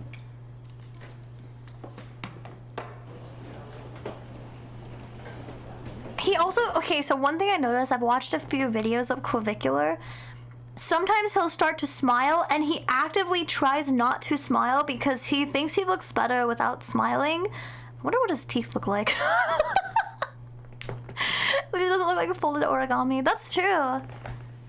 Even the Hispanic community, we know all the stupid things. Right, exactly. And plus he's like a Nazi, so. And whenever he's in an interview, if people bring up his Hitler side or whatever, he'll be like, oh, so you're gonna get political on me. It's like, I mean, I feel like that kind of is important a little bit. Yeah, he started his, like, the drugs are starting to wear him down. I don't know who this fucker is. Yeah. He's a jellyfish ape. He's 20? Oh my god. He reminds me of that one guy on TikTok who was like, oh, when you're 40 going on 17, because he thought he looked 17, but like he looked 50, and it was actually terrible. He kind of reminds me of that because he simultaneously looks like 30 and 15 at the same time. He's another kick streamer. Oh man! Why can't it be me? Why can't I be a kick streamer? I'm green. Jesus, dude. He's from Florida. That's the whole problem. At least he's got style. I will say this, at least he has a good suit. Like, this is a nice suit. This looks like a suit of a salaryman in the 80s. So, where the fuck are the... Oh, there, I see them. Never mind. 15 isn't that far off. I guess so, yeah. It's... He could be played by Ashton Kutcher. I don't know, he thinks he's really hot, and I think that's kind of crazy to me. Watch one more video. Leonardo, looks like Sav. No. I see him also. Hi. Oh, Hi. you're joining your cult? Well, yeah, but it's the cult I want to be part of. This cult's awesome. I think this cult's awesome. I need to have his energy. I need to have it like, this cult's awesome. Okay, guys, join my cult because it is awesome. You can pay your tithes. It's... How much are tithes? Like 10% of your income or something? Well, and there's not usually anything wrong with them, but unfortunately this one happens to be a full-fledged cult. Let's go! Millions of people have stumbled across these YouTube channels searching for peace, purpose, or a way out of pain. But what they got sucked into is much darker. One cult claimed that a pill could turn people into gods. Another group bowed and kissed their leader's feet. And one case got so disturbing that For free? Oh my god, wait, for free though? Shit, alright. viewers launched a real-life rescue mission to save someone they'd never met. These are disturbing cults still hiding on YouTube today. As usual, the goal, guys, is 2.5 million subscribers by the end of 2026. I thought he was gonna say $2.5 million. 10% tax-free? I need to start a real... I'm gonna register our cult, okay? It is crazy, so it would mean the world Don't worry, if I got you subscribe, guys. and I will do my very best to put out the best videos I possibly can for you. I'm Visual Venture, and Don't you worry, are I'm awesome. subscribed. The Trinfinity Academy. There's a YouTube video titled "A Cult Leader Claims He Can Change the Weather." It talks Let's about go. a man named Bentinho Massaro. See, I think He was this guy's accused of kinda turning a YouTube channel into a cult. Things became more serious when one of his followers lost their life. Police even reviewed Bentinho's spiritual teachings during their investigation. Here's how it unfolded. When Bentinho was 18... Wait! File your stream as a religious institution and get tax-free? What? Do you think that's possible? I could have a cult sermon at the beginning of every stream. I would do it. He traveled to India to study yoga and meditation. While he was there, he claimed he had a spiritual awakening. Years later, he created a YouTube channel to share his spiritual insights. He said his content was for people who wanted to know themselves at the deepest possible level and live a life of true fulfillment. He spoke directly to the camera and explained his spiritual ideas. But some of his claims stood out. For example, he His once teeth said is he part could of the control the religion. weather with his mind. Altering the weather is one fun, usually innocent example of how we can begin to explore some of that capacity. I've had, let's say, over 95% success with this one in particular. Not everyone understood his teachings, Wow. but still felt compelled to keep following him. I couldn't understand a word he was saying. I just had a feeling to just go deeper, just keep going. Bentinho's channel reached 150,000 subscribers. As his audience grew, he created more material. Bentinho launched the Trinfinity Academy. It was an online school that taught his philosophy in more detail. Thousands signed up. At its peak, Trinfinity Academy was allegedly bringing in $60,000 per month from member subscription. Dad, that would erase my debt. That would erase my debt. I need this. Alone. Bentinho also hosted retreats where followers... You were in a cult? Are you in my cult now? How many of you in chat would say, yeah, I'm in this cult? Because this is a cult, okay? Without question. Is that illegal? To legally file your stream as a religious institution, you must establish a formal nonprofit. That's so fun! What can you do with those kind of funds? Can I, like, use it to hold meet and greets? That's crazy! A church or ministry and strictly... So actually, Niche is ordained, so that works perfectly. Could meet him in person. They were often full. In fact, it's about giving up everything you have for the sake of the vision.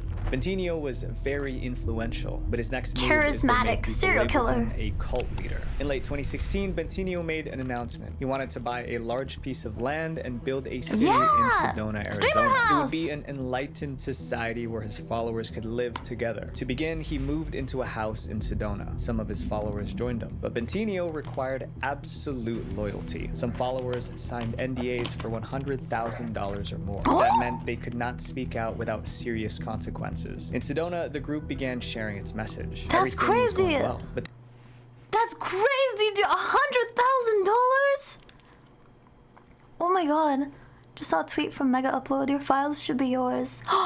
Let's go, Mega Upload! things were about to spiral out of control. A wave of scandals and controversies was coming, and it would get so messy that Bentinho would be investigated by the police. In late 2017, a reporter joined Bentinho's group for a month. She looks sick was as fuck. conducting an undercover investigation. She observed their daily life, documenting everything she saw and heard. Then she published a blog titled Inside the Sedona Cult of Bentinho Massaro. It painted a disturbing picture. She called the group a legitimately dangerous, real-life 21st century cult. She also made other serious claims. She said Bentinho acted inappropriately with female members. She revealed that followers were put on extreme fasts. Some went days with nothing but grape juice. But Bentinho said it had to be done.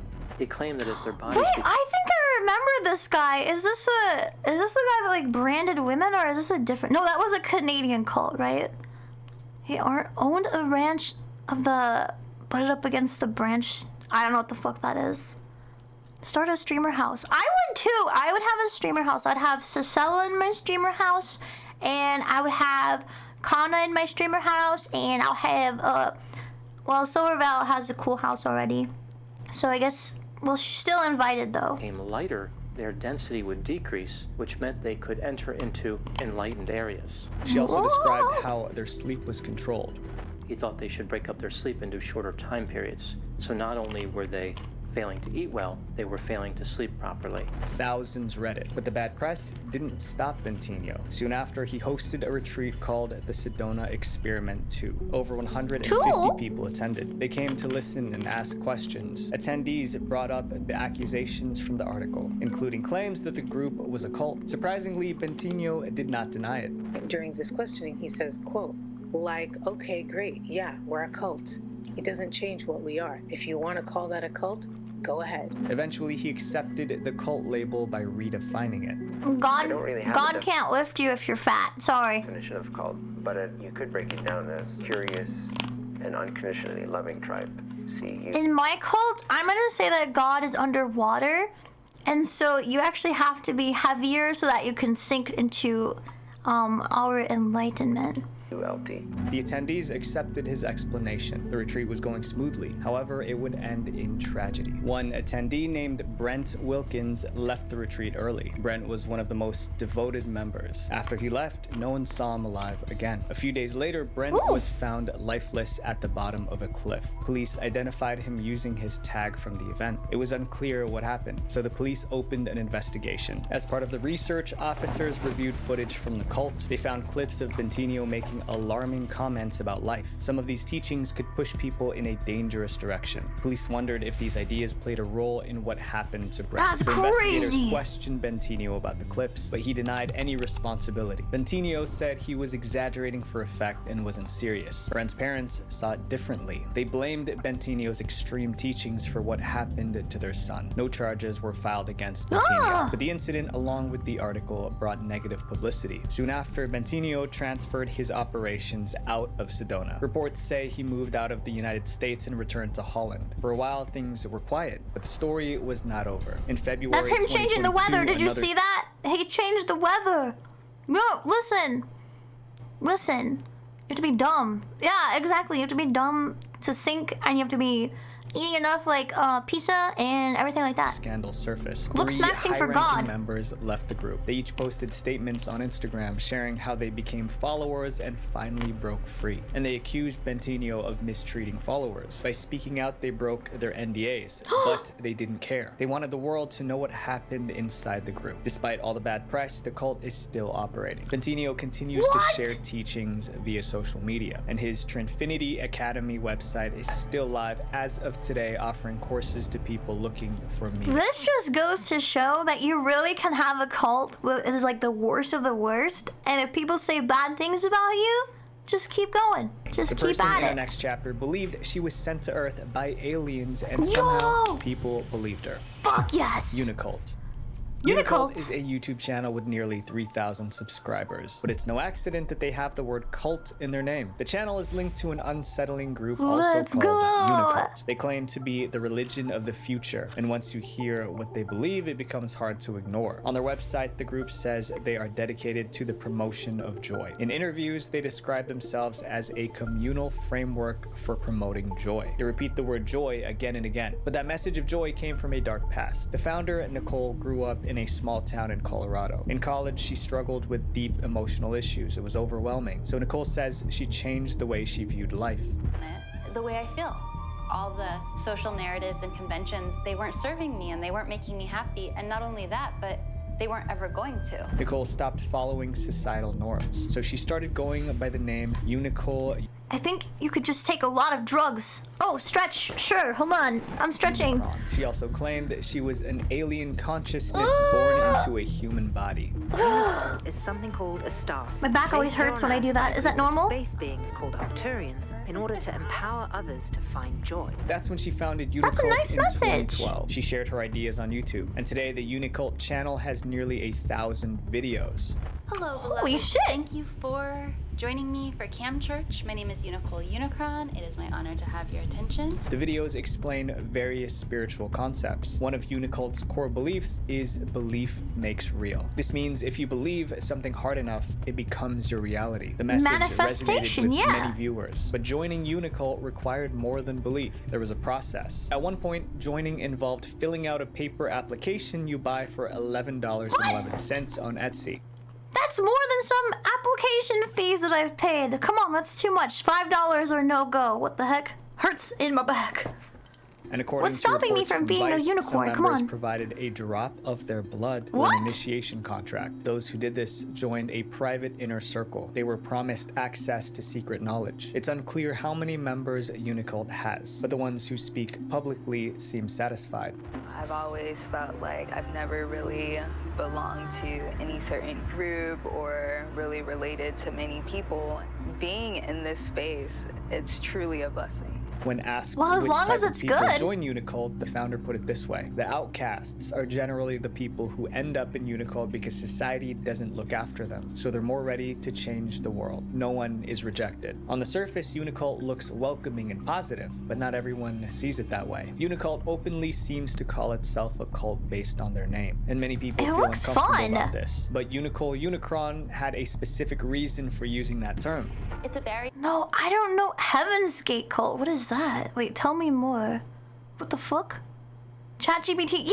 Oh my god! Yeah, just use ChatGPT. Listen, everyone else is doing it. Just start a call with ChatGPT. No red flags. It's fine. entry. People who say, "Oh, I'm not going to join a cult. Cults are bad," and they don't think deeper about it, they aren't ready for Unicult. In other words, if the name scared you away, you were not meant to join. Unicult Unicron proudly calls herself a pop star cult leader, but many people clearly go against some of her claims, She's a including K-pop the girl. idea that she was an alien sent to Earth to spread joy. The criticism continued for years. Then in 2018, Unicult did something that made headlines for all the wrong reasons. They tried to launch a creepy project involving robots. Unicult launched a crowdfunding campaign called Eve's Robot Dreams. They wanted to build what they call the first consent-focused robot brothel in the world. Customers would spend 30 minutes talking to a robot. Only after that could anything else happen. The idea was that the robot had to give consent before intimacy was taken further. Unicult tried to raise $155,000, What the but the fuck? crowdfunding failed. It raised less than $3,000. That was only about 1% of the target. The project never happened. It's because Still, the story I went mean, listen, I hate to say it, but I think it's because the robot's too ugly. Like, this is... It's really uncanny and ugly. I wouldn't want to fuck it. That was only about 1% of the target. The project never happened. Still, the story went viral. News outlets picked it up, and their report seemed to mock the group. However, Unicult ignored the backlash. This controversy became old news, and to this day, Unicult is still operating. Some members of this next group lost their lives, and the victims' families blame its leader. Wait, Actualize.org. just so they lost their lives, like, physically or just spiritually? Heaven's Gate believed aliens coming along with Comet Hale-Bopp would pick them up. They all dressed up in matching jumpsuits and, like, Nike sneakers and drank magic transport juice. Oh! Well, it sure transported them somewhere, I suppose. The only juice we'll be drinking is, probably Baja Blast, I think. If a machine's not sentient, can it even consent? I don't think so. Like, I feel like it was just like a bunch of conditions had to be met, and that's not really consent. I mean, is it? Is that how people's work too? Like, you have to get like a lot of contingencies met before you consent to something, right? Spelling mistakes in scam emails. Only people dumb enough to not recognize the spelling mistakes respond. Wait, really? Oh my god. I never thought about that. That's crazy. Copies of Evangelion were found in their compound. It prompted a raid at the American publisher's offices. Oh my god! This is insane, guys. Like, how do you even know about all of this?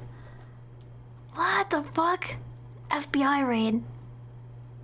That's insane. This so-called cult I'm believes starting a an cult, illegal a real one substance now. is one of the fastest ways to experience God. And outsiders say that message is putting lives at risk. We're But it gonna wasn't always experience like Baja this. Blast. It started as a self-improvement channel on YouTube, and the man behind it was Leo Gura. In 2012, Leo Gura started a YouTube channel called Actualize.org. He posted videos about confidence, positivity, and self-acceptance. He said the goal was to help people improve their He looks like an I'm not alien. telling you just to accept yourself and then do nothing. I'm telling you to accept yourself, first of all. Chat, he's an alien. Like, out of all the people we've seen who have claimed to be aliens, he looks like a real alien. The act of accepting yourself is a doing. Many viewers said his videos helped them. The channel quickly hit 1 million subscribers. To connect with his audience, Leo made a website also called actualize.org. The site had a chat room where Leo could share deeper ideas with his followers. Thousands joined and the chat room quickly became active. Followers interacted with Leo directly. At this point, Leo was no longer just a creator. He was influencing how people thought and acted. Then his message started to change. Leo slowly introduced more radical ideas about self-improvement. He told his followers that every person is God. You're no longer in a state of consciousness per se. You are literally God. You're in... I'm literally God! Oh shit, you guys have no idea the repercussions of this statement. Full God mode. However, most people were not awake, and that was a problem. In his chat room, he repeated this idea of awakening. Your awakening is incomplete. Your awakening is incomplete. He told his followers they needed something to fully awaken, and that something was an illegal substance. In September 2016, Leo released a video where he explained that a specific substance was a shortcut to experiencing God. The magic pill to enlightenment and God. He gave a brief warning about the risks, but most of the video explained why people should try it anyway. It's just a technology. That's what it is. And the question is, does this technology work? And the only way you can know is by trying it yourself.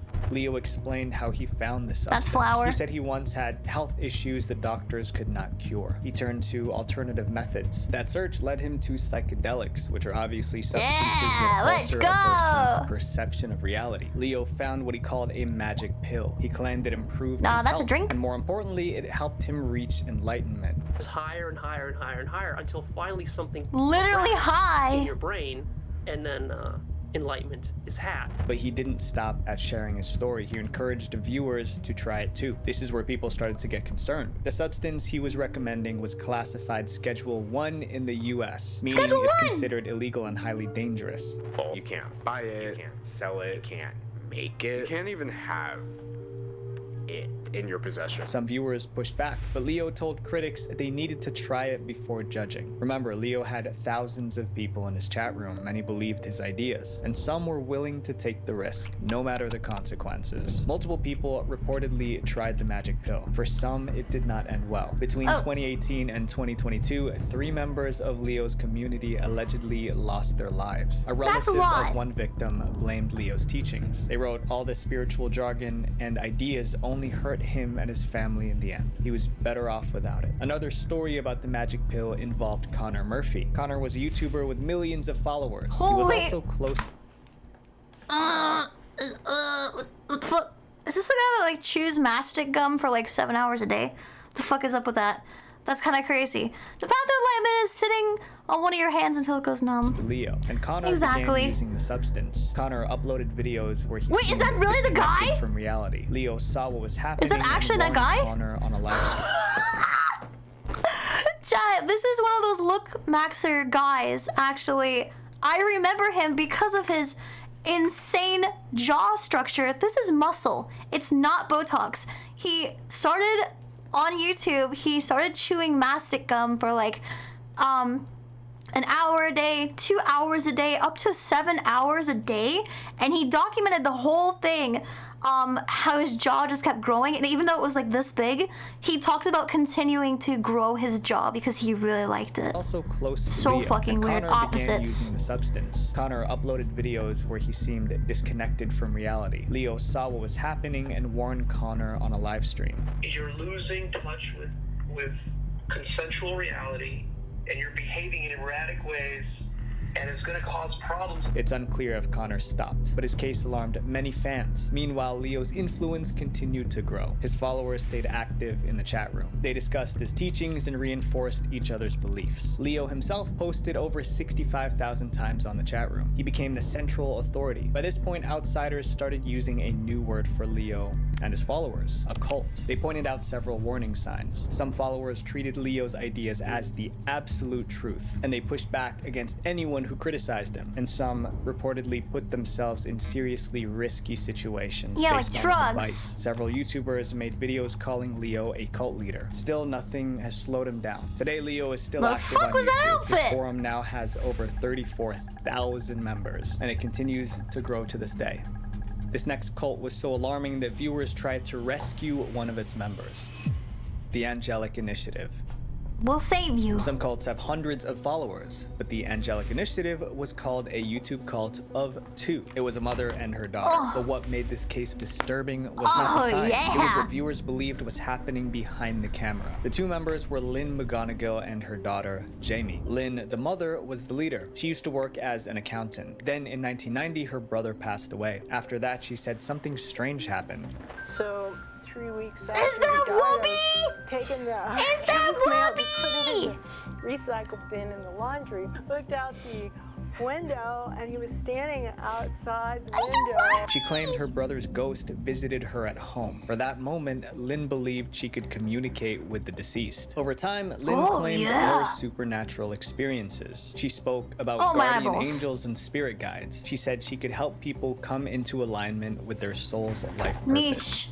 As a fellow Wubby enjoyer, I think you should find that interview because, yeah, that was obviously like a while ago. You should try to find it. Find the interview and so I can watch it By later. 2012, she brought these ideas to YouTube. She created a series called the Angelic Initiative. In every video, Lynn appeared with her daughter, Jamie. The time for hobbies was so long ago. That time has come and gone. They sat side by side in lawn chairs What with their the? arms raised above their heads. They believed they were channeling angels and other spiritual beings. And so what we do is channeling mosquitoes. Pull out the energy portal, stretch it through the clouds. Over time, the mother-daughter channel uploaded over 1,400 videos. Then viewers started noticing problems. Some of Lynn's teachings felt unsettling. We don't need any more humans. It is not okay for women to have babies and stop contributing to the process. But the biggest concern was Jamie. She said it's not, she doesn't want women to have babies? Wait. We don't need any more humans. It is not okay for women to have babies and stop contributing to the process. But the biggest concern was Jamie, the daughter. Viewers felt Lynn had too much influence over her. Instead of living her own No life, more babies! Jamie was You heard her. always beside her mother in videos. And she kept agreeing with everything, often repeating the statement, "That's true." They don't want to ask the right questions, so they ask wrong questions and therefore get crazy answers. That's true. Other times, she simply repeated what her mom said. Leonardo da Vinci. Leonardo da Vinci, I see him. I see him also. Hi. Viewers later found her old social media account. She used Back to when he joke was a around budding and talk about YouTuber? TV shows. I'll watch it with you later. I'm gonna get Taco Bell after this video, so I'll watch that video later though. Now, many viewers felt she was a shell of her former self. Eventually, the internet began a campaign to rescue her. The campaign to save Jamie began in 2019. Wait, that you had year, DMT? Lynn and Jamie were interviewed. You had, wait. Did you have DMT? I have to, what was it like? What is it? I don't know what it is. By a popular YouTuber named Pay Money Whoopi. The interview made people even more concerned for Not to Jamie. brag, One but he comment called follows her me. brainwashed. Another said Jamie's transformation is actually super depressing. And one wrote, "I do feel bad for Jamie. She was normal. Brainwashing is strong." The I wanna get hashtag brainwashed. Save Jamie spread across the comment section. It took 3 years before any update came out. In 2022, the YouTuber who interviewed them posted on Reddit. Jamie from Angelic Initiative is no longer in contact with her mother, but Jamie still held on to some of the beliefs. She said she was still talking about angels and doing these videos on her own now. Jamie even launched Patreon. She needed the Patreon subscription fees to help support her independent life away from the Angelic Initiative. No one knows what caused the split between Jamie and her mom, Lynn. Their 2-person YouTube cult is now over, but Jamie's own channel is still up today. Dang. The woman in her next chapter. Good job, I guess. What the fuck?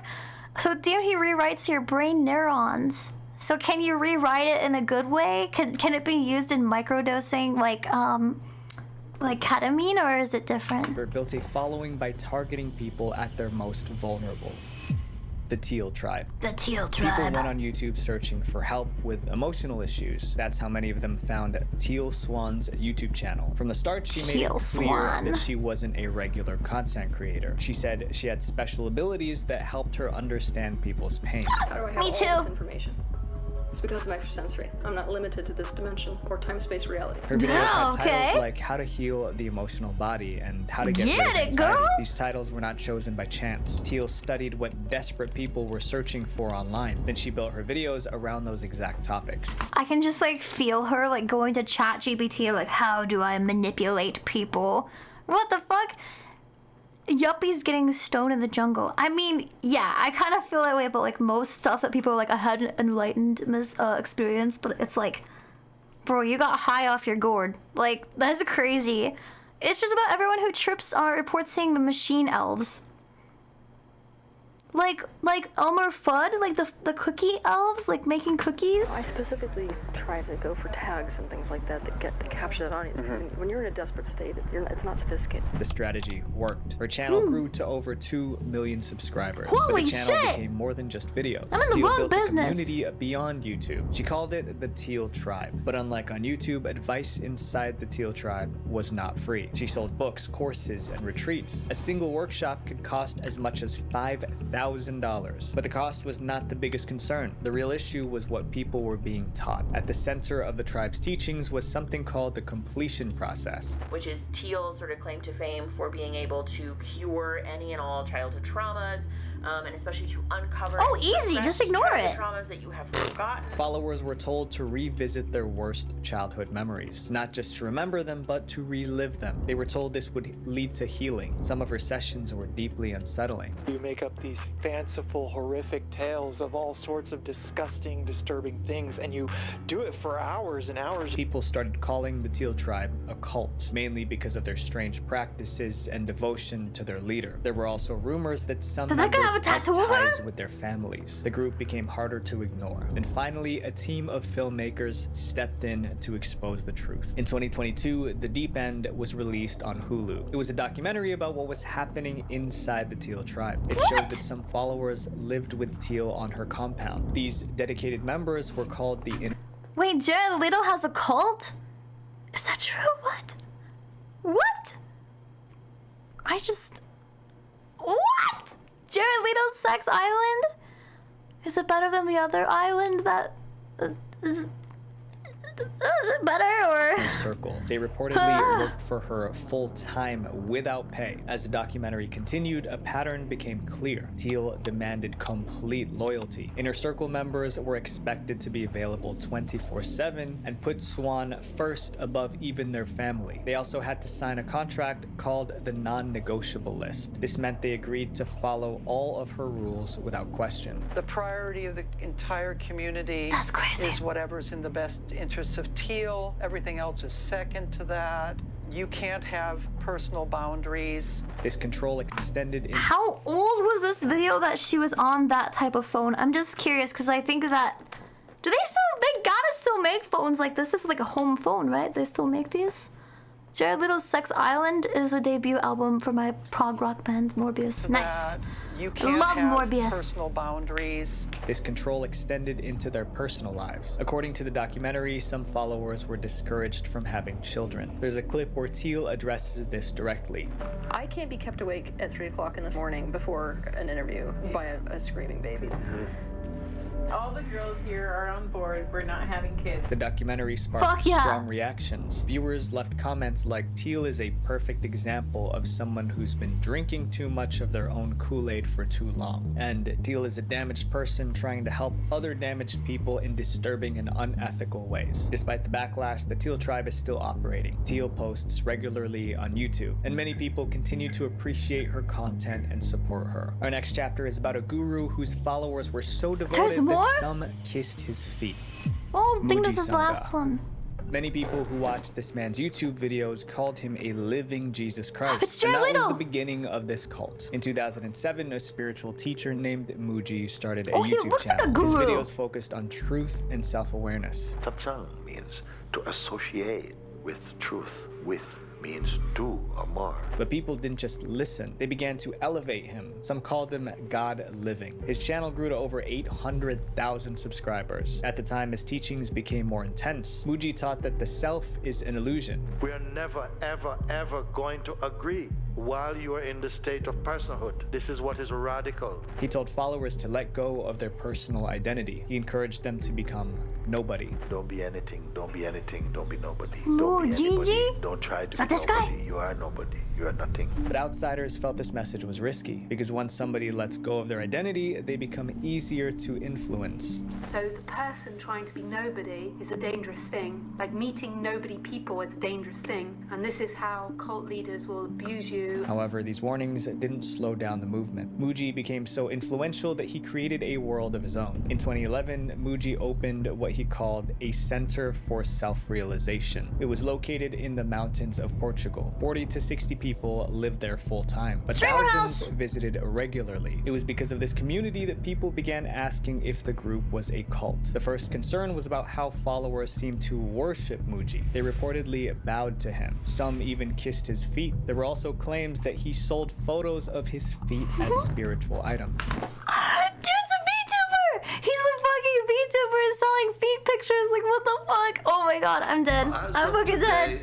April 5th, he is still selling pictures of his feet on his website. Then something happened. I'm selling pictures of my feet right now. In 2017, 2 of Muji's followers passed away under suspicious circumstances. That moment put the group in the spotlight. Now people had questions. Were members safe? What was really happening inside the retreat? Reporters were determined to get to the bottom of it. In 2019, a journalist published an expose. It was titled that's a good God idea, Inside Wonkologist. Muji's Portugal Cult. I'll do The that. reporter interviewed former members, and the allegations were serious. Multiple reports against him, people coming out saying that he's sleeping with women there, he has multiple different partners. Others described the environment as controlling. Some said mean, they experienced...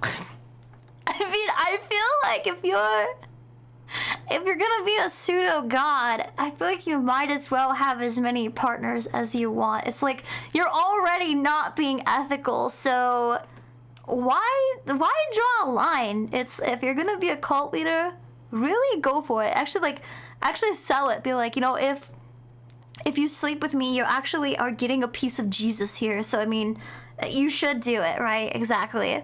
There's a magical island friendship where aliens had the cure to whatever sickness. Dude, I think that's awesome. I feel like that's what I would. Yeah, Jesus juice. Exactly.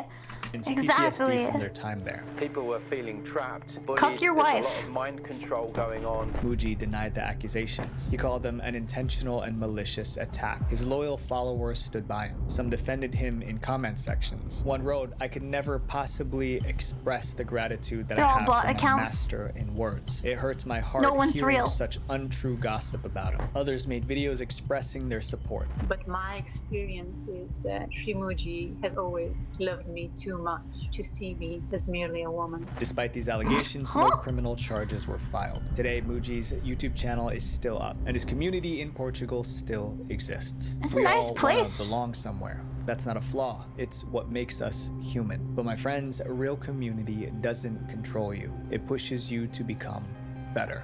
Visual Venture. Thank you, Visual Venture. Wait. No, don't you say it. I'm not watching another video. I need to go get Taco Bell. Just put your hand down right now. Put that hand down. You put it down right now. That's what I thought. All right. Thank you guys for hanging out. I appreciate you. I appreciate Visual Venture. If you guys liked the videos, I mean, you should go follow him.